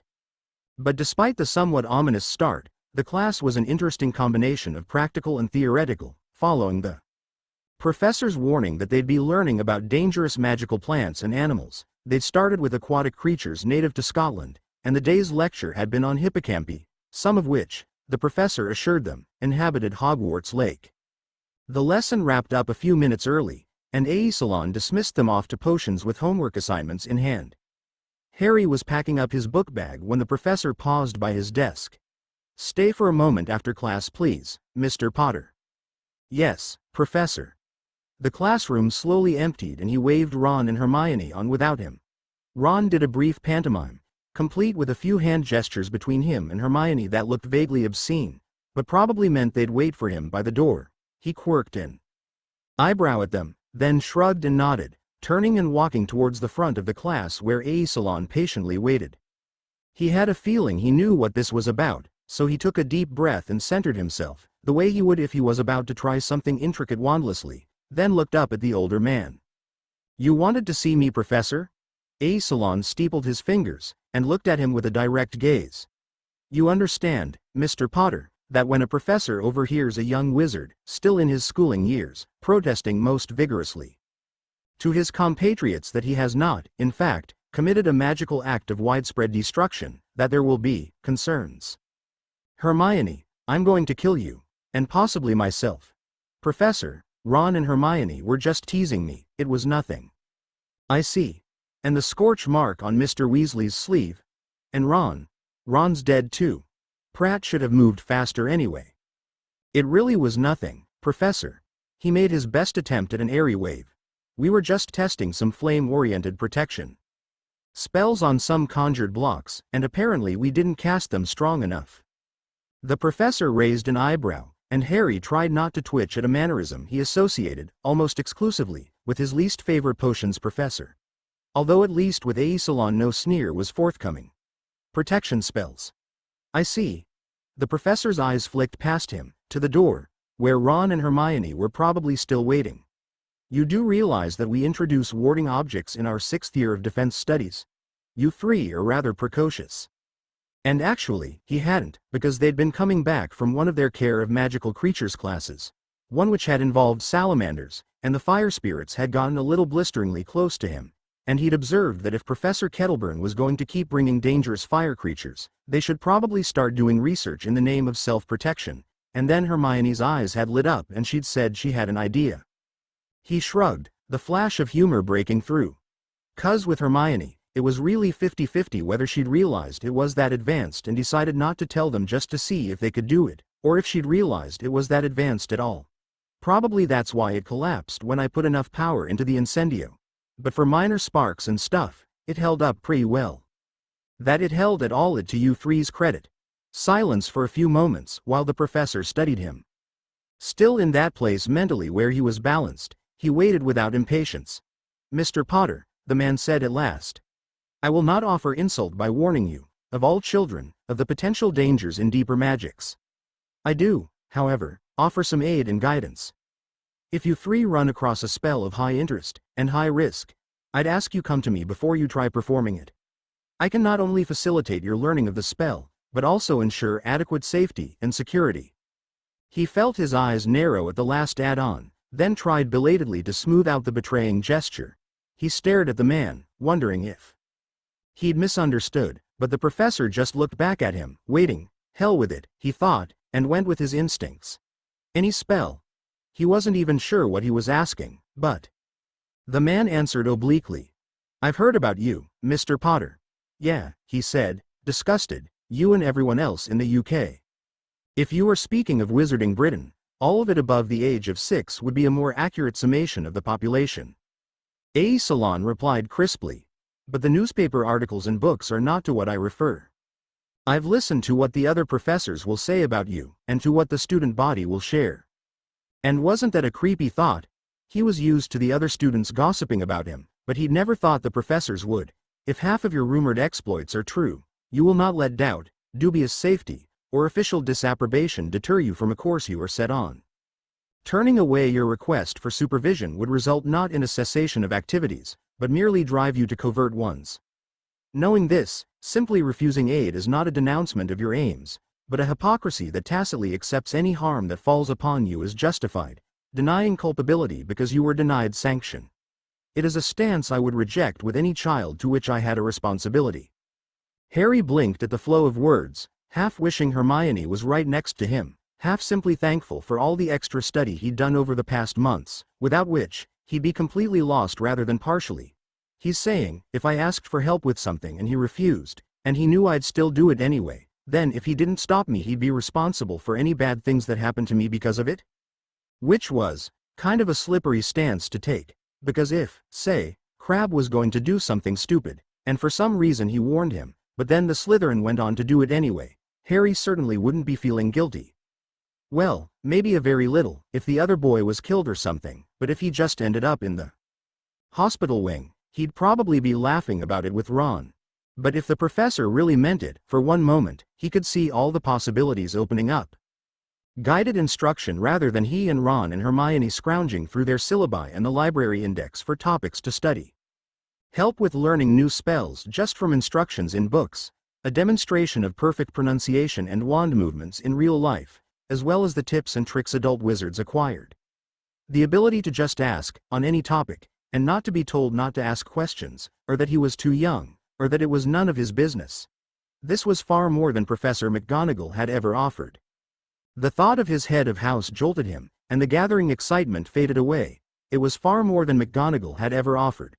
McGonagall, who'd taught his parents. McGonagall, who headed his house, and was supposed to be the one he could go to for any problems he had at Hogwarts. McGonagall, who'd turned away. So he met his professor's gaze and smiled. It was a smile his friends probably wouldn't recognize, guileless and a little slow, with just a touch of gratefulness. It was a smile the Dursleys would have known instantly. "Of course I'll come, Professor." Then he turned, and headed toward the door. "Mr. Potter." A. Salon's voice carried clearly. He turned back. "Yes, Professor." The man studied him in silence for a moment, then spoke. "You're not even halfway through your schooling, Mr. Potter. I'm going to be your defense professor for a long time. Do you think you'll ever learn to trust me?" Harry looked at A. Salon where he still stood beside his desk, and he thought about what to say. Thought about saying, "I faced both my previous defense professors at one point, and was forced to kill one and hospitalize the other." Or, "I don't trust Professor McGonagall." Or Professor Dumbledore, and they have a 2-year head start on you. Or even, "Answer any questions I have, teach me anything I ask, and I'll consider it." But all of those responses revealed far too much about himself to be safe. So he met A. Salon's eyes steadily, and said instead, "I don't think you'll still be here next year." Then he turned and slipped between Ron and Hermione, leaving the classroom behind him. What did he want? At Ron's question, He turned away from the view below them, and looked at the two of them. I'm not sure. He watched as they exchanged glances, Hermione's worried and Ron's suspicious, and wondered when they'd all started assuming adults were a source of potential interference to be wary of. Wished he himself could believe that it wasn't true. But the professors talk of truth and loyalty and fairness. Then they aren't willing to help those who will take a stand. We really can't trust them, because if they knew what we were doing, they'd try to stop us. Ron can't even talk to his parents, and I'd be willing to bet Hermione hasn't said anything to hers, either. And if you can't trust those who are supposed to love and support you above anything. And it wasn't like he had any practical experience at families, but he knew what he'd be willing to do for Ron or Hermione. What they'd be willing to do for him. Frankly, none of the adults around measured up. We couldn't hear most of it from the door, mate, Ron said. But we definitely heard him at the end. Why was he asking if you'd trust him? That seems kinda. The redhead made a vague, wobbly gesture in midair. Odd, he supplied, and Ron nodded. Yeah. I mean, all the professors just expect us to trust them, but, you know, as professors. Not as, well, anything else. It's not out of place for a teacher to want his students to trust him, Hermione added, looking thoughtful, but what brought this on? What on earth happened that made him think you didn't? He looked at her askance. Hermione. I don't. Oh, honestly. She rolled her eyes. Of course you don't. For that matter, neither do I, but my point is, how does he know that? Oh. He frowned. He heard us talking about the, overpowered incendio. And, you know, it really wasn't helped by you guys making it sound like I'd started World War III on the classroom. I guess he was. I don't know. Maybe worried? Maybe interested? He made a throwaway gesture. I still can't pin that one down. But anyway, he implied that we, the three of us, impressed him. Then he told me that he wouldn't insult me by warning us about the dangers of magic, but that he was available for help if we needed it. And I told him I'd come to him if we ran across something we thought might be dangerous, but, he shrugged. I guess he didn't believe me. Hermione nodded. So the question is, was he just interested in helping students? Or was he interested in helping you? Or, I guess, if he's even interested in helping us at all, he might just be wanting to know beforehand so he could stop us from trying things. He shook his head. He made the offer to all of us. Well, he seemed to treat us as a unit, anyway. And as to if he wanted to help us at all, I don't know. But I think he realizes that if we did go to him once, and he stopped us, we'd never go to him again. He even said something kind of about that. It was Ron's turn to shrug. Doesn't really matter in the end though, does it? Whether he's offering 'cause Harry's the boy who lived, or if he's just offering because he's concerned, either way, we don't trust him enough to take him up on it. That was, surprisingly insightful of Ron. He really has grown up a lot. If only the price hadn't been so high. Not yet, anyway, Hermione put in, apparently unwilling to scratch off any source of knowledge entirely. Maybe someday. We'll see. Who knew? Maybe a salon would break the curse. We're agreed, then? We still do this on our own. On our own. Hermione nodded.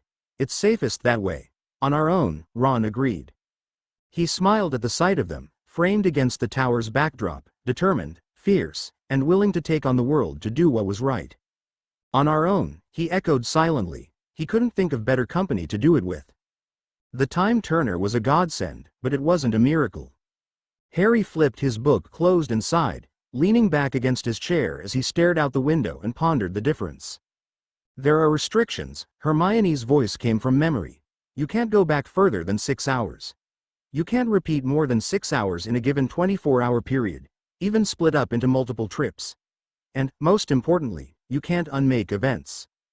All of which was, yes, disappointing in a way, because he'd wondered, for a moment, when he'd first held that seemingly fragile construction of metal and glass and pure magic in one hand, if the time turner was the answer to all their problems, gifting them with literally as much time as they could ever want. But on the other hand, well, in practice, the hours they had been given hadn't exactly turned out the way he'd imagined they would. Really, he thought, reflecting over the past weeks, extra time sounds great in theory, but then you have to figure out how to use it. Because the problem wasn't the limited number of extra hours in a day the time turner could give them. The problem was that the time turner gave them time, and nothing else. It didn't make them smarter. It didn't help them learn faster, didn't make it easier to concentrate when they were tired, or frustrated, or just plain burned out. It didn't allow them to memorize things quicker, or to remember things more completely or clearly. It didn't do anything, other than give them an extra 4 to 6 hours in a day. Yesterday, they'd spent half of those hours sleeping. It hadn't been the first time. He was still grateful they had it. He figured, at the very least, they were getting an extra 2 or 3 hours in of study time, more than even the most dedicated of Ravenclaws might have each day. He was beginning to really start to get a handle on effortlessly switching from wanded to wandless magic, then back again.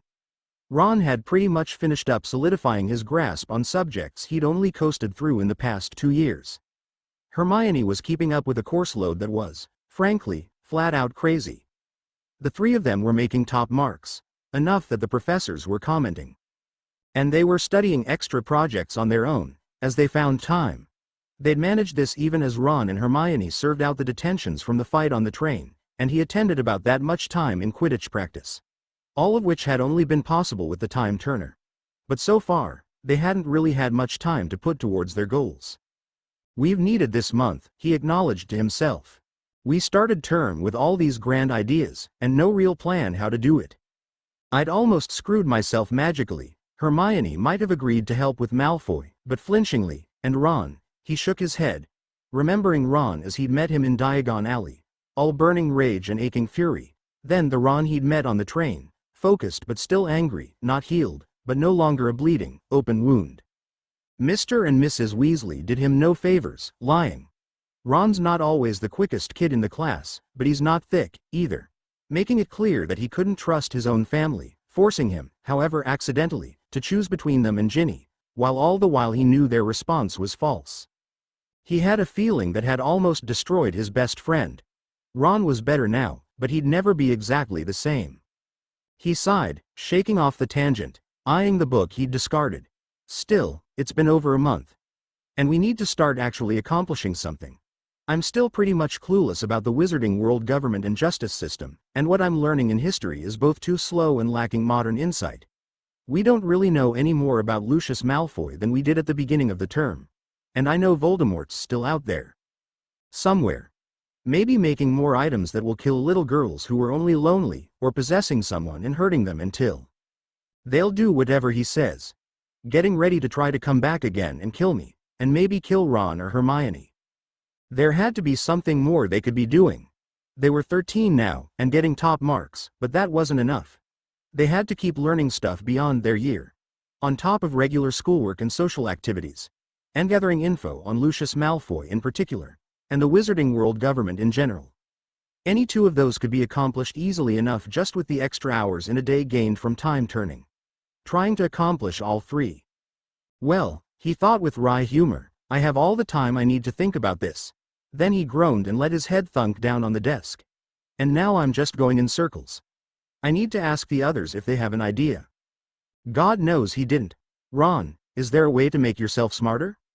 Sitting around their study niche in the armory, a place they'd found themselves using more and more this year, between keeping the secret of the time turner, and keeping their other secrets, Hermione and Ron both looked up from the transfiguration assignment they'd been working on. Ron asked, uncertain at the non sequitur. Hermione raised an eyebrow, eyes flicking over his practically untouched parchment. I hear studying's good for that. No, he said, rolling his eyes. I mean, magically, is there a way to make yourself smarter?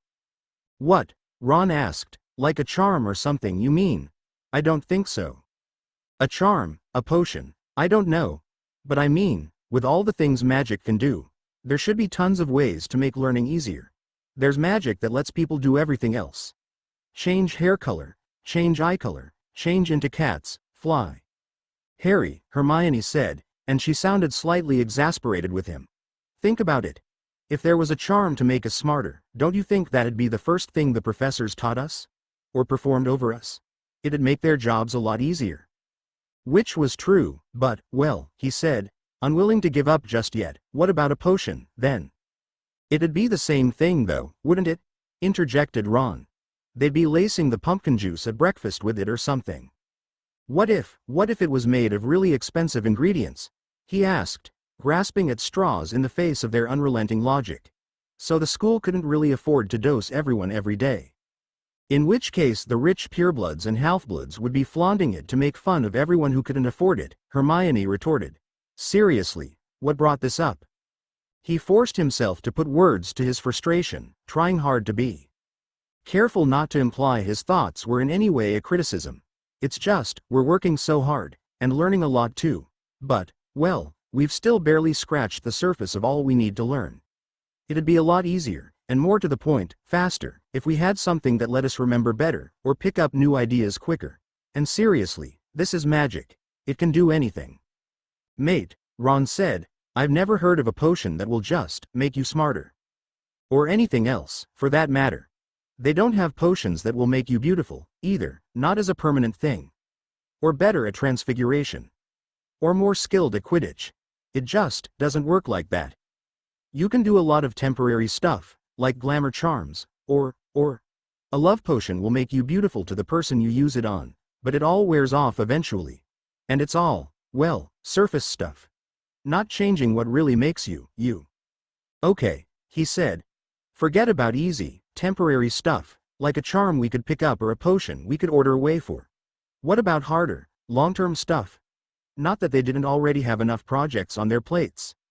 Like what? Hermione asked, half puzzled, half challenging. Like, he said, like, I don't even know what like. Like the kind of magic that does let you turn into an animal, easy and natural as breathing. Like the kind of magic that could change you. Dumbledore said, last year, when we were talking about Voldemort, that he frowned and squeezed his eyes shut, trying to remember, he'd undergone some sort of magical transformation. And maybe, whatever he did, I figure that's probably one of the reasons he was so powerful, and maybe even why he didn't die. Oh no. Ron shot straight up, interrupting. You don't want to go that way, Harry. There's all sorts of stories and tales about dark wizards, who try to find ways to circumvent death, or gain more power, or any number of things. It always ends badly. Always. Well, I don't care about being more powerful, or immortal, or anything like that, he said, this time feeling like it was his turn to be exasperated. I'm just saying, we know that it is possible for wizards to change themselves. It's dark magic, Ron said flatly. Not just dark, evil. Sacrificing children and tearing power from magical creatures. Hell, Harry, you saw what came of Quirrell drinking unicorn's blood. What you gain in power you lose somewhere else. It's not natural, it's corrupt. But, he said, confused, that really doesn't make any sense. Harry, Hermione suggested cautiously. Ron's the one who grew up in the wizarding world. Don't you think he's the one who knows best? I'm not doubting that, Hermione, he gestured sharply with one hand. And I'll say it again, I don't want to steal anyone's power, or life, or anything else. But it doesn't make sense that there'd be a high price for any and every change you make to yourself. I mean, Ron, most of these stories, it was a dark witch or wizard, right? Who was probably making a deal with dark creatures, or, like you said, sacrificing someone else for their goals. But, don't you think maybe the way they were going about it, or what they wanted out of it, had something to do with how bad it went?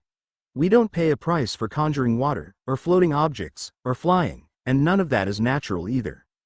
I don't know, Hermione replied while Ron seemed slightly confused, and it occurred to Harry that, maybe for Ron, floating objects and conjuration and flying was natural. In fairy tales and fantasy books, there's usually a price. And the more you gain, the bigger the price it seems to be. Maybe it's just that I never had the time or opportunity to read a lot, he countered. God knows my aunt and uncle never encouraged it, but I still don't find it entirely convincing. I mean, what do muggles really know about magic? The few books I read seem to put a lot more limits on magic than there really are. People getting tired casting simple spells, and stuff. I mean, it's magic. By definition it should be a lot more flexible than that. Even if you're right, we're still back to the point we made about charms and potions. If it was that easy, everyone would do it. I'm not saying it would be easy, he said, looking at them both. Hell, I'm not even saying it's doable in a non-evil way. I'm just saying it's worth it to find out more. I just want to ask, Ron put in, when we started talking about using you-know-who as a role model. I'm not exactly, anyway. He threw up his hands. Never mind. Look, Hermione, you're the best at research, even though I know you also have the busiest schedule of the three of us school-wise. Can you look for items, or potions or charms or any other way to make someone smarter? Even if there's a limited use aspect? I know you both think I'm barmy right now, but I still feel like I'm right. Or at least partly right. Isn't that worth checking out? If it doesn't require eating someone's soul or something, Ron muttered, looking at Hermione. All right, she replied, a little slow, and he watched the two of them exchange glances. Since you feel that strongly, I'll look for examples of magic being used to make someone better or smarter. Now that we no longer have detentions 3 times a week, that frees up almost 6 hours. I'll see what I can find. Good. Thanks. He sighed and sat back against the cushions, running his hand through his hair. And Ron, whatever Hermione finds, if she finds anything, we'll talk about before we use. I'm not exactly any more eager to turn into Voldemort than you are. But we're going up against wizards decades older than us. No matter how much time we've had to learn a few extra spells. They've had like 100 times more than that. Ron met his eyes steadily, then sighed. I know, Harry. I know. But most of those spells are evil. And, his voice broke for a second, the Ron continued, and you know whose diary was a perfect example of such things. Setting up a trap like that. Ron's hands fisted. There are only so many reasons for it. Wherever he is, the bastard's probably stronger than he was. Because of what he took from Ginny. It felt like ice had congealed inside him. What? You didn't know? Ron was grim. Never mind, stupid question. You wouldn't have had your parents telling you stories growing up, and I know we haven't covered things like this in History of Magic. The way you told me that the diary image of you know who was coming back. Like, turning into a real person? That's beyond anything I've even heard about. But there are things like it, things evil wizards can do.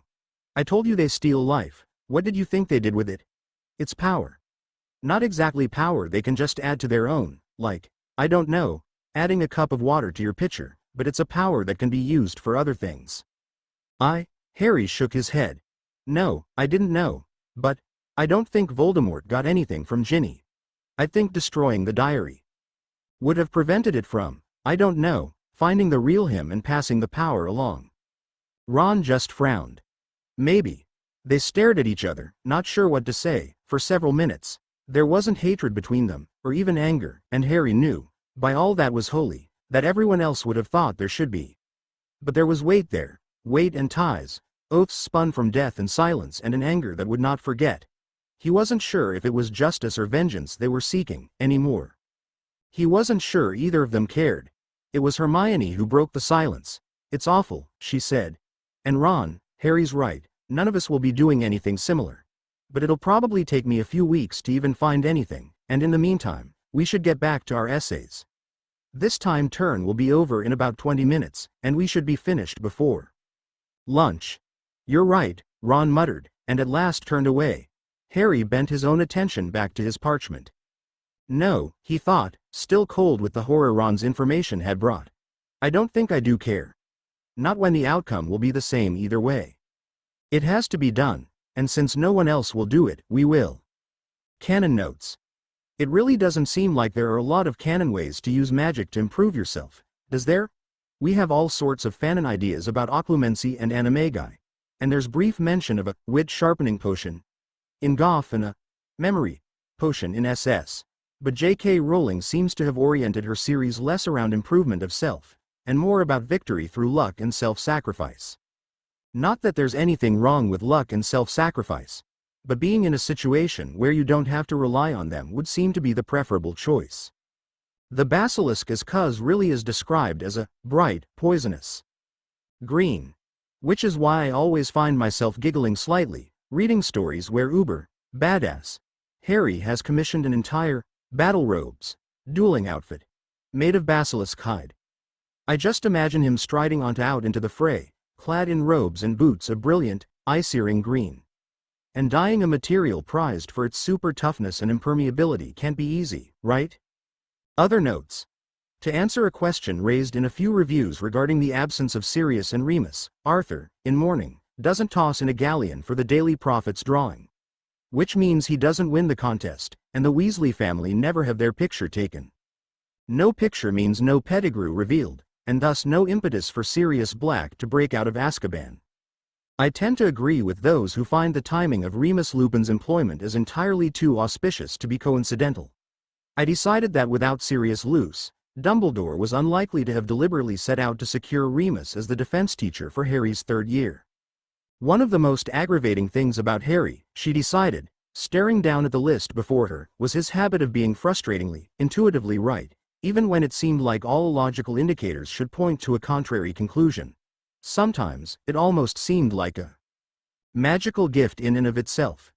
Well, she reconsidered, scanning the familiar items. He was sort of right, anyway. She'd been right too. Although there did exist items and potions that would convey mental benefits upon the user, they were definitely not common, and certainly weren't the type the school would be supplying every student with. Even including things of great rarity, she'd still had trouble. 3 weeks of research had yielded half a page. Now she set that precious half-page before her, and looked up into Ron and Harry's expectant faces. Affixing the hilt forging the sword, it made it easier for them to keep track of each other, and the amount of time they spent turned, if they all turned together, so he and Ron stuck to Hermione's schedule, which meant they waved her off to her Ancient Runes class, then headed to the armory together. Flopping down on the pillows, he cocked his head as he stared at his friend, considering. "Ron, how's your course load?" Across from him, his red-headed friend groaned as he took the opposite side of the table, already pulling out his own books. "Merlin, don't make me think about it. You know, I never thought I'd be putting this much work into school. I'm turning into Hermione." "Hermione actually likes learning all this stuff," he pointed out. "I mean, some of it is really interesting, more of it than I originally thought would be, anyway. But we're still doing this for a goal, you know. She just likes it." Which he understood better now than he had last year, but still, he winced as he recalled the last book he'd seen her reading. It had been about 6 inches thick, and the type font he'd glimpsed over her shoulder had been small enough to make his eyes hurt. Hermione's great, but she takes it to bloody extremes. "Well, she always has been a bit barmy." Ron nodded, comfortably assured with his read on their friend. "We've known that from first year. Anyway, what's up?" "Something that needs to be researched," he answered. "I can do part of it, but it'd be easier if you could take some of it, too. And I know Hermione's better at fact-digging than both of us, but she's already working on her crazy schedule and that list of magical items or abilities that'd help us learn faster, and I don't want to put this off any longer than we already have." Ron's smile faded as he frowned, apparently shuffling things in his head. Finally, he shrugged and nodded. "I think so. Is this a quick thing, or an ongoing project?" "Definitely an ongoing project," he answered, a certain wryness infusing his words. "Originally I was going to do it, but after that discussion a few days ago, anyway, it made me really realize how much more about the wizarding world you know than me." "Well, duh." Ron rolled his eyes. "Magical parents, remember?" He rolled his eyes in turn and flicked out his hand and a focused twist of will. Ron yelped as invisible magic poked him in the forehead. "Hey, no wandless magic on your friends, remember?" He rubbed his hand across his forehead. "Prat. Ass." Ron grinned at him, unrepentant. "No, seriously. If you're just now realizing I have a better grasp of the wizarding world than you, you deserve mocking. There will be mocking on a grand scale. You will be mocked like you have never been mocked before. It might drive you to tears." This spell, he couldn't do wandlessly, but that was okay. The silencing spell had seemed so incredibly useful, when he'd first run across it, that he'd made certain to learn it immediately. Capable of shutting down cold any opponent who had to actually speak his spells, and since it didn't actually harm or stun, far less likely to get him in trouble with the teachers. Also, useful on someone he'd never want to actually hurt, even when his best friend was at his most annoying. He raised his wand with a smirk, as Ron glared at him impotently. "Can I continue now?" The gesture his friend threw at him good-naturedly was definitely obscene, but he nodded. Harry cancelled the jinx with a wave of his wand, and continued his previous train of thought. "I knew you know more about the magical world in general, yes. But I didn't think about things like legends, stories, fairy tales, whatever you want to call them. And you don't even realize how much background information you know, 'cause it's just natural to you." Which was, usually, not even noticeable, but, sometimes, incredibly frustrating. This should have been my heritage too. So you want me to look up a legend for you? Ron was still smiling, but taking him seriously now. No, he shook his head. I want you to research immortality. Ron stared at him. What? Voldemort did something that let him live even as I don't even know what the right word for him would be. He's not a ghost. But he's not alive either. Not as I think you count living, anyway. He doesn't bleed, or breathe, or have a body of his own. Except he apparently can take others, and Dumbledore said that he was trying to come back. That's why he was after the Philosopher's Stone in the first place. And I don't know the Headmaster that well, but if he's worried about it, I figure there's a good chance it could happen. And we can't stop it until we know why he's not staying dead. Ron's smile was completely gone now. So you want me to see if I can discover how he did it? Harry, that's going to be really, really hard, he broke in. I know. I'm not expecting you to do it alone. But I've never heard of anything that's commonly taught around here that lets you exist after you've been killed. Have you? Ron shook his head. Then, unless Voldemort invented it wholesale, it's probably something you only hear about in stories or legends, right? I mean, being unkillable. That sounds like a legend to me. Ron ran his hands through his hair. Yeah, I guess. So, you want me to find out if the legends are true? Well, if you want to go that far, you could. But I was thinking more if you could make a list, maybe. Collect every single legend or story or whatever of immortality you run across. And Voldemort apparently went traveling for a decade or two, so, foreign legends too. Ask your friends or family, if you need to. Read children's books. Remember bedtime stories. Whatever. Once we have them all, we could probably start going through them, weeding out which ones might have some sort of truth to them, and which are just useless. That we can do together. But someone has to make the original list, and since you actually grew up with all this, it makes sense that it would be me. Right? He sighed and closed his eyes, rubbing his temples as he groaned. You did say it'd be an ongoing project. He gave a sympathetic smile and shrugged. Sorry? Sweets. You will owe me sweets, and don't think you're getting out of helping me. Hell, Ron. He shrugged again. You put all that work into helping me discover the key to killing Voldemort. I'll buy you a broom. Even if it turns out later that we're wrong and we find out he did something else entirely. Ron's eyes popped open, unhappy. Harry, oh, hell. Don't tell me I poked his pride again. He frowned. If you dare try telling me a broom is too much repayment for doing so much. I'm not doing it for a reward. Neither am I. He squashed his annoyance before it could bloom. And I'd like to think you see a difference between me saying, thank you, and me trying to bribe you. He raised an eyebrow at his friend. Is this a charity thing? 'Cause I'd like to remind you. I got my broom as a gift. Certainly didn't pay for it. You're saying you're better than me? A heartbeat passed, as Ron seemed to struggle. Then another. Finally, he shook his head and relaxed, a smile touching his face. Of course I'm better than you. Haven't you been paying attention? Harry smiled back, happy. There was a time not too long ago, he thought, Ron would have adamantly refused the broom. And Harry felt an undeniable gladness that things were different now. Not trying to hide his pleasure, he hauled his book bag up to the table, pulling reference books and unfinished essay out. Embrace your delusions. I've got homework to finish. Ron's agreement was a hum as he opened his own books and bent his head to work.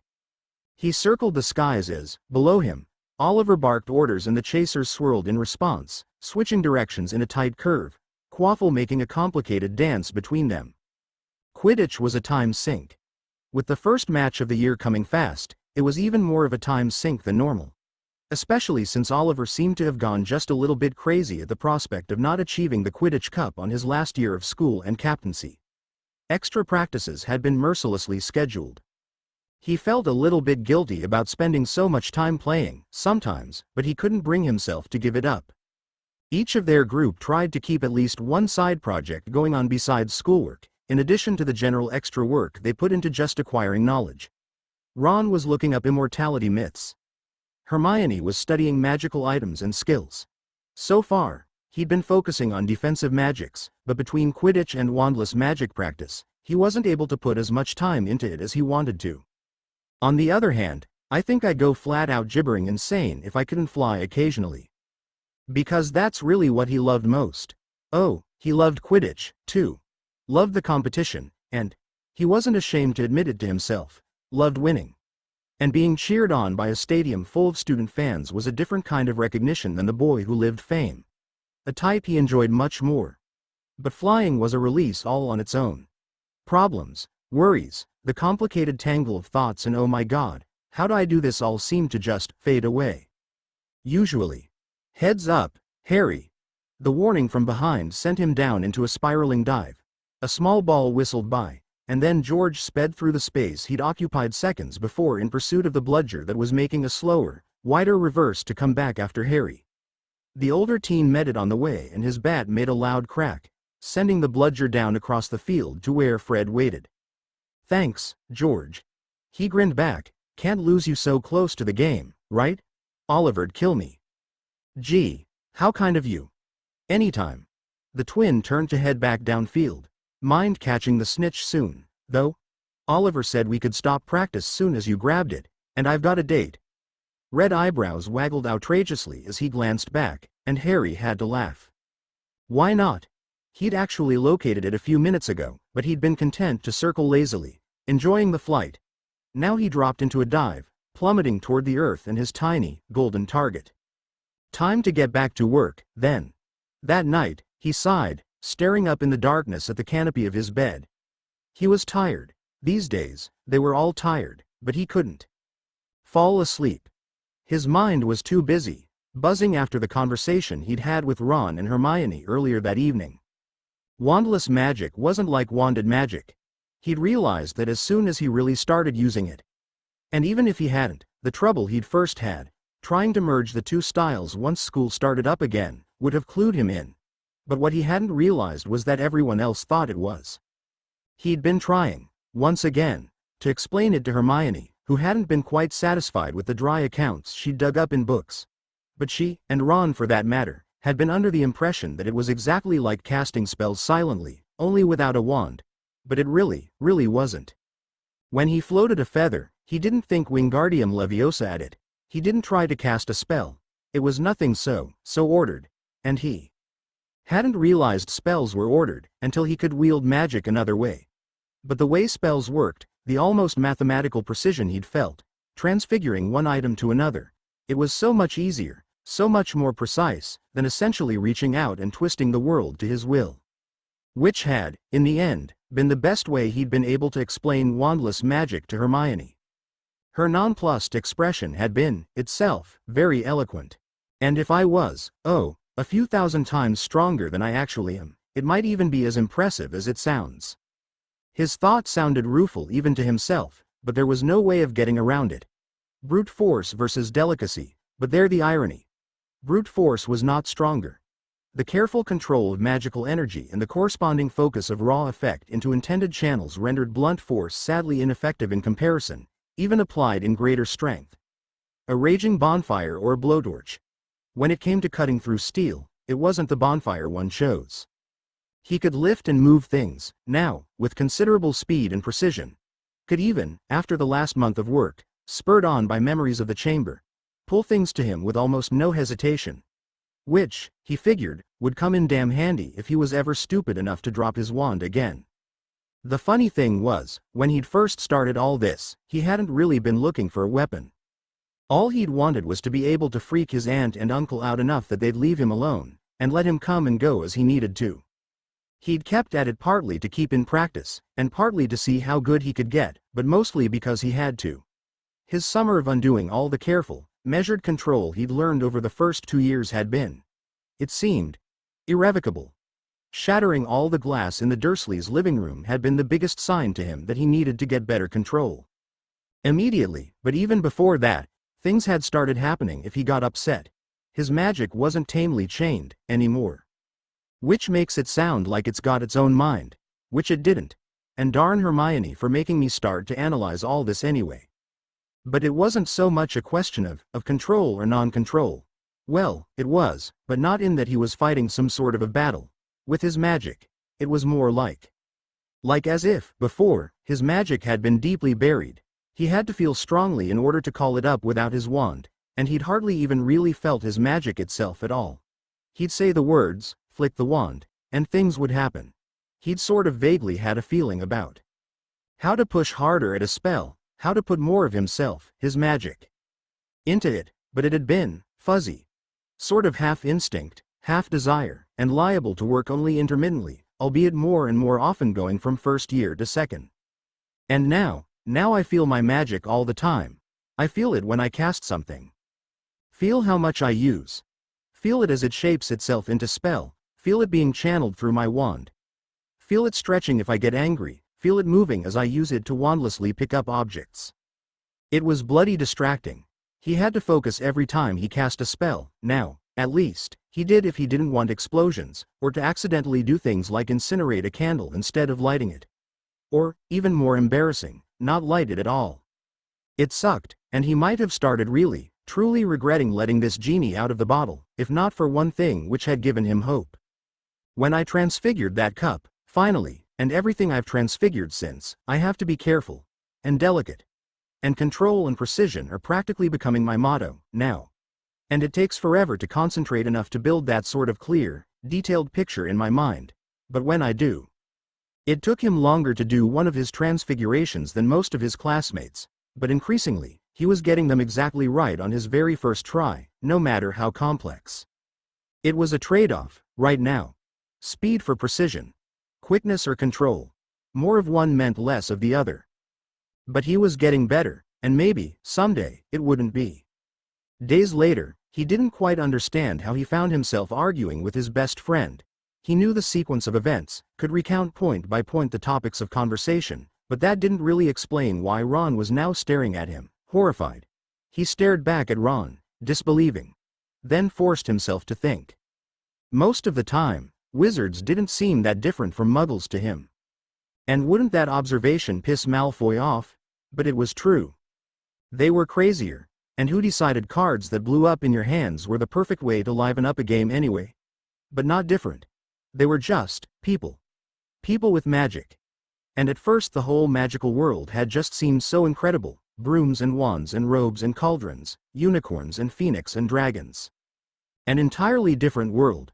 But once he'd stopped staring and started living, it was just normal. The whole quill and parchment thing was annoying in the beginning, but really, quills were almost like pens. Self-inking and enchanted not to drip or smear, rather than anything that'd have required a lesson in calligraphy. Sure, his first attempts at using them had been comparatively messy, but daily practice writing essays had been all it took to readjust. The robes had also been kind of, well, but they were surprisingly comfortable and durable, and seemed oddly, magically, resistant to dirt and stains. And he'd never liked muggle clothing. Never had a chance to, always wearing Dudley's old clothes, so switching over to wizarding wear had been painless, and even appreciated. Quidditch, of course, was just brilliant, and probably always would have been, even if he hadn't loathed muggle sports in primary, what with continuously being picked last on teams, and Dudley deciding anything that allowed physical contact was a school-sanctioned opportunity for Harry hunting. The stories, from what Ron said, well, they were different. But there were still princess and princesses and dragons and wizards. And even if witches were now the heroines in addition to the villainesses, well, that didn't change the battles against giants and trolls, or the good versus evil aspect, or the happily ever after. And the wizards celebrated Halloween, and Christmas, and Easter, just like muggles did. They valued the same things. Money, and good food, and nice clothing, and playing games, just like muggles did. They had police and schools and a minister, just like muggles did. They laughed and joked and got angry and sad and scared, just like muggles did. So Harry had slowly gotten used to being a fledgling wizard, and really, had pretty much just considered himself a muggle, with magic. Which worked. Because most of time, wizards didn't seem that different from muggles to him.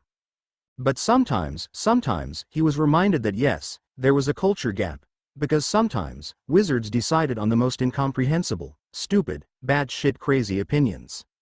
Professor Salon had mentioned unbreakable vows in defense last week. He'd been thinking about it, on and off, since then. Because binding up 10 or 15% of your magic into a vow didn't seem like a great deal to sacrifice compared to a society without murders or theft. Please explain to me, he forced out, through gritted teeth, how making all wizards or witches swear to never cause deliberate harm to another sentient being would be a bad thing. Except, in self-defense. And while you're at it, stop looking at me like I just advocated child sacrifice. Harry. Ron shook his head. Don't you see, it's wrong. For the love of God, Ron. Why? You can't bind people's magic like that. You can't. It's our right to use magic freely. It's what makes us wizards. You're binding every wizard like that, it'd be a violation. Ron's eyes were bright, utterly convinced, and almost capable of convincing him by sheer force of his certainty, but Harry just shook his head. Almost. Because what the hell? It's just an oath not to do bad things. It's an insult, Harry. It's an insult, and it'd be an atrocity. Wars have begun when a wizard or witch made a request for an unbreakable vow for a reason deemed insufficient. An unbreakable vow is a sacrifice. An honor. You'd demote it to a form of mind control. You'd cripple every member of our society. Their voices raised as they tried to talk over each other. Cripple? It'd save people? By destroying them. How can you possibly? How can you not? It's stupid. Harry finally shouted. It's stupid and wrong, and all wizards are apparently idiots. Because maybe if you'd all sworn not to hurt each other, Voldemort wouldn't be running around. Death Eaters wouldn't be around. My parents would be alive. Ginny would be alive. But apparently, you'd rather have an extra 10% of your magic than a living, breathing sister. Then he stopped, abruptly. Ron was staring at him, eyes wide. Then Ron's eyes went hard, and he realized what he'd just said, because he knew that had been utterly untrue, and consequently unforgivable to say. Oh my God, I didn't mean. Muggleborn. Ron said. His voice was flat and cold. It was the first time Harry had heard Ron say it like a curse. It wasn't mudblood, but for all intents and purposes, it could have been. There was a spark of answering anger, but of the two of them, he knew which of them had crossed that line first. Ron. No, Ron stood, and picked up his books and satchel. No, he stared at Harry, then shook his head. For the first time, I understand some of the pure-blood bigots. And I can't believe that it's because of you. Then he turned and walked away, and Harry just watched, feeling like he'd been punched in the gut. For a long time, he stood there, watching the entryway, waiting for Ron to reappear, or for himself to wake up, or something. Waited in vain. So eventually, he ran a hand through his hair, then turned to gather up his pack. He needed to think. Away from everyone else. Dear God, how could I have been so stupid? But he wasn't convinced he wasn't right. That was the crux of it. So now he sat by the lake, hiding under his invisibility cloak, trying to think. He didn't usually come here. The first time he'd come here, that had been on the day after he'd killed Quirrell. The last time he'd been here, he forced away the memories. This wasn't a happy place for him, but it was quiet, and isolated, and he could think about whether he'd actually been wrong. Not about having made that remark about Ginny. He shouldn't have said that. Should never have said that. He'd just been so angry, and frustrated. And Ron wasn't even listening, and apparently the whole world was crazy, and for the past few days the only thing that had been in his mind, like a record set on auto replay, was, my parents didn't have to die. Ginny didn't have to die. So in one moment, aching and haunted and furious, he'd claimed Ron valued himself above his sister. It hadn't been true. It hadn't been right. I meant to hurt him, he acknowledged to himself, grimly. To hurt Ron. His best friend. His brother in all but blood. The one he'd sworn to help, had sworn vengeance with. The one he'd kill for, die for. Defend to his last breath against anyone else, but apparently, not against myself. It hurt. To acknowledge that. He felt guilty, and angry still, with himself. With Ron. With escalating arguments, and the stupid wizarding world, and unbreakable vows, and Voldemort, and his parents. With everything. But especially, with himself. And it was all tangled up together, the anger and guilt and helplessness, because how did he fix this? And twisted through everything else. The confusion. Because he still didn't understand. Because 15%, hell, even 50%, of his magic ability seemed like it'd be a small price to pay, to have never lost his parents. But he couldn't just say, the wizarding world is stupid, anymore. Although they were. Because Ron deserved better than that from him. He needed to apologize. He wanted to apologize, but he couldn't do that until he understood. "I'll leave you to think," Hermione said, voice soft. "But Ron, when he comes to apologize, please let him." He listened to the door close quietly behind her as she left, then stared out across the forest once more. When, not if. Hermione, at least, was confident Harry would regret what he said, which was more than he could say. No, he forced himself to stop. Think. Be fair. Even if he didn't want to. Even if all he wanted to do was rage and rage and rage. I saw his face. As soon as he realized what he said, he regretted it. He wasn't sure that was enough. He couldn't believe Harry had said that. Didn't understand why the other boy wanted to hurt him so bad. What Harry could have thought Ron had done that would justify his using his sister against him. And now, he clenched his fist. He'd been furious when Hermione had first come to find him. Furious, and expecting her to try to convince him that he was wrong. But she hadn't even had a clue what had happened, only that he and Harry both hadn't been at their usual study spot, and when she'd prodded he'd. Well, if he did talk to Harry, the black-haired boy would owe Hermione a hell of a lot. It had been close, earlier, between walking away, or going for his wand. And he'd still been angry when she found him. He hadn't wanted to speak about it, hadn't wanted her analyzing and questioning and poking. But when she'd refused to let the topic drop. His tirade against Harry had made her flinch, but she hadn't jumped in to interrupt, or defend the other boy. She just listened. And when he'd finally run down, spoke. She had, some points, he admitted to himself. Reluctantly, grudgingly, admitted. And, even smarter of her, she'd never tried to convince him he'd been wrong. Pointed out a few things, but never tried to pretend he didn't have a right to be pissed as hell at the bloody bastard who was his best friend. That thought made him pause. Hell. Because he was angry at Harry. So angry, and he could choose to keep being angry. Could choose to hold onto it and revel in it. He was good at being angry, but, he sighed. Unclenched his fists. Harry was important to him. A brother. More than that, one of the only people he trusted. And using Ginny against him. He broke that trust. But at least he knows it, regrets it. He couldn't forgive Harry. Not now. Not when he hadn't even asked for forgiveness. But Hermione was confident that he would. I can't let it go. He hasn't earned that. But for all that Harry had done in the past. Sworn to. Promised. For all of that. I'll listen. His fists clenched again. But damn it, Harry, it had better be good. Hours later, Harry groaned, dropping his face in his hands. He'd come to few conclusions. It was obviously a wizard-born thing, so he needed to talk to someone wizard-born about it. But who to ask? He'd like to ask someone he trusted, but the only person he trusted, aside from Ron, was Hermione. And she was as muggle-raised as he. Failing that, he wanted someone whose judgment he trusted, so he started thinking about all the adults or older wizards or witches he knew. He thought about asking Professor Dumbledore, but, no, not after that last scene in his office. McGonagall, no Binns, no, he didn't know the ghost well enough.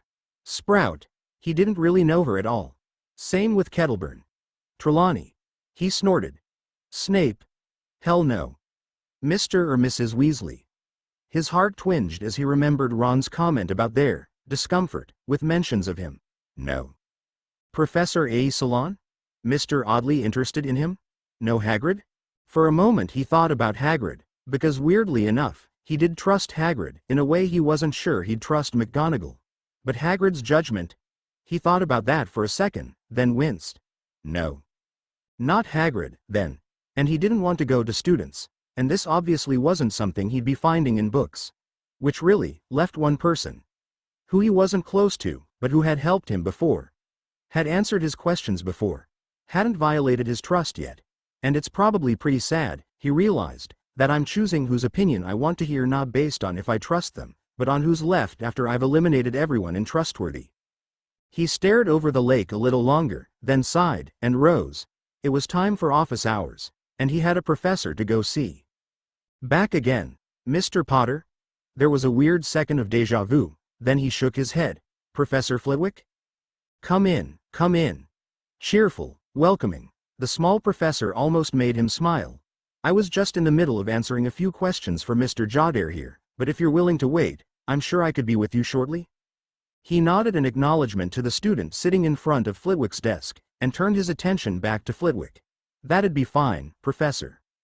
It was maybe 15 minutes later that Jodare thanked the professor and left. Flitwick turned to Harry, expressive face questioning.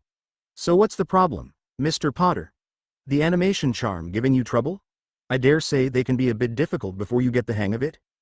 He shook his head. "No, Professor." In fact, he paused, feeling awkward. Fiercely resenting McGonagall, because hell, he shouldn't have to go to someone he barely knew with this. "Professor? Can I ask a question?" Flitwick raised an eyebrow, but nodded, settling himself against the desk. His madcap, excited energy seemed to dampen, just a bit, the professor's dark eyes focused and intent. Here was the scholar who could sit for hours, researching the arcane fields of magic. Or, it was rumored, annihilate an opponent in the dueling field. Of course you can ask. That's what we professors are here for, after all. And if I don't have an answer, I'll either tell you why, or go find it. He looked down at his hands, then looked back up, even if it's sensitive. A truly interesting expression crossed the diminutive professor's face, and he blurted out, "Not like that, it's just, Ron and I got into a fight, and I don't even understand why." "You fought, because you asked him a question?" Flitwick asked him in a careful tone. He shook his head. "No, I wanted to ask you if you knew why he got mad. I think," he lowered his voice a little, "I think it might be a wizard-born thing." The professor studied him for several moments, then spoke. "I promise not to get offended if you ask a question respectfully, and fully desirous of enlightenment. Even an uncomfortable one.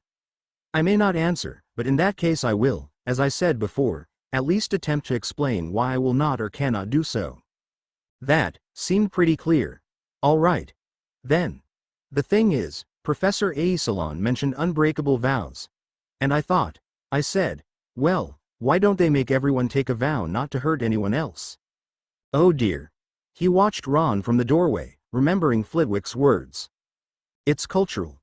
The free practice of magic, Muggleborn don't always understand. For us, wizards, magic is everything. One of the worst punishments in our society is to have your wand snapped.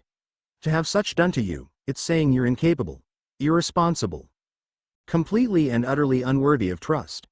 Criminals don't have their wands snapped. Failures do. Those who prove themselves incapable of taking up the mantle of an adult magic user. Wizards and witches have killed themselves over such disgrace. And even those who suffer such a fate, they're not asked to bind their own magic. They might no longer be able to properly channel and use it through a tool, and that's their punishment for their failure to master the power magic gave them, but they're not crippled." Crippled. There had been that word again, when he'd inquired about it. Squibs, rare muggles born to wizards, were once quietly killed. Or abandoned in the wilderness. Particularly loving parents might abandon the child in a muggle village or orphanage, instead. To be without magic in our society, yes. Crippled is how most tend to feel over the issue. And to do that to ourselves, or our children, it would not find favor. Then, finally, remember, most go through life without ever having violence touch them. Of your classmates, do you know anyone else who lost parents or family members to another's wand? You would gladly sacrifice part of your magic to keep loved ones safe, but most never think that a trade-off to be made. And for lesser offenses, 10% of your magic, or never being stolen from? Which would you choose? So, that was it. He wasn't sure he agreed with the wizard born, because he was one of those who had lost someone to violence. Lots of someones to violence. And part of him still said that Ron, because of Ginny, should agree with him, no matter how he'd been raised to think. Should realize the rest of the world was wrong, but he's my friend, not my slave.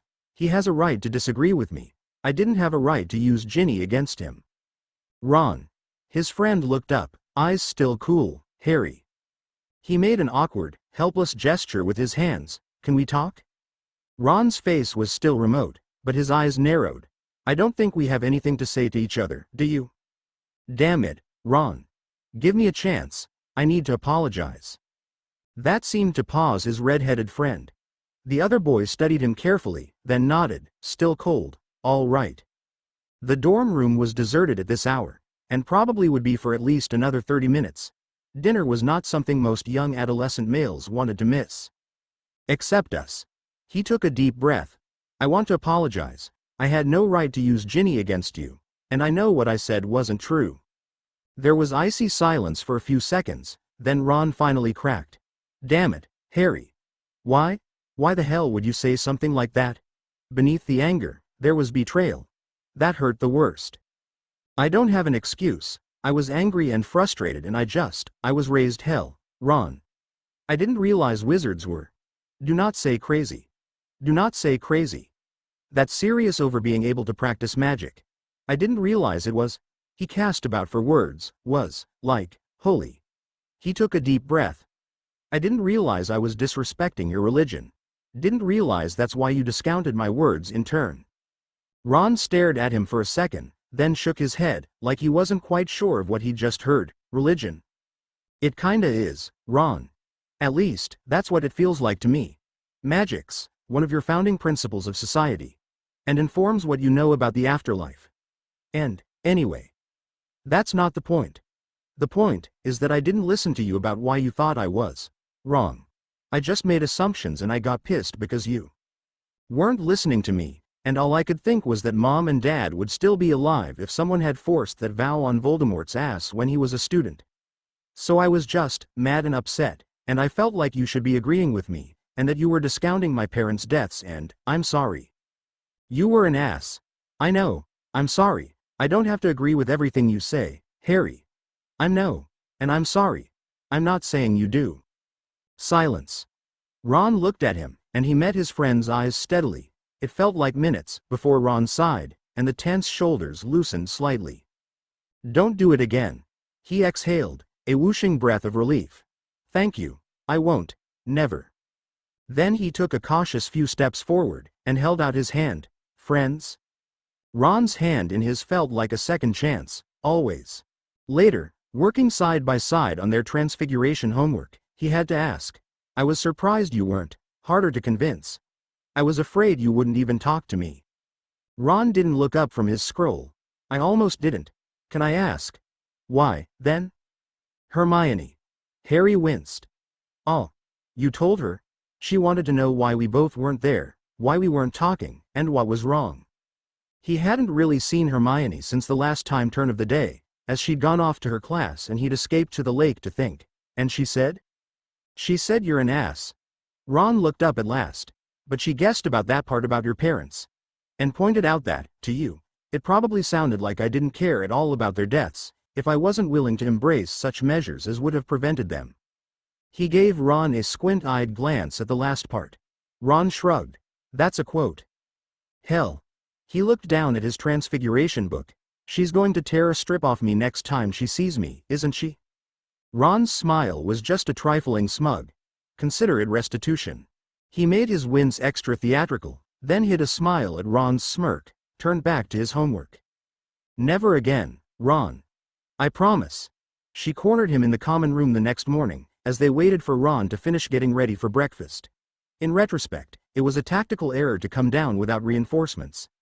And she might have been practicing ninja magic skills, or something, because he didn't even see her coming until she had a grip on him, and when she dragged him towards the far corner she was surprisingly strong. She whirled to face him, opening her mouth, and he cut her off before she could speak. I was an ass, Hermione. She mouth clicked shut and she narrowed her eyes at him as he continued. I was an ass, and I've apologized to Ron. For saying that about Ginny. For getting that mad in the first place. And I want to thank you for talking to Ron for me, because otherwise he probably wouldn't have been calm enough to let me apologize. And to apologize to you, for pulling you into our fight. And I promise to never, ever, do something like that again. She studied him carefully for a moment, and he began to worry about the potential pain infliction possibilities of ninja magic, when she nodded. Well. As long as you know. And fixed things. And your apology is accepted. Then Ron came down the stairs, and met Hermione's worried, questioning stare with a nod and a faint, reassuring smile. She smiled back, then turned, expanding the smile to include him, before gesturing to the door. Shall we? It was too much to hope that his and Ron's short fight would be erased so easily, but as days passed, the last remaining tensions eased. Forgiveness was augmented by laughter and teamwork, and November passed in a whirl of studying. When the month died, so too did the last, lingering, memories that stood between them.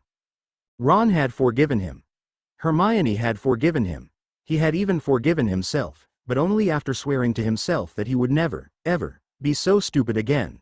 And then started proving it. He practiced wanded magic, and wandless magic, and above all else, practiced controlling his temper. He sat quietly in classes, the only notes he wrote those that recorded his professor's words, no longer his own to pass to Ron or Seamus or Dean. Neville had always been just slightly too terrified of the professors to participate in the casual rule-breaking of note-passing the rest of them enjoyed. Malfoy's gibes seemed more and more pathetic as the weeks went by, particularly since he flinched if Ron made any sudden moves, and he never mentioned Ginny again. Older students were nodded to with polite restraint, teachers quietly minded. Even those he was quickly losing all respect for. Turning a page in his notebook, he watched Trelawney with a contempt he carefully hid. She might be a real seer, who knew? But he doubted it. Doubted it very strongly, and even if she was still a shitty teacher.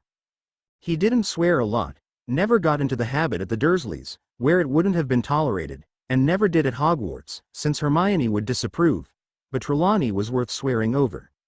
At least in his head. Because it wouldn't matter if she was the greatest seer to walk the planet, at this point. He loathed her as a teacher. Divination was the art of discovering, divining, information through magical means. Its most famous, and infamous, branch was predicting the future.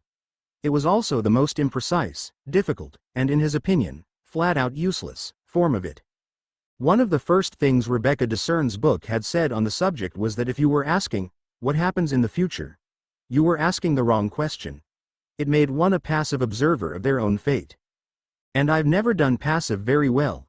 Better to ask, the author continued, if I do this, what will happen? And as she pointed out, you didn't need fortune-telling to guess that. You just needed a firm grasp of logic, analysis, and information on the current situation. The logic and analysis was up to the individual to supply. But the information, when it came to gathering information, divination could help. His copy of Unfogging the Future sat on the table in front of him, nearly pristine, bookmarked to the current section they were covering in class. Back in his trunk, secure in his dorm room, forget the future. The true treasure of the diviner's discipline was dog-eared and worn. Scrying and other such methods of gathering information weren't really easier to learn than future-telling, but they were possible to learn, at least in the basics, without a native gift. And if there was one thing Discern had been clear about, one thing even Trelawney agreed with, it was that you needed some native talent to be a seer. Oh, everyone could probably pick up little things, simple predictions that could be read in tea leaves and cards, like if they were likely to have a good day that day, or maybe even, if they were really lucky, if there was a troubling event upcoming that month. But to predict the specific actions of individuals? Forecast the movements of a battle? See into a future years down the road? The only ones who got even close were prophets, and they were just glorified channels. They didn't prophesy at will. Which meant whatever information they might receive, wouldn't necessarily be the information they wanted. Harry didn't know if he had that native talent, in minor predictions or great ones. He wasn't sure if he cared. Everyone grabbed at seeing the future like it was this great, shiny treasure, endlessly fascinating and a mark of high status. Harry didn't give a damn about status, and knowing you'd have a bad day or have a friendship break up, without knowing why, and thus having a chance to prevent or fix it, just seemed like an exercise in masochism to him. Painful and pointless. Painful he could deal with. Pointless was worth spitting on. He'd make his own future. He glanced around the classroom, from Lavender's enraptured face to Hermione's disgusted one, and forced himself, again, to keep his face neutral. And to think, if I hadn't ordered those books on divination over the summer in order to prepare, all I'd know would be Trelawney's obsession. Hi Harry. He looked up in surprise from his book, then smiled. Hey Neville, how have you been? The slightly chubby boy blushed, but looked determined. When he glanced around, and if the other boy was trying to be circumspect, he failed miserably. Harry's eyebrows rose. Neville. Apparently satisfied that the common room was empty, understandable, since it was almost midnight, he spoke. He stopped. Took a deep breath. Started again. Are you guys, you, Ron, and Hermione, okay? You really just seem to not be around a lot. He blinked, not sure quite what to say to that. You're worried about us. Neville ducked his head. You're different. All of you. And even when you're here, you're not here. What? It's like you're in your own little spell. Neville interrupted, rushed. Almost babbling. The three of you. You might be in the common room, but there's this bubble of space. And you're talking about something or studying something and just generally being very involved and studious and making other people not want to interrupt, which is fine, of course, and school is important, but you don't just sit around and laugh like you used to, or play games. Except on Sunday, and I'm not trying to say it's bad, of course, and I don't think the others have really noticed as much as I do, but... Neville. Breathe. Sorry. There was a few moments of silence, uncomfortable silence. Then Harry ventured to say, we're okay. We're just taking school a lot more seriously. Neville sent him a look. Harry's eyebrows went back up. He hadn't known the shy boy had it in him. Unfortunately, the other Gryffindor ruined it by immediately ducking his head and hunching his shoulders, as if embarrassed by his own audacity. Okay, he admitted. We're taking it all a lot more seriously. But Ginny died last year. And we couldn't stop it. And we tried. So now we're making sure that if something like that happens again, we win this time. Neville looked up again, and studied him closely. He held the other boy's brown eyes. Finally, the boy nodded. Okay, Harry. I won't bother you again, then. Just. He trailed off and Harry spoke into the silence, as Neville seemed to grope for words. It wasn't a bother, he said. Oh, well, good. Another moment of silence, then Neville shifted his feet. Good night, Harry. Good night, Neville. He watched the other boy turn and head back towards the staircase, then called out as he set foot on the first step. Neville. The brown-haired boy turned back. Yes? He smiled, thanks. Neville smiled back, relief lighting his face. Anytime. Then he turned and headed up the stairs. Still sitting in his chair, Harry watched him go. One of the most aggravating things about Harry, Hermione decided, staring down at the list before her, was his habit of being frustratingly, intuitively right, even when it seemed like all logical indicators should point to a contrary conclusion. Sometimes, it almost seemed like a magical gift in and of itself. Well, she reconsidered, scanning the familiar items. He was sort of right, anyway. She'd been right, too. Although there did exist items and potions that would convey mental benefits upon the user, they were definitely not common. And certainly weren't the type the school would be supplying every student with. Even including things of great rarity, she'd still had trouble. 5 weeks of research had yielded a page. Now she set that precious page before her, and looked up into Ron and Harry's expectant faces. I broke my list up into 2 categories. Things, items or potions or such, and permanent magical skills or abilities we could acquire. Which do you want to hear about first? Harry leaned forward, eyes intent. Which are the quickest to get results? Well, since most of the self-done stuff is years of work, years? She sighed. Yes, Ron, years. Oddly enough, Harry seemed more resigned than surprised. She raised her eyebrows at him and he shrugged. Like anything else has been easy? She conceded the point with a flick of her quill, and returned to her list. The first thing I ran across is the wit sharpening potion. It's 4th year level brewing, one of several mental agility potions, most of which use runespore eggs. On its own, it seems to speed up your thinking process for a limited amount of time, 3 to 6 hours. In conjunction with the memory potion, you remember, we brewed that toward the end of 1st year. You can absorb a ridiculously large amount of information very quickly. She glanced down at her notes, more habitual check than any real doubt that she'd forgotten a single iota of all her research these past few weeks. It's most often used to aid the learning of a new language. The memorization capabilities temporarily conveyed can significantly increase a student's vocabulary in their new language. Sounds great. Ron sat, slouched, head propped up on his fist and an interested expression on his face. So what's the catch? Well, she said, grimacing. There are several. Harry sighed. Limited use? Among other things. She shrugged. Try to use it more often than about once every 2 months, and it'll have no effect. Or poison you, depending on how much residue from the previous use is still in your brain. Also, it lets you absorb a lot of information very quickly, but like I said, it's best for rote memorization. Not something like spell incantations, which require a more intuitive mastery, how it feels, or something complex like high-level warding. Just because you've memorized a complex mathematical equation doesn't mean you understand it, after all, or know where and when to apply it. That, building of connections, just doesn't seem to be something magic can substitute. It goes faster, since you have the information stored in your head ready to access, but you still have to go over everything you've just learned. It's not instantaneous knowledge. But it is faster, Harry said. She nodded. He looked thoughtful, but across from her, Ron frowned. Wait a moment. Hermione, you said it's most commonly used to learn a language, right? Yes. It can cut learning times in half, or even a quarter or a sixth, depending on how much native talent you have with language learning, and how well you react to the potion. Okay. But, isn't ancient runes a language? Why aren't you using this potion to learn it? Technically, ancient runes is a general category which includes the study of a variety of runic language variations. Elder Futhark, Younger Futhark, Anglo-Saxon Futhark, Gothic runes, and, she cut herself off under their stares and heaved a sigh. Intellectual curiosity. Surely someday they'll develop it. Anyway, who says we don't? Apparently, they start in 4th year. Something about safety risks and developing brains and children's bodies reacting differently than teenagers and adults. She shrugged.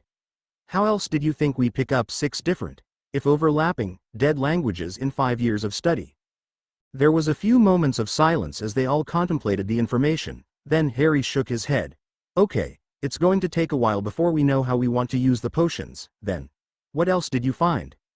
There's the pick-me-up potion. A sort of mild version of the pepper-up potion, rather like coffee, actually. She bit her lip. It's not huge, but it might help our nightly study sessions. It's supposed to wake you up a bit. Help you focus. And since it's milder than pepper-up, there aren't any dosage restrictions on its use. She looked down at her notes again, sighed, and looked up. That was pretty much all I could find as far as useful potions go. There are a variety of lesser versions of the wit sharpening potion available. Created before the current version became widely accepted as the best. There's a potion which lets you remember everything you read for the next 5 hours with perfect clarity, but then you forget it all. That one is banned during tests, by the way. There's a potion which solidifies into a candle once it cools, and when burned it's supposed to make you relaxed and more receptive to the environment. Although what exactly, relaxed and receptive, means I couldn't pin down. Honestly, there really isn't much. And that doesn't surprise me. I mean, we're talking about brain chemistry. I don't think even wizards really understand how the brain works. Muggles certainly don't. Spells, charms, I mean, were pretty much a flat no-go. I did find a few enchanted objects and artifacts that might be what we're looking for. The problem is, most of them were the equivalent of masterworks. Unique. So they're the valued treasure of an old wizarding family, in the Ministry's custody, or they're lost to legend. In any case, I don't think we'll be getting our hands on one any time soon. Harry leaned forward. If we can't buy or find one of these items, could we make one? She wasn't surprised at the question. Stubborn, she noted, seems to be Harry's default setting. Mate. Ron spoke up while she was trying to think of a tactful way to reply. Contrary to what some people thought, she wasn't completely oblivious to social skills. She just tended to forget a little bit when she was excited about new things. Or when strangers or new acquaintances wanted to talk about the most boring, trivial things. Did anyone actually care about the weather? Or what someone wore last week? Even I heard her say, masterwork. We're not stupid, and Hermione's a bloody genius, but we're not up to that. But Polyjuice was pretty advanced.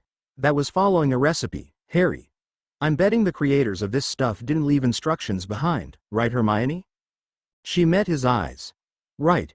Then she looked back to their black-haired friend. Sorry, Harry. He waved it off. You did say masterwork. I just wanted. The sound he made was less a sigh than an exhalation of frustration. Well, what items did you find? Just in case. Well, there's Aridenti's earrings. They were supposed to make the wearer more perceptive.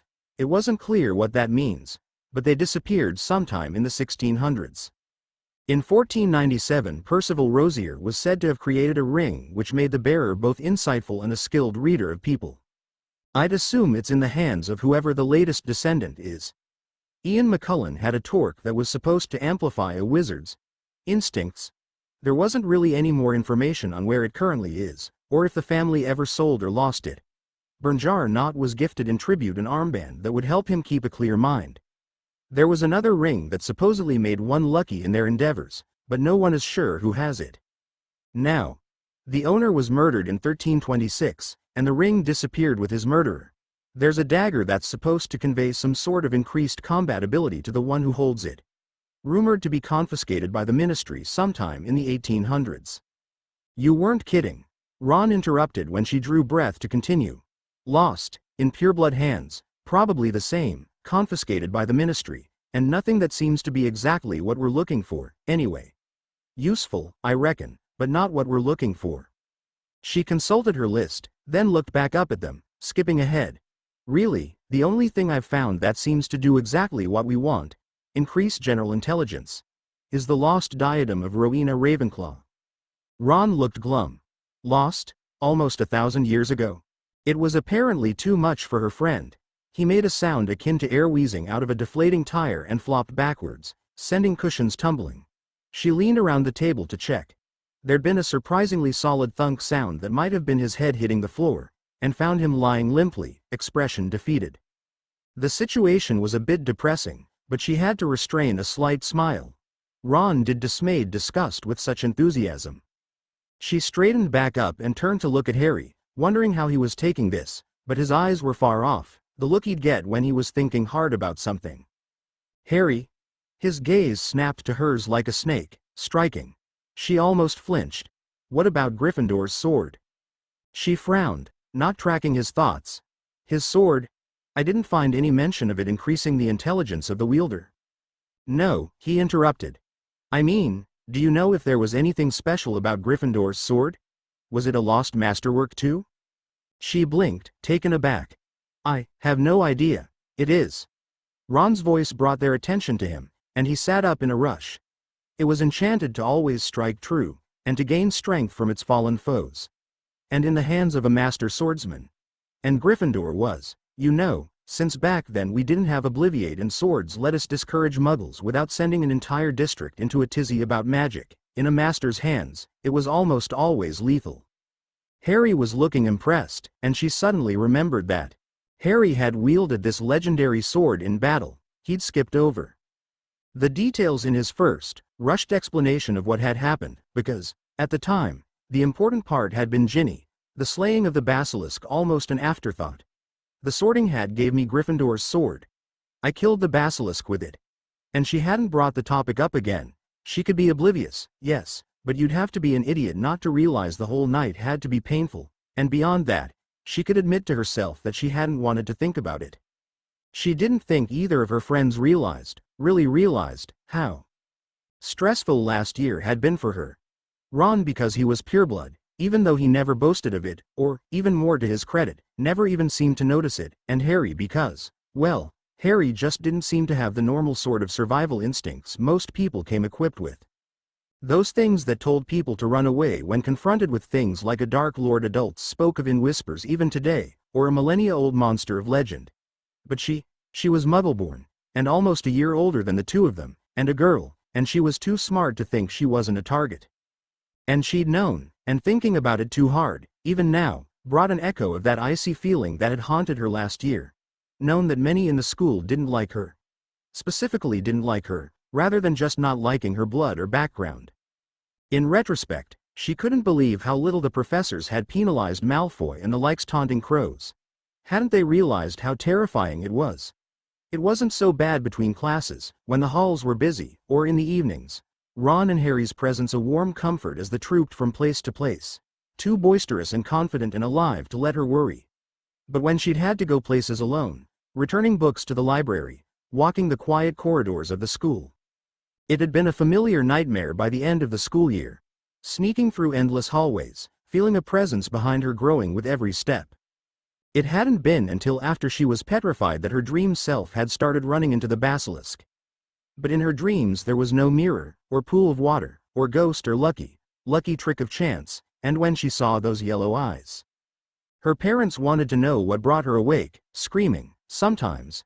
After their reactions to her stories of Quirrell her first year, she hadn't dared to tell them the truth. So no, she hadn't thought much on the basilisk when she could help it, but for the first time, she found herself curious about how Harry's battle had played out.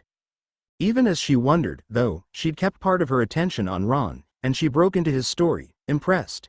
"You know a lot about Gryffindor, Ron." He blushed, looking slightly embarrassed, but also pleased. And proud. "Weasleys have a tendency towards Gryffindor," he admitted. "It's not absolute. Grandpa was a Hufflepuff. But we've been telling bedtime stories about our house's founder for generations." "Any similar stories about Ravenclaw?" Harry asked. Ron shook his head. "No, why?" It could have come in handy. The comment was enough to finally give her an idea of what he was thinking. "Harry, you can't imagine we can find it. People have been looking for centuries. It's been lost since practically the founding of the school. A fair amount of researchers have decided it might even have been a myth." He looked at her steadily, and even before he opened his mouth, she realized that yes, he was deadly serious about this.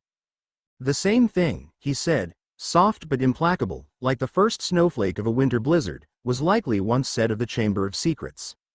Ron looked amazed. "Blimey, Harry, you mean, you think it might still be here? At Hogwarts?"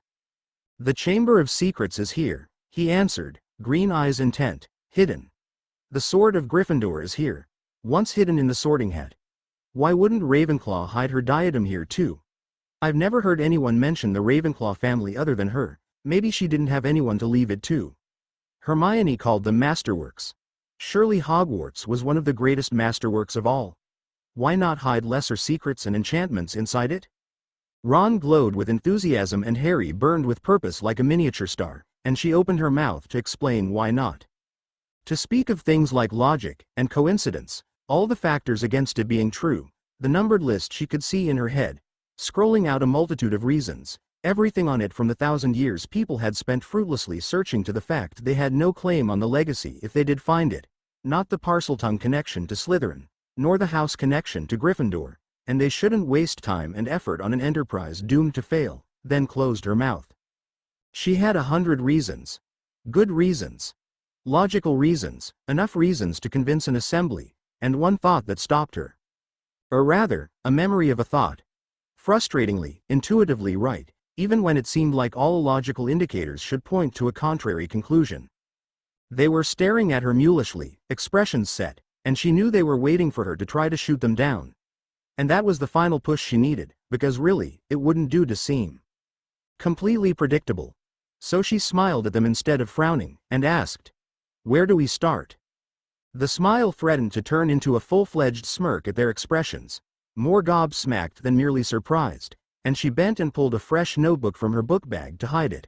By the time she'd straightened up and looked at them again, she'd managed to rearrange her expression into simple curiosity. Harry replied, brain still apparently having trouble switching gears. The smirk threatened briefly to reappear, but she beat it down, and he quickly pulled himself together. "Well, could you see what you can find out about it? And Ravenclaw in general? In the library? And Ron? Maybe you could write your parents? Or brothers? They might know something about Ravenclaw like they do about Gryffindor. The two were friends, after all." "What are you going to be doing?" Ron beat her to the question. Harry smiled. "I'm going to talk to the one person still around who remembers the founders personally." It took her a moment. "Can you?" she asked disbelievingly. The smile turned into a grin. "I have a standing invitation." Ron looked between the two of them. Mates?" "He's going to see the same thing that gave him Gryffindor's sword," she replied for Harry, still amazed, because this was a tack she would never, ever, have thought of. "He's going to talk to the Sorting Hat, canon notes. Wit sharpening plus memory potions. How else do we explain people picking up 22 to 200 languages over the course of their life? Especially since it's not mentioned as a magical talent a la Parseltongue. Ancient runes. I had to make a choice this chapter. Ancient runes has all sorts of incredibly fun possibilities. Runic magic as a conduit for blood magic. Or ritual magic. Or soul magic. Warding magic. Enchantments. In short, it lets the imagination run wild. Especially since actual information about the class is really scarce in the books. All sorts of extremely creative fanfiction writers have come up with their own twist on ancient runes. But when I went into canon research for it, I found that all ancient runes really seems to be as the study of ancient languages. That's it. Disappointing, but true. Divination. I've expanded a little on divination, because it, as opposed to prophecy, as it is presented in the Harry Potter universe, is basically completely useless, and I have a hard time believing something so pointless would be a major elective in the primary educational institution of the magical UK. Plus, I never saw anything in the books which contradicts the idea that there might be more to divination than Trelawney's admitted obsession with being a great seer, or the centaur's habits of staring at the sky and making vague remarks. Sometimes, he'd look up from the current assignment and catch McGonagall watching him with an indecipherable expression.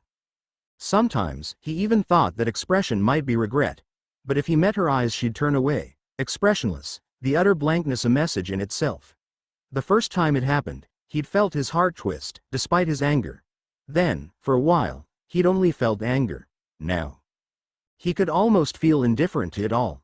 Not to her. He didn't know how long it would be before he could look at her and not feel that bite of betrayal, but to her disappointment. Repeated exposure had worn away the shame he had felt initially. There was only so long that unfair disapproval, even from someone you highly respected, could sting. Wetting the edge, forging the sword, his excitement over looking for the diadem almost made him forget the rest of Hermione's list. Almost. So, what are the long-term skills or abilities you can learn? He was surprised when she visibly hesitated. Hermione? Harry, and that wasn't her, "I'm sorry, Harry," voice. That was her, "This could be dangerous" voice. For a brief moment, he wondered at the fact that he knew the difference. Then he sat up straight, realization flashing through him. You found something. You found something. What is it? How long does it take to learn? What do we have to do? Harry. What? Easy, mate, Ron interjected. Give her a chance to talk, yeah. Right. He drew on the past few months of practice and forced himself to controlled calm. Sorry, Hermione, go on. His shoulders slumped slightly. I found something, she admitted, though she didn't look quite happy with it. I just don't know if we should pursue it. He stared at her. Why not? Because it's dangerous, Harry, she said. Because the first time I ever saw it, it was referenced as a skill criminals tended to pick up. And because it's illegal to teach it to anyone under the age of 17. He blinked. I think you better start at the beginning. It's called Occlumency, she began. I ran across it when I was first researching the wizarding justice system over the summer. I was trying to figure out, well, a lot of things, actually. I mean, Harry, did you know wizards have a truth serum that works? It took him a moment. Then, what? He couldn't even begin to describe all the emotions that flashed through him, but it started with pure disbelief, and ended with betrayal. Then why the hell? He began, thinking of every unfair punishment, or malicious rumor, or desperate, fruitless attempt he'd ever made to get an adult to listen to them. If all it would have taken was a potion, I might kill someone. It was the realization that he wasn't entirely sure he didn't mean that, as much as Ron shouting his name, that jerked his attention to the room around him. Then he swore, and clamped back down on his control, hard. Forcing himself to calm wasn't as easy the second time around.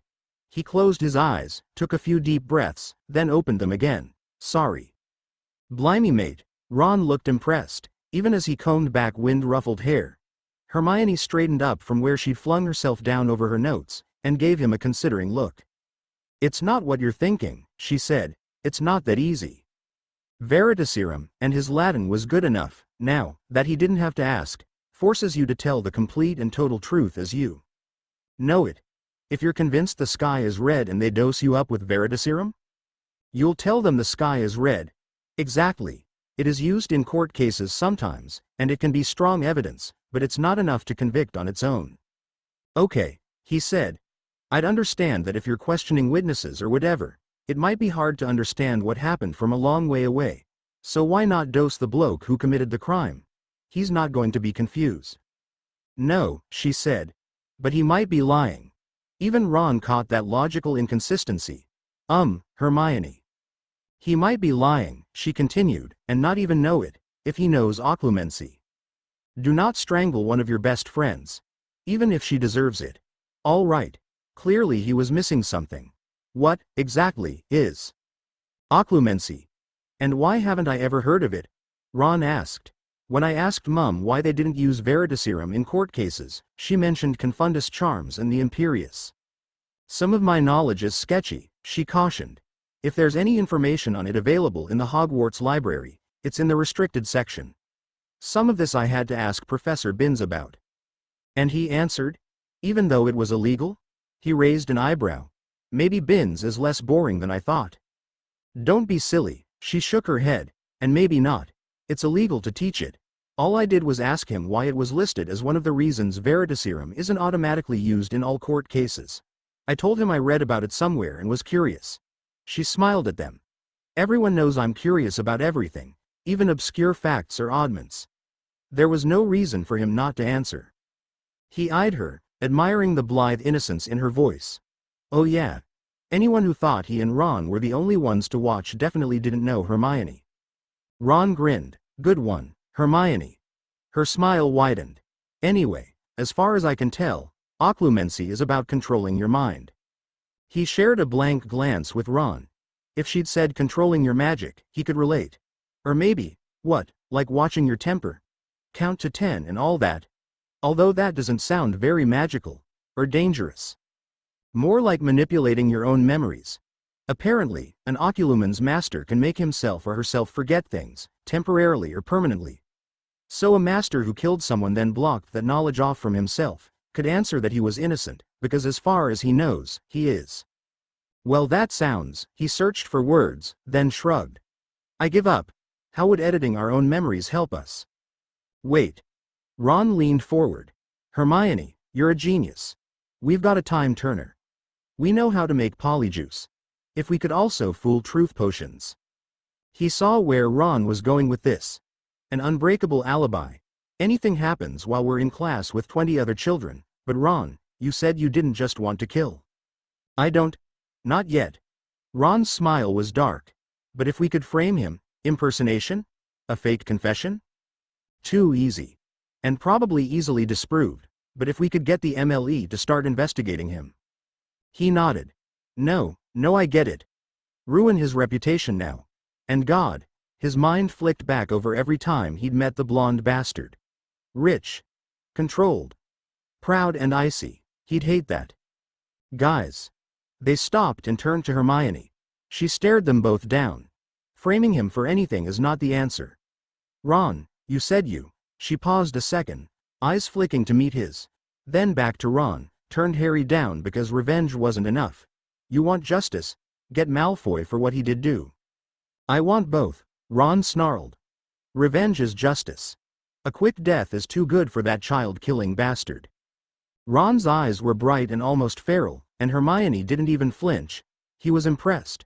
Ron was intimidating like that. Then get both. You turned Harry down, she repeated. You know revenge without justice isn't worth it. It's not, Ron. He wanted to protest that killing Lucius Malfoy wouldn't be about revenge for Ginny. Not completely. The older man was a threat. He'd killed Ginny. He'd tried to help Voldemort, wherever he was. Gain power. Harry saw no reason whatsoever to keep him alive, where he could possibly hurt someone Harry cared about again. When he was no doubt planning to hurt someone again. But he forced himself to wait for Ron's decision. As long as Lucius Malfoy was neutralized, he could deal with the Death Eater living. I'd hate it, but Ron has the stronger claim. And if he spends his entire life in prison, well, at least he'd have a start on paying his debt. Fine, Ron growled at last. But we keep it in mind, and why did you bring it up, if you didn't want us to use it? She looked exasperated. Well, for one thing, I didn't think that the first place your minds would go to is how to commit a crime. You're justifying those who want to ban the knowledge of Occlumency completely, you know. Ron looked as worried about that as he himself felt. I give up, she said. Back to Occlumency. Editing your own memories isn't the main part of Occlumency. It's the part the Ministry objects to, but it's not the intended purpose. Occlumens tend to have slightly better memories, and focus, than those who've never mastered it. They're usually more decisive. They tend to have better control of themselves and their emotions. They can work better in times of stress, fatigue, drugs, emotion-affecting spells, or around certain magical creatures and devices with mental effects. Or, in general, Any other time where a lack of clear thinking might cause a bad decision. She'd had him at the better memories part, only slightly or not. Sounds dead useful. How do we start? And why would it be illegal? Ron looked curious. Like Harry said, sounds useful in all sorts of situations. I can't believe they'd try to take away a magical skill like that. He considered reminding Ron about the part where this magical skill was one of the biggest reasons that a truth serum didn't work. That it was one of only a few reasons why innocents might go to prison or the guilty go free, then bit down on it. He remembered the fight they'd had in October. He remembered why.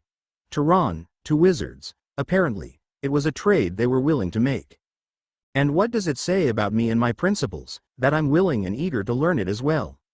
But he pushed the thought from his mind, because Hermione was still talking, because he had sworn, once, kneeling on cold stone while ink and blood stained his hands, that he would do whatever was necessary, and they needed any advantage they could scavenge, wrestle, or steal. It's not illegal to learn it, Hermione corrected. It's illegal to teach it, or facilitate the teaching of it, to those under the age of majority. Which makes sense, because, as I've said before, it's dangerous. You did say so before. But dangerous how? She stared at him. Occlumency lets you manipulate your own memories. Block away knowledge you don't want. Force yourself to focus when you need to. Tie your own mind in knots. We don't learn it the right way, and we'd be learning it on our own, with no guidance, and no one to check on us. They forbid people to teach it to children and teenagers because you can twist yourself. He blinked at her, and the sound she made was something of a cross between a roar of frustration and a whimper. It was very odd. Hermione? She dropped her head in her hands. Of course you don't see a problem with undertaking a potentially dangerous meddling in your own mind. I forgot who I was talking to for a moment. First your magic. Then your mind. Any other dangerous magics you'd like to dive into?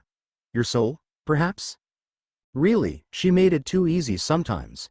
He perked up, plastering an interested expression on his face. Oh, are there magics that affect the soul? Her head shot up and she glared at him. Never mind, he grinned. After a moment, she rolled her eyes. Oh, you. Honestly. So it's decided, then? She looked at Ron, then back at him. You want me to look into this more? Unless there was anything else better on your list? She shook her head. Not at our skill level.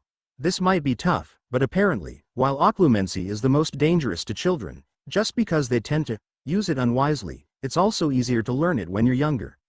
Kind of like how kids are fluent in new languages while adults are struggling to carry a normal conversation. Adults learn differently than kids do. We're actually almost too old. 12 to 13 is right at the limit for it to be natural to just pick up. So it's something very difficult to learn now, but doable. Which, in a few years, would be extremely difficult to learn, but safer. Yes. I say we go for it. Ron? The redhead nodded. Sorry Hermione, I think it's worth it.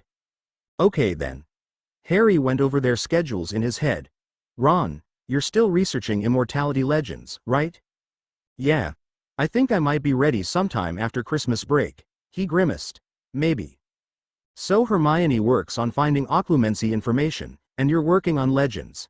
Which leaves preliminary research on Ravenclaw's diadem for me. He smiled. Which works, because I'm the one the hat said could come back and talk to him again. He paused. Anything else we need to do? Hermione pulled out her textbook. Charms homework? He sighed and Ron made a face, but he shrugged, and pulled out his as well. He did ask.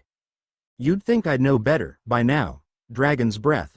The exclamation pulled his attention away from Hermione just in time. He looked up. What? And jerked himself to a stop. Took a careful step back, aware he could now personally testify that Seamus needed a shower after their last herbology class. Watch it, he began. Dean cut him off with an admiring sound. Will you look at that? Seamus' voice was deeply impressed. He scooted a few inches to the side, and scanned out across the lawns to see what had caught his housemate's attention. Down by the lake, a group of students stood near a bonfire while another figure stood some meters away, gesturing. What is it? Lavender pushed towards the front and stared. Is that a bonfire? He squinted. I'm not sure, this far away, it was hard to tell for certain, but I think that's Professor A's salon. Seeker eyes, Ron muttered, and he shrugged. That's got to be the 7th year class, Hermione spoke up. Oh, look. Something's happening. A salon. If it was a salon, though who else could it be? Beckoned two students towards him. A few seconds of nothing much happening. Then one student raised his wand, and a stream of fire uncurled and rose. The second, after a few more seconds, followed suit. This time water followed in a ribbon, ascending from the lake. Both gestured, and the two elements seemed to rise and curl about each other, over the lake. It was impressive. How are they doing that? And how could I learn it? I wonder why they're out here, though, Hermione put in, sounding thoughtful. The flame-freezing charm, and various protective charms, would have let them practice in the defense classroom. Why risk it if you don't have to?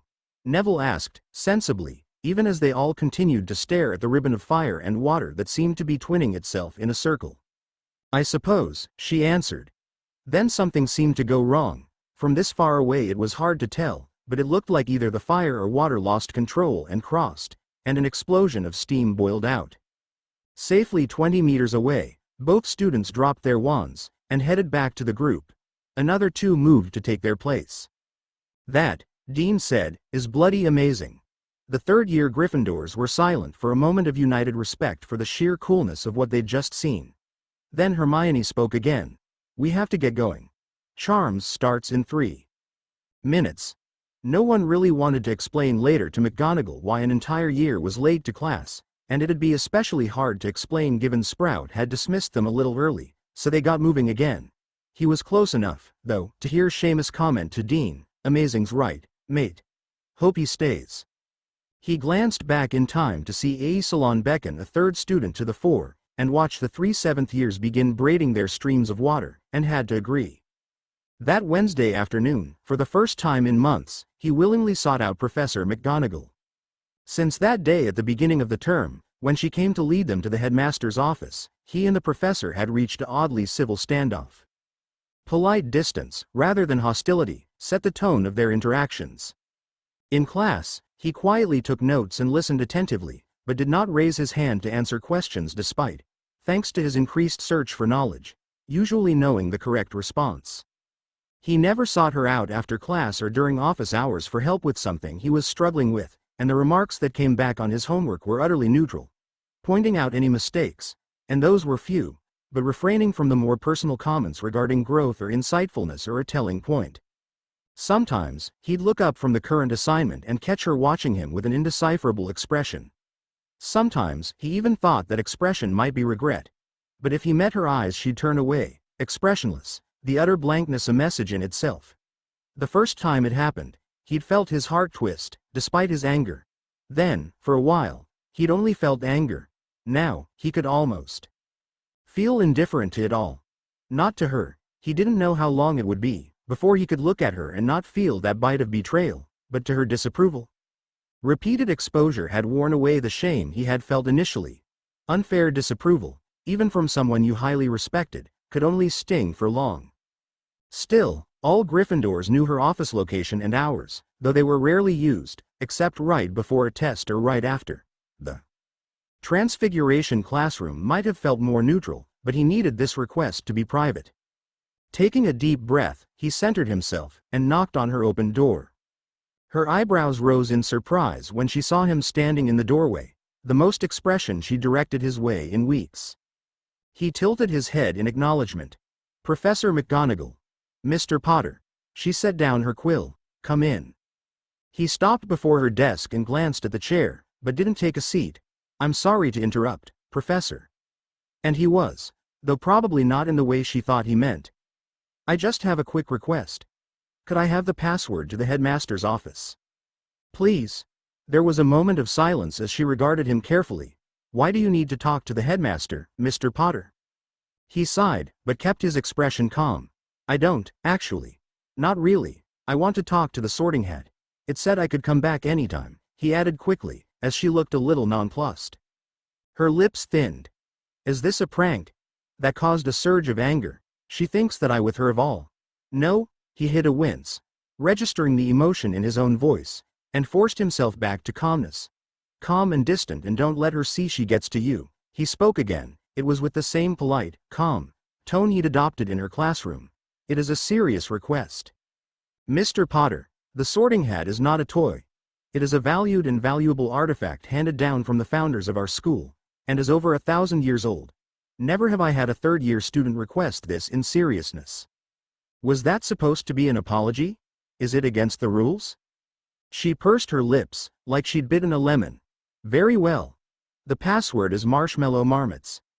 It will only work between the hours of 8 in the morning and 7 at night, and will only work if the headmaster is in his office and willing to receive you. I suggest you head straight there. Thank you, was all he said. Then, angry, and hurting, and abruptly so very tired of it all, he turned and left. He had a hat to talk to. The gargoyle moved aside without protest, and he ascended the stairs with determination. He hadn't talked to Dumbledore since the day after term started, either, but at least that wasn't a case of deliberate coolness. He just never interacted with the headmaster all that much. The door was open at the top, but he stopped at the threshold and peered in. Professor? Come in, Harry. Dumbledore looked up, smile warm, robes a brilliant maroon with gold stars. What can I do for you? Sir, last year, the sorting hat said I could talk to it again. If you'll let me have it. It still felt kind of weird to call something that had saved his life, and talked to him, and it when he conversed with others. That just felt rude. The headmaster's smile widened. Did it? Quite extraordinary. You seem to have a knack, Harry, for gathering positive attention from all sorts of beings. As if to underscore the point, Fawkes flew from his perch to land on Harry's shoulder, warm and surprisingly solid. Hey Fawkes, he greeted. Then looked back to Dumbledore, reflecting on Moaning Myrtle and Dobby's life-threatening favors. And wondered if indifference wouldn't be such a bad response. I like it, was all he could think to offer. The hat, I mean. And you too. Fawkes, he added, when the phoenix rubbed his head against Harry's neck. Well, if the sorting hat invited you, I certainly can't keep you two apart. Go ahead. He nodded towards the shelf where the hat sat, to all appearances nothing more than an inanimate piece of fabric.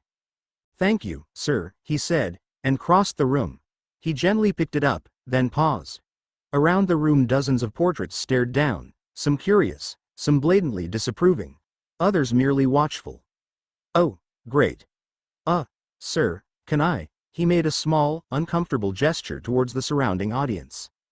Oh, of course, Dumbledore stood, and addressed the portraits. Please give the boy some privacy, if you would. After a certain amount of grumbling, and one or two protests, the loudest from an older lady with a 17th century vocabulary, the portraits vacated. Dumbledore came around to the front of the desk and held out his arm to Fawkes. Shall we?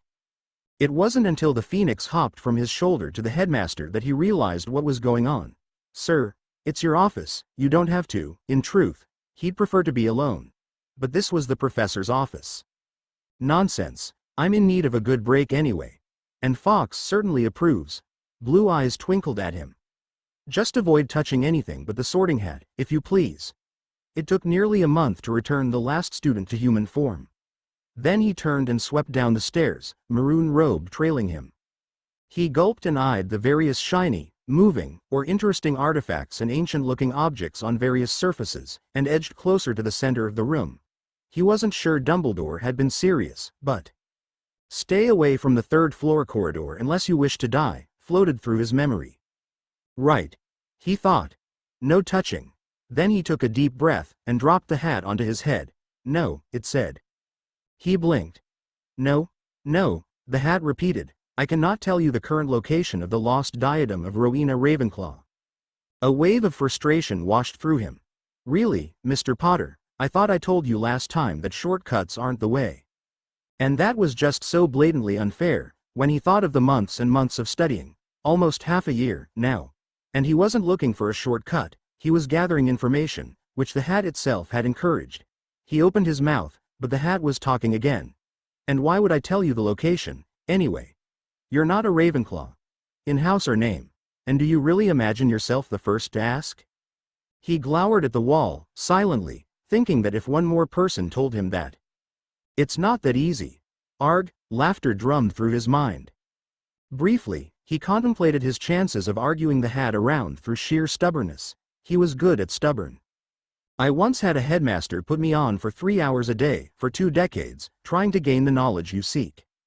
He sighed. Right, then. Because he was stubborn, but he wasn't 2 decades worth of stubborn.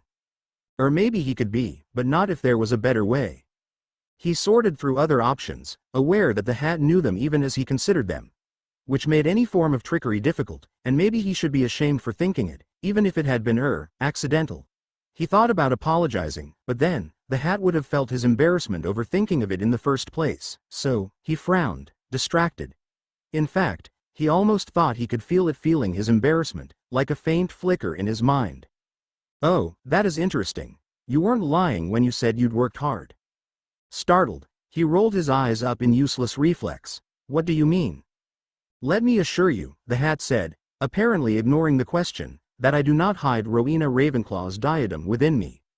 A straight answer at last. He sighed. Just not the one I was hoping for. Is there anything you can tell me? He asked, because the hat's advice had served him well so far. I'm not the only one in Hogwarts who remembers the founders, it said with an air of finality. That's all. It felt like a ping against his brain, like getting gently hit inside his head. He winced. Hey, what was that for?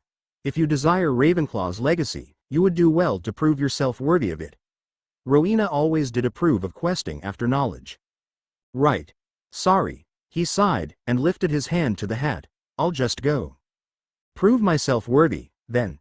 It's not like I'm not trying to save people. Come back again, the hat said. His hand hesitated. Why? Had it changed its mind? You provide amusement, it said. Harry growled and pulled it off, glaring. It was always a little disconcerting, that something so lively while on his head, dangled so silent and inert off it. Great. Now even animate objects are laughing at me. He returned it to the shelf carefully, though, despite his ire, then paused. Thanks, he said, then turned and left the office. He found the headmaster in the corridor outside the bottom of the staircase. He watched, bemused, as the aged wizard conjured a brightly colored piece of parchment, then carefully folded it into the form of parchment airplane, and launched it. Fawkes sang and swooped down, catching it in his talons. It burnt to ash between them, and Dumbledore sent another airplane. Sir? Ah, Harry. A flick of the wand and the parchment sheets disappeared, as did the ash on the floor. Did you have a good conversation? He shrugged. I guess. Thank you for letting me talk to it. Fawkes and I quite enjoyed the break. The phoenix burst into a trill that sounded like laughter, and it was impossible not to smile when he heard it. Still. Thanks. He turned to go, then paused. Professor? Can I ask a question? Always, Harry. Why make parchment, then fold them into planes? Why not just conjure the planes in the first place? The headmaster peered at him from over his half-moon glasses. Sometimes the journey gives us as much as the final product. He stared. Okay. Besides, Dumbledore continued, a Muggle-born student taught me how to do this a few years ago, and I find it great fun. Now, you'd best head down to the Great Hall. It's almost time for dinner. The headmaster turned and paused as the gargoyle silently jumped aside, then ascended the stairs to his office. He stared after the departing figure, watching the last sparkles of gold and folds of red disappear, and wondered what it would take to hold a normal conversation with the man. Then he sighed, stuffed his hands in his robe's pockets, and headed to dinner. Down the table, Malfoy is crowing about how subdued the boy who lived is this year to anyone who will listen. Parkinson watches him with adoring eyes, and Crabbe, Goyle, and Lachlan nod along dumbly. Ashton's eyes are more calculating, but no more clear-sighted. Fools, he thinks, and takes a sip from his dinner goblet. He's been watching Potter. Not that that's unusual. Half the school watches Potter on any given day of the week. Depending on the rumors, that number might surge to anywhere between 2/3 of the population to everyone, excepting some of the most isolated 7th-year Ravenclaws preparing for their NEWTs. Unlike most of the school, he's just better at being subtle while doing it. Still, watching Potter. He could hardly claim to be alone in that. But he's not just watching Potter. He's watching Granger and Weasley. And he notices things that seem to slip by the others. No one seems to question their impossible schedule. The classes taken at the same time in opposite sides of the castle. Their appearances in 2 places at once. Carefulness and notice-me-nots and chameleon spells only go so far, and as a silver armband heats beneath his robe, stamped runes flaring from their previous quiescence, He knows the signs. Time smooths itself out, glossing over the edges of disturbances, and blurring the unnatural passage through it. He doubts even those who first gave the time turner, for what else could it be? Realize how often it's being used. He wouldn't either, but there's a protection wrought 9 centuries ago circling his arm, warming against his skin as it throws off foreign influences. Sought by a Scandinavian ancestor for protection during raids against the Druids' shores, it wards the descendants who settled on them. The 3 Gryffindors have always been close, but there's a focus, a purity of purpose now, that was not there before. Weasley is studious. Granger is fierce.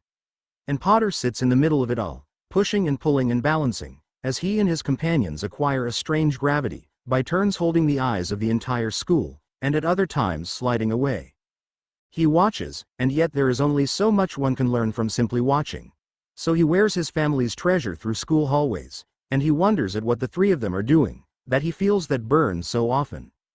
And in the back of his mind, a conversation accidentally overheard in the library last year repeats. "What, exactly, did the hat say to you?" Hermione asked. Dinner finished, they'd hustled to their corner. Now they regarded him with hopeful expectation.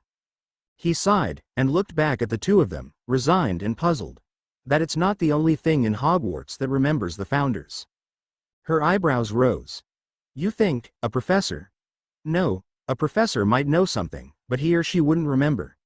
The hat, he trailed off, trying to put into words his encounter with a magical object that Hermione and Ron had only touched briefly. "It's very exact," he said, finally. "I didn't notice it the first few times I talked to it, but I think I kind of got back. Not an echo, but maybe the ghost of an echo? When it was going through my thoughts, it doesn't think like a human." "Well, it couldn't, right?" Ron pointed out. "Imagine a human sitting on a shelf for years and years. No friends. Nothing to do. He'd go mad." "What makes you think it's sane?" he muttered. "But yeah, the hat's very precise. I think it says exactly what it means." "What, then?" He looked around helplessly, then frowned. "Hermione, how old is the oldest painting in Hogwarts?" She paused, then smiled. "I'll find out.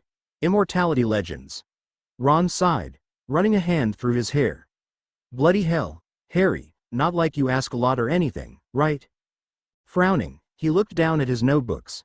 He actually had 3 of them, for this project alone. It was vaguely mind-boggling. "Last year, I think I used 2 notebooks across the entire year. And seriously, how many immortality legends are there?" He had Celtic legends and Norse legends and Russian legends and even a few legends from the Orient. He had legends from Africa, and legends from Persia, and many, many legends from the tangle of countries and cultures that made up Eastern Europe. He'd gotten Indian legends from Pavarti, Muggle Irish ones from Finnegan. He had bedtime stories from the UK and Prussia and Spain and France and Italy. Everything from the tales of Beetle the Bard to the adventures of the Lizard Wizard. He had folklore and family lore and ghost stories and historical stories, and stories probably just plain made up. He hadn't yet had the luck to run across a book in the library with a handy scrawled comment that read anything like, "I think I'll try this one. Signed, you know who," but he lived in hope. Because it was no wonder you know who had disappeared for years after he graduated.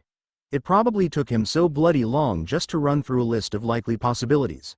Much less, he paused, and squinted down at the book in front of him, figure out how to swim a river of molten lava, spin a diamond into a ladder, steal the last light of a star, and forge an amulet that held the dawn. He snorted. "I think this one goes into the unlikely pile." He'd felt guilty about allowing Harry to buy him a broom in thanks. He was starting to consider demanding too. He flipped closed the notebook on Invincible, Immortality, and opened the one for Eternal Youth. There was that redeeming feature, at least. Most of the legends involved some form of artifact, or divine gift, or prophesied power, to make the wearer invincible to harm. The list of those which would allow the wearer to die was much smaller. The subset of those which allowed the wearer to come back, smaller yet. He stared down at the bowl of clear water in front of him, hope and trepidation intertwined. Hermione was looking up magical portraits. Ron was compiling information on immortality as fast as he could. And he was here, trying one last trick to locate the diadem. The use of scrying magics, usually magical information gathering spells, or spelled objects, were actually pretty common. From everyday items like Neville's Remembrall in first year, to the complex enchantments on the Mirror of Arised, which had shown him his parents before he even knew what they looked like, many items actively gathered information. They just, accepting artifacts of great power or with a guided intelligence, tended not to be that specific. He'd heard of faux glasses, which could tell you when those you knew as your enemies neared, but if you didn't know someone was an enemy, the glass wouldn't either. The less you knew, the less you could learn by scrying. It didn't seem fair, that if you had nowhere to start and needed an idea the most, you were the least likely to succeed. So he started with something he knew well. He'd read the book. He'd practiced the exercises. Now he closed his eyes, and thought of his invisibility cloak and all it meant. Gift of a father, passed on to him. What it looked like. Fabric, a rich warmth in the sunlight, a mysterious gleam by candlelight. How it felt. The silky slide of the material through his hands, the weight of it rolled up into a surprisingly small parcel. The feeling of peace and safety when he wore it, knowing all who might search for him would pass over him unremarked. It smelt like shadows and moonlight, and flowed like mist, and he held it all in his head.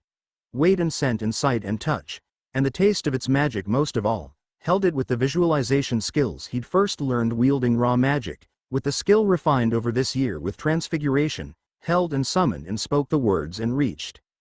It didn't feel like a spark. It didn't feel like a snap. A picture didn't fade in, or flash in, or appear at all. It felt like he was reaching out blindly in a darkened room, knowing the cloak was there to touch, hovering just beneath his fingertips, just out of reach, and he murmured the second spell his book had taught.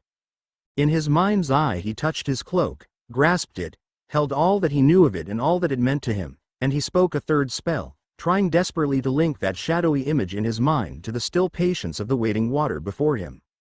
There was a second of dissonance, of resistance, but he pushed. And the image was gone, the construct flowing down the link, dispersing into the water he'd readied. Hardly daring to breath, he opened his eyes. A picture of his cloak, lying on his bed in the third-year Gryffindor dorm, reflected back up at him. Yes. He spent several minutes grinning, giddy over his success. This was awesome. Like the first time he'd made a feather float. Like the first time he'd grasped a broom. It was so easy to get used to magic, so easy to fall into that comforting song in his soul, so easy to forget the magnitude of the gift he'd been given. It wasn't something he'd had to learn. The spells, yes, but not that reflex towards magic itself, not when it felt natural, like breathing, like something a part of him had always known. These days, he went for a warming spell as easily as he went for a sweater, would as soon summon a book as retrieve one. He moved through a world of magic as if he had always lived it, and then something new would come along, and he'd be struck breathless all over again.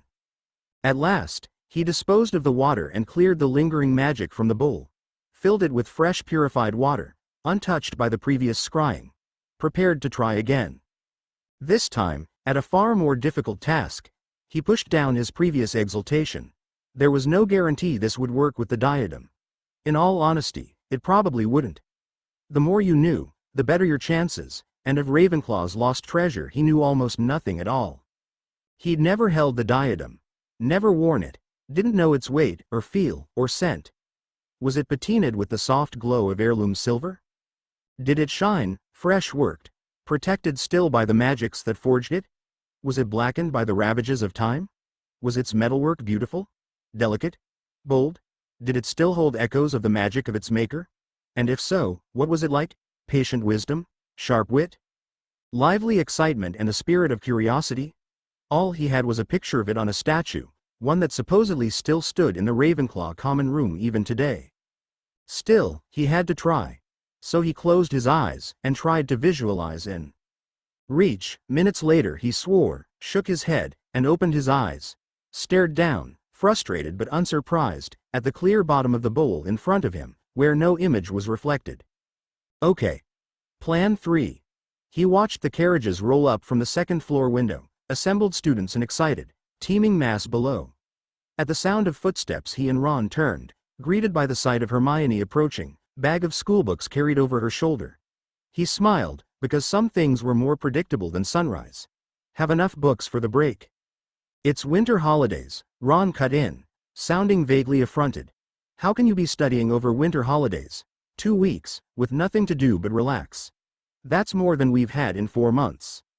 She rolled her eyes, pushing back unruly bushy hair with one hand, then dug into her bag, pulling out one of Ron's notebooks and shoving it into Ron's hands. Here. You forgot this. You'll probably need it for A Salon's winter project. At the reminder, Ron sulked, looking a bit like he'd bitten into a nasty flavored jelly bean. And what's up with that, anyway? Holidays, he repeated. We're supposed to be off. Harry sent Ron a glance, wondering how much of this was just to rile Hermione. He'd been there when Ron packed. He'd seen the texts slid into his holiday bag. She favored their friend with a reproving look. Professor A Salon said at the beginning of the year that we were dreadfully behind where we should be. You shouldn't be surprised if he didn't want to lose 2 whole weeks. True enough, Harry reflected. Still, what I don't get. I mean, it's cool he's giving us a choice of topics, but all the options are strange. What does the history of the development of concealment spells have to do with defense? Or the reasons behind the International Statute of Secrecy? Or the biography of the wizard who first invented memory charms? Shouldn't that be history class? She shrugged. Some of it, maybe. But questions like the historical evolution of concealment spells? It's not exactly the type of things Bins would cover, is it? Yeah, he nodded. But why is it important? I mean, I think it'll be interesting, but... It was Ron's turn to shrug.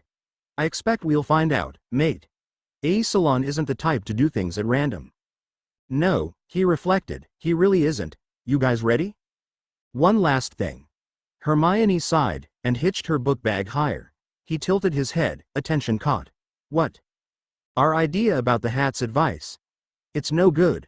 Wizarding portraiture was invented in Vienna in the 1500s. Before that, mostly statues. He flashed back on the statue of Slytherin in the Chamber of Secrets, and according to the books on the diadem, the statue of Rowena in Ravenclaw Tower. We've tried asking the hat. We've checked the library. I've tried scrying. Ron's interrogated family and friends. Flitwick is clueless. We've crossed off portraits. What's left? They looked at each other, helpless. Then he sighed, and shrugged. Ah well. We'll figure it out. You guys enjoy break, okay. He endured the hug from Hermione, slapped Ron on the back, and waited to wave them goodbye, watching as the horseless carriages rolled away, then turned and headed back to the library. He had a few things he wanted to get done over the break. It felt almost odd to be without Hermione and Ron. They'd been, well, not constantly in each other's presence, because no matter how much they all liked each other, one of them would probably have killed someone. But a day didn't go by when they didn't at least spend a few hours together. With breakfast, lunch, and dinner, shared classes, extra study, it was only 4 months into the term, although, for them, it was really more like 5, but he'd already gotten used to their steady presence at his side. And Ron hadn't had to tell him that it would be a bad idea to go home with him to the Weasleys, hadn't been forced to explain why he neither asked Harry along nor offered to stay over Christmas as well. Hermione had, but he knew she saw her parents so rarely anyway. So here he was, spending winter holiday alone. It's so quiet, he thought, wandering through halls suddenly deserted, so very different from the continuous activity of the normal semester. Then a positively unholy wailing sounded, followed shortly by mad laughter. He blinked. Did Fred and George decide to stay over? At the other end of the corridor, Ms. Norris came fleeing around the corner, soaked, mewling, matted fur tinged a brilliant orange. Behind her came a cackling Peeves, wizarding water balloons floating in ghostly hands. He blinked a second, staring, then oh hell, evasive maneuvers. The dive to safety came just in time to remain unnoticed. Gryffindor or not, he wasn't too proud to hide behind a tapestry. Especially since wizarding water balloons, unlike Muggle ones, tended to have minor jinxes inside them. He didn't really feel like spending the next hour green, or speaking in rhyme, or skipping every 4th step. He waited for Peeves to pass, then hurried in the opposite direction. No way was he going to be anywhere near that cat when Filch found her. Not that that will be the end of it, unfortunately. The caretaker would no doubt be in a particularly nasty mood for weeks. It was a pity none of the ghosts besides the bloody Baron could control the school poltergeist. His steps slowed at the thought. Ghosts? He turned the thought over in his head for a few minutes. Bloody hell, he finally announced, voice echoing in the corridor. I'm an idiot. Sitting in the library minutes later, he eyed the book ahead of him. Hogwarts, a history was emblazoned proudly down the spine. He'd managed for 2.5 years to avoid the tome. It felt vaguely like defeat to read it now. But he was not waiting for Hermione to come back, just because he didn't want to read a book. Sighing, he cracked it open, looking for a section on the ghosts of the castle. The first edition of Hogwarts, a history, hadn't been published until the mid-1700s, but the current one supposedly covered everything from the founding up to present decade. He should be able to find out who the oldest ghost in the castle was. It didn't turn out to be quite that easy, because apparently there wasn't enough information for ghosts to get their own chapter in the book. He had to sort through a variety of listings, including the oldest plants on the grounds, and a list of portraits, their subjects, and the dates that they were added. Still, 15 minutes later he was running his finger down a page, looking for the oldest ghost. He blinked. He groaned. He dropped his head on the table, and thumped it a few times. He raised it again, and peeked back at the book, vainly hoping to see a different name inscribed. No such luck. He dropped his head again, and closed his eyes. Unfortunately, that wasn't enough to erase the memory. There, in cheerful green script, it floated before his closed eyes. The oldest ghost in Hogwarts Castle is the Bloody Baron, Slytherin's house ghost. Whatever I did to deserve this, he said to the empty library, I'm sorry. Then he sighed, gathered his books, and headed for lunch. It came down to this. He was not going to approach the Bloody Baron alone. No way. Even Slytherins were apparently somewhat afraid of him. He didn't want to know what the ghost would do to a Gryffindor. But reading about the Slytherin house ghost had reminded him that Gryffindor had a house ghost too. Nearly headless Nick hadn't been around much this year, but the Gryffindor ghost was cheerful, kind, and over 500 years old. Which meant he'd known the Baron for at least 5 centuries. It was as good a place to start as any. Tracking Nick down took a little bit of work, but unlike most of the other ghosts, Nick was outgoing and friendly. A fair amount of the portraits were willing to help, once asked politely. In any case, it didn't take more than a day, and by late afternoon he was standing before his house's ghost. Sir Nick. Harry. The ghost smiled widely, flourishing his hat in a bow, before replacing it on his abundant curly hair. It's good to see you. How have you been? He smiled back. Nearly headless Nick was always so, ironically enough. The only term he could think of was lively. And willing to cause a spot of trouble. He hadn't forgotten the way the ghost had saved him from Filch in a prospective detention last year. I'm well, he said. And you? More than tolerable, Harry. More than tolerable. Have to say, my standing with the other ghosts has gone up notch. None of them can claim to have looked into a basilisk's eyes. He winced at the reference, but he couldn't resent the ghost for finding some good from the event. Although, how do you unpetrify a ghost anyway? The mind boggled at the idea of feeding a spirit a potion, so he shook the thought away. That's great, Nick. But look, I wanted to ask you a question. The ghost's face lit up. Then out with it, anything for the basilisk slayer. He winced again. Oh, God. Not another title. Hoping it would go away if he ignored it, he got straight to the point. The Bloody Baron. Is he truly the oldest ghost in the castle? Obviously surprised, Nick raised an eyebrow, but shrugged. Indeed he is. Darn it. Then, he paused, considering. Finally just went for it. What can you tell me about him? Nick looked regretful. Apologies, Harry. Alas, I'm afraid I can't tell you much at all. The Baron is intensely private, always has been. We've traveled in the sphere, as it were, for half a millennium, but I don't even know how he died. Just that he lived in the same time as the founders. Why, Harry? He sighed, disappointed. I need to ask him some questions. About, that time period. I was hoping you could, well, provide me an introduction? Nick looked more than a little discomfited. Oh dear, I don't believe that to be a good idea. No, not a good idea at all. I'm afraid we're not exactly friendly. Oh, he perked up. You should talk to the Grey Lady. Ravenclaw's house ghost. Instead. She's nearly as old as the Baron. Very mysterious, but not nearly so. Seeing Nick floundering, he volunteered. Forbidding? Nick drew himself up. I am a Gryffindor, Harry. The Baron would hardly be the most intimidating of those I faced at court. He paused, just a second, then continued a touch more subdued. He is simply not the most loquacious of people. And I, being a most outgoing and friendly chap, do not find his company a joy. Right, he thought skeptically. But if Nick didn't want to admit to being scared by the Slytherin ghost, it wasn't his issue. So, talk to the Grey Lady?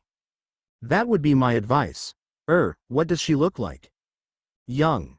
Beautiful. Long hair down to her waist, and she wears a cloak. All right, he shrugged. I'll give it a try, thanks, Nick. Anytime, my young Gryffindor. Anytime. Then with another flourishing bow, he dropped through the floor. Harry studied the flagstones through which Nick had disappeared for a minute, then shrugged. The Grey Lady, huh? Well, at least it's not the Bloody Baron. He sighed. Now to find her. Despite his determination, he couldn't spend all his time doing nothing but wandering school corridors in search of an elusive Ravenclaw house ghost. So he sat, thinking, as he watched the snow drift down and relaxed in the warm safety of Gryffindor's common room. I'm not sure what to try next. When it came to wandless magic, he was almost completely on his own. It wasn't a topic deemed worthy of serious pursuit. Guides were non-existent, so where did that leave him in developing skill with it? He could lift and move things. He could occasionally shatter things, though he'd backed away from those experiments, as they tended to be rather messy, and completely ineffective compared to an actual curse. He could, if in a somewhat hit-or-miss way, cause shaking ground around him. Less an earthquake than a minor tremor, and he couldn't think of anything that'd be good for, except for freaking out his aunt and uncle. Interesting in its own right, had been accidentally finding out that when he pushed his magic into his voice, the words seemed to grab more attention. Not more respect, acceptance, or agreement, but attention. Kind of advantageous when you were trying to break up a fight, but not so much use otherwise. So what now?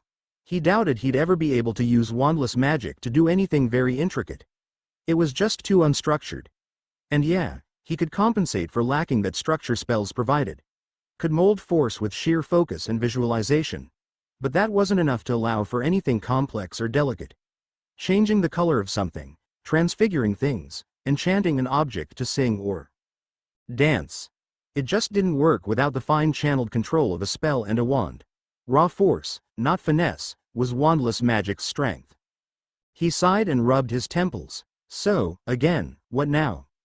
He cast his mind back, over every time he could remember deliberately using magic without a wand. Most of it he'd already considered and discarded, and he was half tempted to give up. Not wandless magic itself. Never would he forget how to call a captured wand to his hand again. He shoved down memories, but there didn't seem to be much more he could do with it. Maybe his time would be better spent researching new branches of magic in the school library. Something like they'd all seen that day at the lake, when the final year students were practicing playing with fire and water under their defense professor's direction. Something sparked in the back of his mind. He closed his eyes, trying to pin down that nagging feeling of an important event forgotten. It had been, back, over the summer. After he'd destroyed part of the living room. He'd been practicing wandless magic, trying desperately to learn control. He frowned, eyes still closed. Trying following the solidifying chain of events, the memory snapped into place. Finally managing his fifth circle around the desk, he'd set the ball of paper down with a grin, and set the ball on fire. He opened his eyes. Looked at the fireplace thoughtfully. He had incendio. As the memorable day when he, Ron, and Hermione had been late to class proved, he had a rather powerful incendio. But he couldn't help but remember the way the flame had guttered and died, when he tried to cast the spell on objects they'd fireproofed. Well, until he overloaded the spell and it, object and fire both, almost exploded. The entire effect had been very different from the streams of fire and water the seventh years had guided. Maybe, he thought reflectively, unless I come up with something better to work on. Sighing, he set the issue aside, and forced himself to reach instead for his scrying bowl. His next step in wandless magic might be uncertain, but this he knew. He still needed a lot more practice with divination. It took almost 4 days of wandering, total, but he finally caught a glimpse of his ghostly quarry, turning down another hallway in the deserted upper corridors of the castle. He quickly broke into a run. "Excuse me, Grey Lady. Please, wait." She drifted to a stop, and turned, watching coolly as he neared. Yes? He paused, thrown a little at the remoteness of her voice. Nick might have been right when he called her pretty, but her expression was haughty and unimpressed. Great, she looks as welcoming as Acromantula. I'm sorry, are you the Grey Lady? Yes. He waited a second, then shrugged. Okay, look, I was wondering if I could ask you for help. In what matter? Still detached, unconcerned. I'm looking for Ravenclaw's lost diadem. Her expression, already cool, turned icy. I cannot help. Then she turned away. Look, wait, she paused. This is important. She turned back, but the glance she gave him was cutting. You are hardly the first student to covet the diadem, she said disdainfully. Generations of students have badgered me. I did not aid them. I will not aid you. Be gone. She turned to leave again. Bloody hell, he muttered to himself, and darted around in front of her. It's not just for me. At this, she halted again. Raised one eyebrow. You claim you have no wish to wear it? He stumbled. Well, I mean. Yes, but only because we're planning to do something important. As I thought. She started floating away. Wait, this time, she did not pause. He took off after her. Bloody hell, wait, please. She flew faster, outdistancing him. We're trying to stop Voldemort, he shouted after her. It does not concern me, came floating back, her voice indifferent as she disappeared through a wall. Leaving him to fume helplessly behind. Well, that was an utter disaster, he thought bitterly. The Grey Lady obviously had no intention of being any help whatsoever. And yeah, maybe she was tired of being asked about the diadem, but still, she didn't have to act like such a. He closed his eyes and took a deep breath. Released it. Breathed again. Practiced centering himself, the calming technique almost reflexive by now. He opened his eyes and glared after her. Fine. Whatever. I'll just go back to plan A. It's not like the Baron could be any meaner, right? Although, I think I'll wait for Ron and Hermione to come back, just in case. He nabbed them as soon as they got off the train, drawing them away from the crowd. Harry. Hermione grinned, hugging him. He sighed and endured. Hermione. Ron. How was the break? Not bad, Ron shrugged. Bill couldn't get away, he's on a dig somewhere in Egypt. But Charlie was there. You, Hermione? Splendid. She bounced slightly in excitement. We did a tour of museums, including the British Museum, the Natural History Museum, and the Imperial War Museum. It was great. He and Ron turned to look at her. This is what your family does for fun? He asked. She rolled her eyes. Just because my parents don't want me to lose touch with my Muggle cultural heritage. Fine, he replied, raising his hands in surrender. It's a grand idea. I'm glad you had fun. Glad both of you had fun. And what about you? She asked. How was winter break here? Did you enjoy A. Salon's assignment? Oh, speaking of assignments. I was thinking. We've been focusing on magical items left over from the era of the Founders, but you know who we should ask. The ghosts? He supplied dryly. She looked surprised. You too? I can't believe we didn't think of it earlier. Ghosts aren't exactly friendly, mates. Ron put in. I mean, how often do we even run into Nick? Once a year at the welcoming feast. And maybe one or two more times than that. Nick's friendly, Hermione put in. He invited us to his death day party as well. Remembering that event, all three of them shuddered in unison. Right. Ron said. And don't we wish he hadn't? It was still nice of him, she said, although her tone was dubious. Anyway, I doubt Nick would know anything. He's much too young to remember the Founders. And he doesn't seem the type to have any deep dark secrets. But he might know who to talk to. The Grey Lady was his best suggestion, he interrupted. A second passed as they processed the information, then clearly just decided to run with it. Ravenclaw's house ghost? Ron asked. Makes the most sense, Hermione agreed. I tried, he informed them. No good, he grimaced, and she wasn't pleasant about it at all. Hardly let me even raise the topic, and didn't give a newt's eye that it was to help stop Voldemort. Hermione frowned. You think she might change her mind? He remembered her coldness. No. She looked thoughtful. Maybe someone else? He looked at both of them. Well, I figure the best choice is to go for someone who does seem the type to have deep dark secrets. And who, incidentally, is the oldest ghost in Hogwarts. He wasn't surprised when Hermione's mouth dropped open. She knew Hogwarts, a history, far better than he. You can't be serious. Ron looked between them. Who is it this time? The Bloody Baron, Ron, Hermione replied. The oldest recorded ghost in Hogwarts is the Bloody Baron. He waited for an outcry, but Ron barely blinked. Instead, he calmly turned to Hermione. Clearly, we shouldn't leave him alone too long anymore. Hey, she looked him over.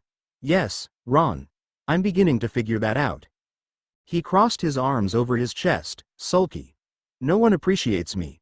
Mate, if Ravenclaw's house ghost wouldn't talk, why would Slytherin's? Well, he shrugged. I figure, this time, maybe we can set it up through an intermediary. And, like you said, Nick is friendly. They were both still staring at him. What? He asked. It doesn't hurt to try. Ron groaned. You had to say it, mate. He sniffed, and turned to lead the way to the Great Hall for the winter feast. Nobody appreciates me. The next week he sat in class, watching a salon wrap up their defense lesson. Anticipating the dismissal, he quietly capped his inkwell and started to put away his notes. Nick had been somewhat wary of accepting their request, and somewhat dubious about the outcome. Still, Hermione had appealed to his sense of Gryffindor pride, and while the ghost hadn't really seemed enthusiastic, he'd at last agreed to undertake the task. He'd warned them, though, that it might take some time to accomplish. Which was okay, because with school back in session, they were once again with barely a moment's respite. Transfiguration was always challenging, and he was having trouble with the new unit in emotion-altering charms. Not so much in the casting of them, but as the recipient. He didn't like the feeling of a cheering charm, not at all, and lately they'd begun to stop working almost immediately. Lavender had been getting very frustrated, until they switched partners and Hermione found herself no more able to make them stick. He was already anticipating a lack of partners when they started confusion charms next week. Kettleburn, meanwhile, had actually taken them all into the lake to study Grindylows, claiming that since the most terrifying aspect of the minor water demons was the swarms they attacked in, merely bringing one in a cage for them to meet would be a disservice. And it was true that they were far more petrifying in the water. Fast, vicious, and everywhere, so that the eyes could barely keep track.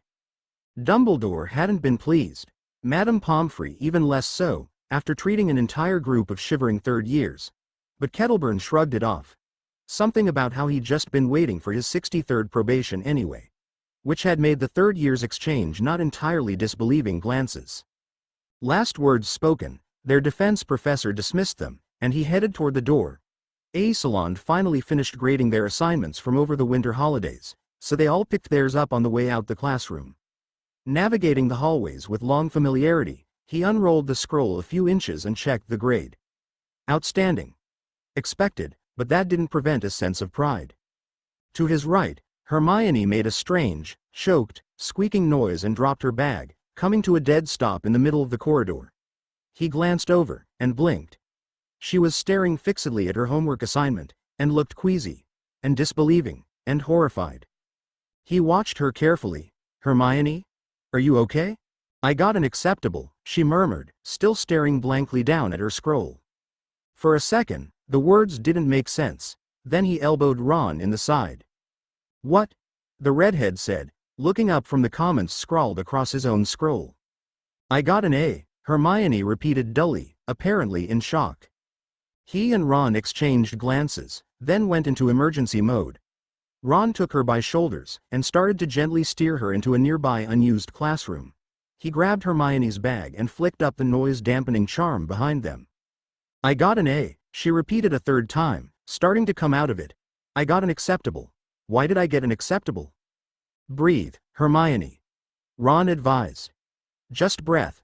Her hair appeared to be getting bushier, almost bristling. I've never gotten an acceptable in my life. So once shouldn't hurt. In my life, bristling now. Definitely bristling. First time for everything? In my life, somewhat like a hedgehog's spikes.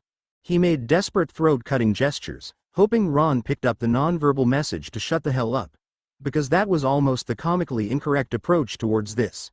Behind her back, Ron met his eyes, and tossed up his hands in a helpless movement, then gestured for him to take the lead.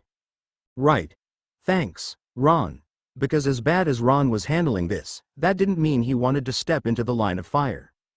Gryffindor, he reminded himself, and took a breath. Did A. Salon say why he gave you an acceptable? He says I misapplied current situations onto past circumstances. He blinked. That's it. Also, that he'd expected me not to make such a fundamental error in logic, given the quality of my past work. And that he'll be covering the topic briefly on Thursday's class. And I can see him after that during office hours, if I need further clarification. Oh. Finally, he timidly asked, Hermione, what topic did you pick? He'd chosen the historical development and improvement of large area concealment spells. It had been unexpectedly fascinating. The reasons behind the statute of secrecy. I basically said it was an entirely understandable undertaking, given the threat Muggles posed, and that I was surprised it wasn't enacted earlier. He thought it over, and shrugged. Sounds pretty right to me. Blokes. They turned to Ron. He was staring at them. What? He and Hermione spoke at the same time. He looked between the two of them. What threat? Now it was their turn to stare at him. She massaged her forehead, because they'd been at it for half an hour. Muggles have guns, Ron, she said. They're easy to make, easy to use, and kill a whole lot quicker than the killing curse. They have video cameras that automatically record suspicious activity, for later review. They have bombs that can destroy whole cities. They've walked on the moon. They've explored under the oceans. They can talk to each other instantly, all across the world. They outnumber wizards by, I don't know how much, but I know it's a lot. How do you not consider them a credible threat? Ron shrugged. They don't know about us. But what if they did, she said, trying to get her point across. We'd obliviate them, of course. He's not getting it. What if too many people knew about it to obliviate them all? She persisted. Hermione. Ron looked at her. It's not like they can even see us, if we don't want them to. You've explained what bombs are. But what are they going to do? Blow up random pieces of the countryside in hopes there might be invisible wizards living there? Arg. She turned to meet green eyes. Harry, you explain it to him. I don't know, Hermione, he said thoughtfully, shocking her. I think I kind of agree with him.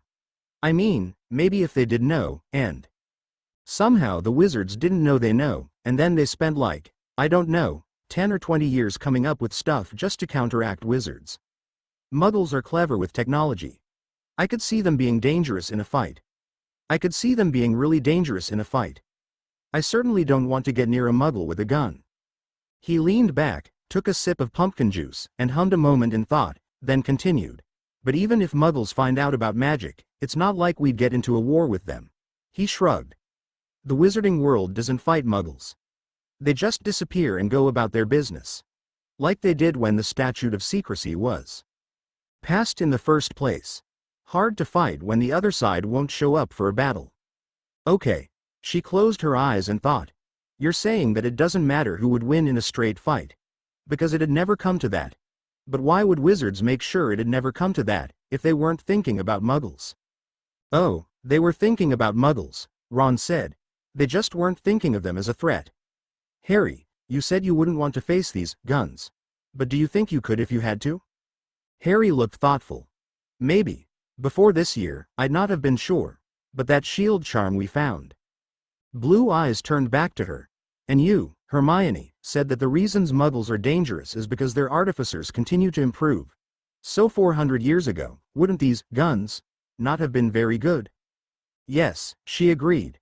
She didn't know much about weapons, but she'd seen the Three Musketeers. Those hadn't been machine guns they were carrying.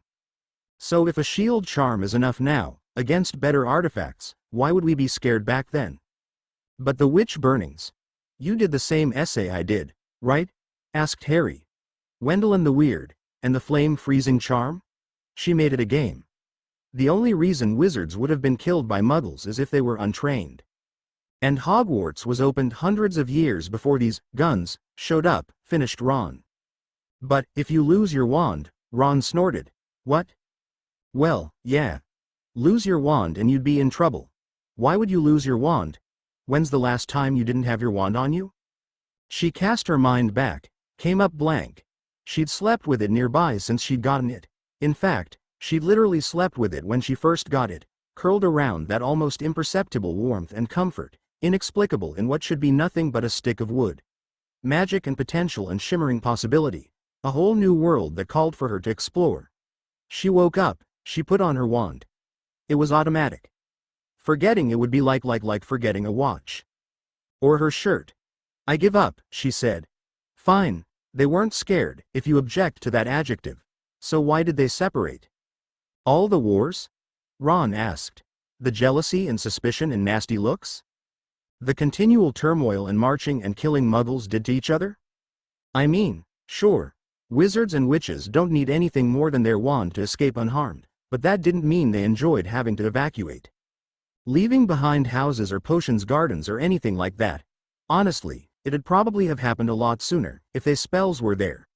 The first memory charms were invented by Namon Radford on the Ministry's commission, in the early 1600s. Muggle-repelling wards were part of the same project. It was just, he shrugged. Easier. Muggles fight too much. She took a deep breath. Let it out. Fine, she said. So you're telling me, I got the first A in my life, because I called Muggles a threat, instead of an annoyance? They exchanged glances. Ron spoke up, with the air of someone attempting to placate a dragon. To be fair, that's a pretty big difference. I'm going to hex him. Harry choked. Ron stared. Acceptable. She bit out grimly. That's like a C. For the first time in my life. Maybe you should go see him, Harry suggested. But, not now. And we'll come with you. Ron muttered something under his breath. She pretended she didn't hear him say, and take away your wand beforehand. Fine. She repeated, eyes narrowed. And he'll explain exactly what fundamental error in logic I made. Ah, Harry. He looked up, surprised to see Nick in the Great Hall. Sir Nick? Have you finished? He looked down at his plate, almost completely empty, then did a fast sweep of Hermione's and Ron's. Hermione's was as bare as his. Ron still had a few rolls and some mashed potatoes, close enough. Yup, he said. Then if you'll come with me? He stood, ignoring the curious glances from his housemates, and Ron and Hermione followed. Ron grabbing one last roll to take with him. Lead the way. They trailed Nick, and he concentrated on trying to suppress his nervousness. He wasn't exactly sure how to approach this. Especially since this was one of the last options he could think of. Fail at getting some hint or clue from the Baron, and he didn't have any idea who or what to turn to next. It didn't help that he'd never had a real conversation with Nick, or any other ghost. Nothing of substance, anyway. They tended to be more, hi, how are you? How did you die? Not, what do you think on this topic? Or, what was your greatest accomplishment? He wondered what the Baron would be like, in person. No one had ever really said why some ghosts were considered house ghosts. It wasn't that they embodied the house's prized virtues more than any others. The Grey Lady certainly hadn't cared to spread knowledge or learning. Nor was it ghosts of those with splendid accomplishments, who could pass on inspiring life lessons and stories. He liked Sir Nick, but of all the silly reasons to die, execution because of a minor transfiguration spell gone wrong had to be one of the worst. The Fat Friar, at least, seemed as friendly a soul as his founder would wish, but he was also a monk. Not exactly a slayer of dragons. So what would the Baron be like? They followed Nick down into the dungeons, through the twisting corridors. It was a fairly unfamiliar area. The potions classroom was on the other side of the castle, and their one foray into the Slytherin common room has also been in that general area, near the lake. It was even colder down here, and he vaguely hoped that Hermione and Ron were keeping better track of their turns than he was. Getting lost in the dungeons was never a wise idea. Nick floated to a stop outside a closed door, then turned and looked at them, perhaps a touch nervously, if you're sure. He took a deep breath, exchanged glances with his friends. At last, Ron nodded silently, but with determination. Hermione's nod was slower to come, but sharper, eyes keen and already calculating. He looked back at Nick. We're sure. Their house ghost's disappointment was clear. Well, if you insist, Nick said, and floated through the door. He steeled himself, and opened the door to follow. The Baron was not any less daunting closer up. Baron, I have the honor of presenting 3 of my Gryffindors, Harry Potter, Hermione Granger, and Ron Weasley. They have requested to speak with you. Harry, Hermione, Ron, the Baron. They nodded an awkward acknowledgement of respect.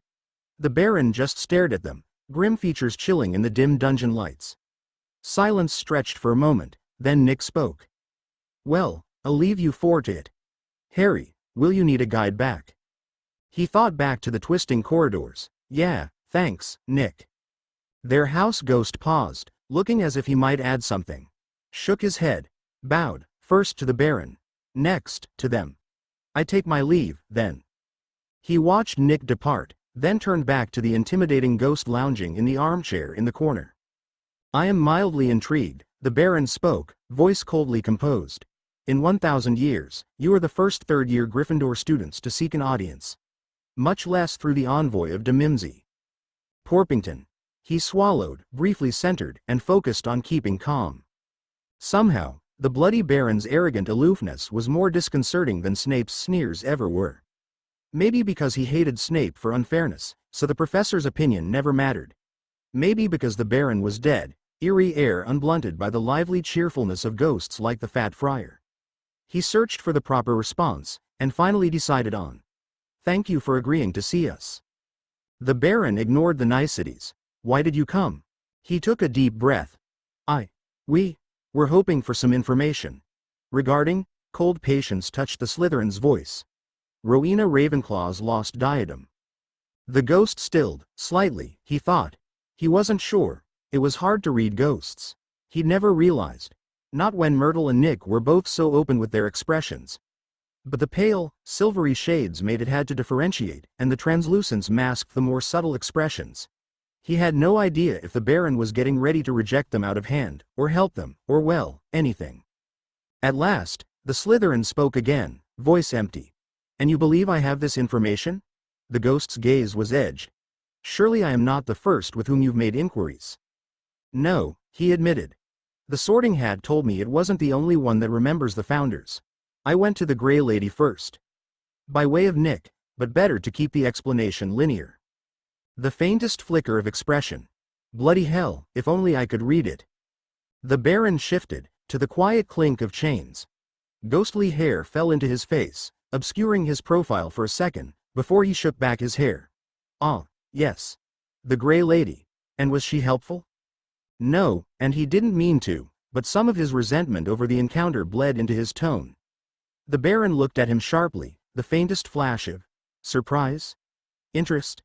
Cutting across his sardonic expression. "Not at all." He hesitated on whether or not to share some of his musings, but why not? The way she reacted. She wasn't willing to answer any question. Just the flat no. He studied the Baron, while the ghost studied him back. "She's hiding something," he concluded. "How unexpected," the specter said, apparently to himself. Harry wasn't sure what was unexpected. The Baron certainly didn't look surprised at the thought of the Grey Lady hiding information. If anything, the ghost looked contemplative. He remained silent, not wanting to break the other's chain of thought. At last, the Slytherin smiled. Slightly. A chilling curve of the lips. The sight sent a shudder down his spine. "I will assist you," the ghost announced. "What did you wish to know?" The Baron's mien was darkly amused. Something had caused a shift in the atmosphere. A shift apparently to his benefit, but I wish I knew what triggered it. "Wait." For the first time, one of his friends spoke up. "Why would you help us when the Grey Lady wouldn't?" Hermione's voice was challenging. The ghost gave the smallest hint of a smile, there and gone almost too quick to be seen. He wasn't sure. It had been very quick, but that smile. There was something about it. "I'll help you because she wouldn't," the Slytherin replied. "She's forgotten the purpose of house ghosts. We're here to offer some guidance. Wisdom accumulated over a span of time no living person can match. What other purpose do we have here, all these centuries from our deaths? And that's all?" She pressed, skeptical. "Duty to the school is enough to make you aid Gryffindors?" The Baron's eyes returned to him, the ghost's expression, not warm. Not anything close to warm. But, possibly, just a touch less cold. "I am, perhaps, slightly more charitable with you than I would be with others. Your gift is clear indication of Salazar's blood. Even after so much time, that does have some significance." He blinked a little at the use of the first name for the founder, then realized belatedly that this ghost had probably actually known Salazar Slytherin. And all the other founders. Maybe, apparently, on a first-name basis. Then, he focused on what had actually been said, and Dumbledore's words about how his Parseltongue was an effect of Voldemort's actions, rather than blood connection, ran through his head. He should correct the ghost's wrong conclusion. It'd be the decent thing to. But if the only reason the Baron was willing to help was his supposed Slytherin blood. His thoughts clashed. It'd be the decent thing to do, but they needed this information. It wouldn't be nice, exactly, but it wouldn't hurt the ghost. They had nowhere else to look, the information was necessary. He kept silent. The Baron surveyed the three of them, features blackly mocking. My information is somewhat out of date, he pointed out dryly. All I can tell you is that the last I heard of the diadem, it was in Albania. Albania? Ron asked. What was the diadem doing there? They say it was stolen by Rowena's daughter. The girl had always been jealous, she disappeared with it, and spurned her mother's deathbed request to return. He slumped. Albania? Albania? He'd pinned so many hopes on the diadem residing in Hogwarts. How sure are you that the diadem is in Albania? Hermione's voice was interrogative. He winced, already knowing how that tone would go over. The ghost's glance at Hermione was cutting. It was 1,000 years ago, girl. Draw your own conclusions. Albania. He sighed. Another country and 1,000 years? They weren't going to be able to head anywhere that far away, not unless they could do it over the summer. Even then, an entire country? It'd be near impossible to find. He paused. Something about that thought, finding. Scrying. The more you know, the more likely you are to succeed. He hesitated, but, again, why not? He met bleak eyes squarely. How clearly do you remember it? Do I remember what? What the diadem looked like? The Baron raised a ghostly eyebrow. Quite well. He smiled. Well enough to help me make a model of it? Nick was waiting patiently outside the room. The Gryffindor ghost took them back into areas they knew, then departed. He, Ron, and Hermione headed to a quiet nook, eager to discuss the evening. Albania, Ron said, voice disgusted. Well, there goes that plan. And that was one of the creepiest conversations in my life. That ghost is not right. He shrugged at the insult to the Baron, somewhat inclined to agree. We had to try. At least he was willing to help, Hermione pointed out. You said that was more than the Grey Lady was willing to do. Come to think of it, I've never heard of him ever being cruel to any student. He's just so reclusive and scary. People probably never try to talk to him. Ron rolled his eyes. Bloodstains. Rattling chains. A terrifying expression. He doesn't make himself approachable. He thought about it. No one knows how he died. It might have been something nasty. I mean, if I was murdered by my brother or something, I might be pretty sour afterwards. It's odd, though, Hermione said. I did a ton of research. We all did. Did either of you ever hear anything about the diadem being stolen by Ravenclaw's daughter? At all? A single illusion? Anywhere? He and Ron shook their heads in unison. Her brown eyes were thoughtful. Ron's face lit up with hope. Do you think maybe the Baron said? Rumor. It's possible, she said. Wait, he glanced between the two of them. You're saying, maybe he was wrong? Hope was a painful gift. If it was only a rumor. God knew how many false rumors about him were circulated in a week. It was possible the Baron's information was nothing more than hearsay. It's possible, she repeated, stressing the uncertainty. If it is at Hogwarts. He paused. I might have the ability to find out, one way or another. Two pairs of eyes zeroed in on him. What do you guys know about scrying? Later, lying in his bed and staring up at the dark canopy, he replayed the conversation with the bloody Baron, trying to pin down what exactly bothered him. It had been when Hermione was challenging the Baron over why, precisely, he was aiding 3 13-year-old Gryffindors, and 4. All of Ron's hissed comments later about looking a gift to Braxton in the mouth, it seemed like a valid question. The Baron's response, his claim of responsibility to the school that had been his home for 1,000 years, coupled with fondness for a bloodline he thought Harry possessed, it made sense. And yet that spark of interest he thought he'd seen, when he mentioned the Ravenclaw house ghost. He might have been imagining it. He probably was. And yet, why would you help us when the Grey Lady wouldn't? I'll help you because she wouldn't. He wasn't sure, but something in the ghost's tone, something in that flash of smile, far more malicious than amused, Why would you help us when the Grey Lady wouldn't? I'll help you because she wouldn't. He found that answer far more ominous than Hermione had. Yes, if Dumbledore realized exactly how much time the trio is turning, he'd probably be concerned. Also, it should have been obvious to everyone that something strange was happening when Hermione was sitting 2 classes at the same time. But during an entire school year, no one noticed. Not even her best friends. So maybe this is why. The population numbers for wizards are a bit screwy. The population numbers for wizards will always be a bit screwy, because there are significant canon discrepancies between various numbers given in the books. J.K. Rowling herself admitted the entire issue of the wizarding population is sticky, contradictory, and something of a plot hole. Knowing that, I decided to go for what seemed a fairly reasonable number, 1 in 10,000, and moved on. Generations of students have badgered me. Reading the conversation between the Grey Lady and Harry in Book 7, the only reason Harry gets anything out of her is because his vehement denial that he cares nothing for actually wearing the diadem shocks her into slipping up over the identity of her mother. Without that refutation, it's possible that the conversation would have gone quite differently. Canon notes. Kettleburn being suspended 62 times in his tenure at Hogwarts is canon. So is Occlumency being capable of fooling Veritaserum. And so is Obliviate being created, by the first Ministry Obliviator, shortly before the Statute of Secrecy was put into effect. Also, Abraxans are winged horses. P.S. Next up. Academically, Riled, Hermione, and innocent Slytherin wizarding children finding Dark Age Muggle child-rearing practices. Brutal and evil 5,441 12,000ths words done. And we finally start wrapping up 3rd year. He wanted the pain to go away. Harry, he wanted the voices to go away, too. Please, Harry, you're starting to really worry us. But there was a reason to return. There was a reason to wake up. Mate, you're not bleeding, but if you're not up in another 5 minutes, I'm getting palm-free. A reason the voices were familiar. A reason that was important. It was so hard to think past the pain in his skull. But he knew how to. He'd practiced it. Just shift it sideways and focus. Wakefulness snapped into place. Etching the blade, forging the sword. The next day, they sat in defense, listening to Salon approach the topic of the Statute of Secrecy from a different angle.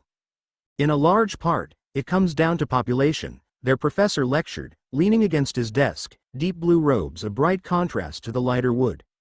Does anyone here know the average number of children per couple in the wizarding world? Everyone glanced at each other, because what?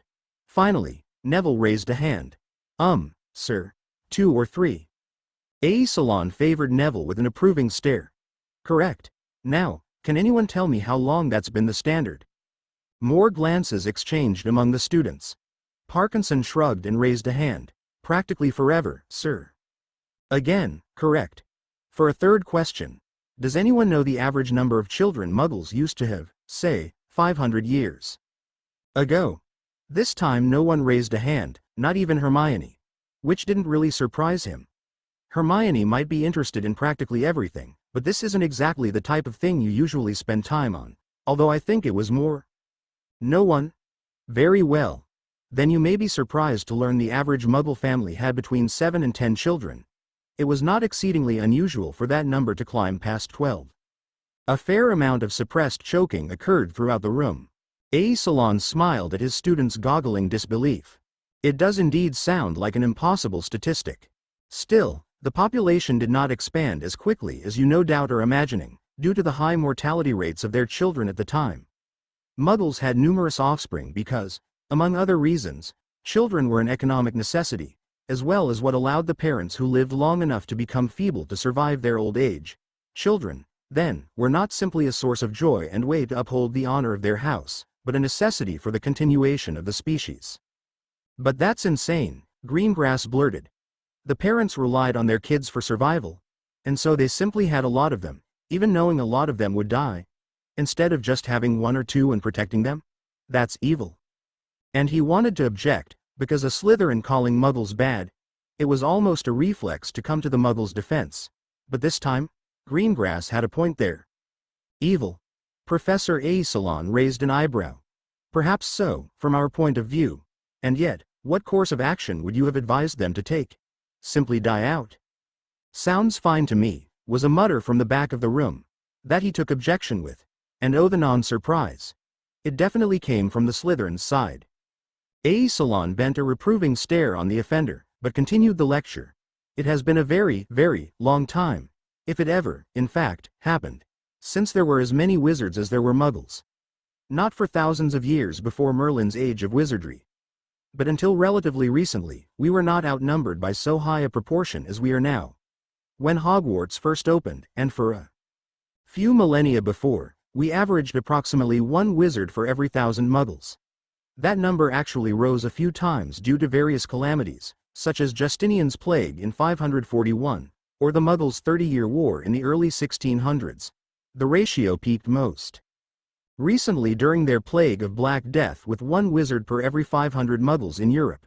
Currently, there is 1 wizard for every 10,000. Their professor paused, allowing the class to absorb his words and their ramifications. Personally, he was fascinated. He'd always known there were a lot less wizards than muggles, but no one had ever given him any numbers before. At last Salon continued. In other words, while our population has tended to hold relatively steady, with a slight, although statistically significant, growth rate, the muggles have had an exponential growth rate, particularly since their so-called Industrial Revolution. It is this relentlessly increasing growth rate that has partly made maintaining the statute of secrecy far more important than it was before. When it was first implemented, it was merely an option, albeit one that has surely proven to be fortuitous. It is now a necessity if we wish to avoid a period of possibly dangerous upheaval. Miss Granger. He resisted the urge to cover his eyes as he winced in anticipation, but Hermione only calmly asked, "I'm sorry, Professor, but what does this have to do with defense?" Salon nodded. "A question I'm sure many of you share. You will have noticed that all the essays assigned over winter break dealt with the statute of secrecy. I believe knowing the reasons for the statute in the first place, as well as the spells and methodology that were developed to actualize it, and the current tactics the Ministry employs in maintaining it, are all relevant to today's remedial topic. To wit, what you should do if you break it." A pause, as they were all subject to a piercing look. Via accidental magic or otherwise. He straightened in his chair, interested. Until now, they'd pretty much just been told, "Don't do it." Even the notes they'd been given at the end of their first year had pretty much just said, "Don't do it." He'd never realized there were procedures for if you did. Come to think of it, Salon just said this was a remedial class, which means it was something that was supposed to be covered first or second year, probably first. And if Dobby had decided to pull his little levitation trick in front of the Dursleys' dinner guests, instead of in the kitchen, what would he have done? Actually, come to think of it, he'd been careful practicing wandless magic over the summer. Careful as possible, anyway. But raw magic could be unpredictable at the best of times. If something had happened, if he'd accidentally done something, what would he have done? Run away. Right. Because that would solve the problem of someone who wasn't supposed to know about magic knowing about magic. Brilliant plan. Still, if I felt threatened enough, and didn't know what else to do. The more he thought it through, the more relevant today's lecture seemed. "First," announced Salon from the front of the room, "stay calm, and evaluate the situation. Are you in danger? Is anyone else in danger? If your physical safety is at risk, your first priority is to get to a safe place. The Ministry Obliviator squads and the Accidental Magic Reversal squads are both very good at their jobs. Do not put your life at risk unnecessarily. If you are not in immediate danger, ask yourself these questions. 1. Is there an adult wizard or witch nearby who can aid you? 2. Is the action or item that broke the statute a single event or continuous anomaly? 3. Belatedly, he scrambled for his quill. Outside the classroom, the 3 of them came to a stop. "So," he looked at Hermione, "are we still going to his office hours tomorrow?" She nodded sharply, eyes narrowed. Oh yes. The search for a source of Occlumency instruction was not going smoothly. "It's no use," Hermione shrugged. "There flat out aren't any books about it in the Hogwarts library. Not even in the restricted section. Which makes sense, really. Restricted doesn't mean banned to non-adults. Students under the age of 17 can wander at will, if they have a permission note from a professor." Harry sighed and ran his hands through his hair. "I'm not even surprised. And what about the idea of Owl ordering away?" She held up 2 fingers, ticking off points. First, we'd have to get there. And I don't think we should try it at Hogsmeade, where they'd automatically be suspicious of student access, so that'd mean Diagon Alley. Which would mean all the difficulties of getting to Diagon Alley. Not that it isn't doable. We could just slip away next Hogsmeade weekend, but it might be noticeable. Second, and more importantly, she shrugged again. They'd still want to verify whoever picked it up was an adult. They have to, or they get in trouble with the ministry. Fooling an adult witch or wizard might be chancy. I mean, I think we could do it. Especially with planning. There are things I've read about, and I've already brewed polyjuice once. But, she trailed off. He grimaced, filling in the unspoken point. It'd be a risk, and with something like this, we'll probably only get one chance. Getting caught would be bad. Okay, he said, considering. How about going through someone else? Ron looked interested. What, like getting someone else to buy it for us? He nodded, and Hermione considered it. I don't think I could get my parents to do it, she said. They believe, firmly, in obeying the law. Which really explains so much about Hermione, he thought. Although Ron and I seem to be doing a fair job of corrupting her. Actually, she said, continuing thoughtfully, I'm not even sure they could buy a book on Occlumency, even if they were willing. I don't know the rules about giving muggles free access to wizarding spellbooks, but I imagine there have to be some. Which would mean my aunt is out as well, he added in. Not that he ever would have asked her in the first place. He briefly thought about the reaction he was likely to get if he'd asked his aunt to purchase a magic book for him, They both turned to look at Ron. His shoulders hunched under their gaze. I don't know, his friend began. The twins would probably have done it, but they're not legal either. Mum and Dad definitely won't. Bill and Charlie, maybe. I mean, they're both pretty cool. But I'd kinda want to sound them out first, you know? And probably would have to talk to them face to face. Which is hard to do when they're thousands of miles away.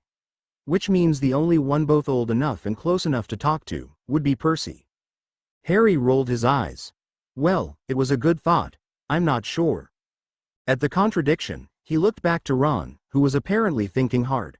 I mean, yeah, a year ago, you'd be right. No way. But, he's changed, some. After Ginny. And, well, everything else. Harry raised an eyebrow, because he hadn't really noticed much of a change. Well, some. Percy wasn't annoyingly overbearing like he used to be. But it's a long step to go from, no longer a priggish jerk, to, will help in illegal activities. Still, Percy was Ron's brother. You know him best, he said aloud. Hermione looked skeptical, but nodded in agreement. Let me think about it, Ron said. I'm not promising anything, but, maybe. Well, it's better than nothing, Hermione said wryly. Hopefully, he agreed. As long as it doesn't backlash into the professors or parents getting involved. Okay, he nodded. That's settled until Ron talks to Percy, or decides not to. So, next question would be. What do we need to make another diadem? Can't we just transfigure one? Ron asked. I don't know. He tried to put words to the instinctive rejection he felt at the thought. I'm not sure it'd be a good idea. I imagine the original diadem was real silver, not transfigured. And while my transfiguration is pretty good, I'm not sure I could make authentic enough silver. Besides, transfigured items aren't exactly the same as original items. I think I'd prefer to buy a bit of silver, then shape it. But, I'm not where to buy it. He looked at their wizarding expert. Ron shrugged.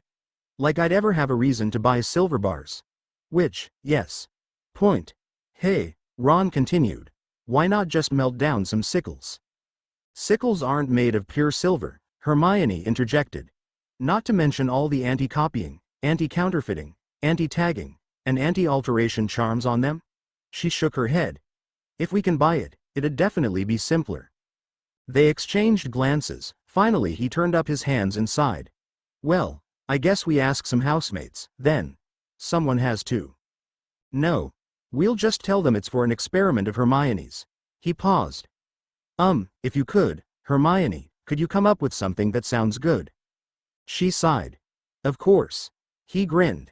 It's not my fault everyone knows you're a brain. Which is better than not having one, she rejoined archly. Ron laughed, and they turned their attention to other things. At breakfast, discreet inquiries yielded the name of an artisan supply store. He wrote the name down and slipped it into his book bag with a significant look to Ron and Hermione, then returned to his meal.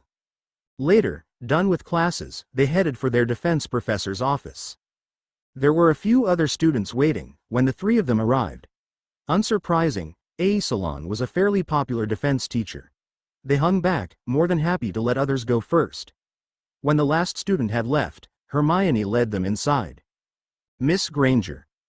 Salon nodded to her as she entered, clearly unsurprised. Then his eyebrows rose.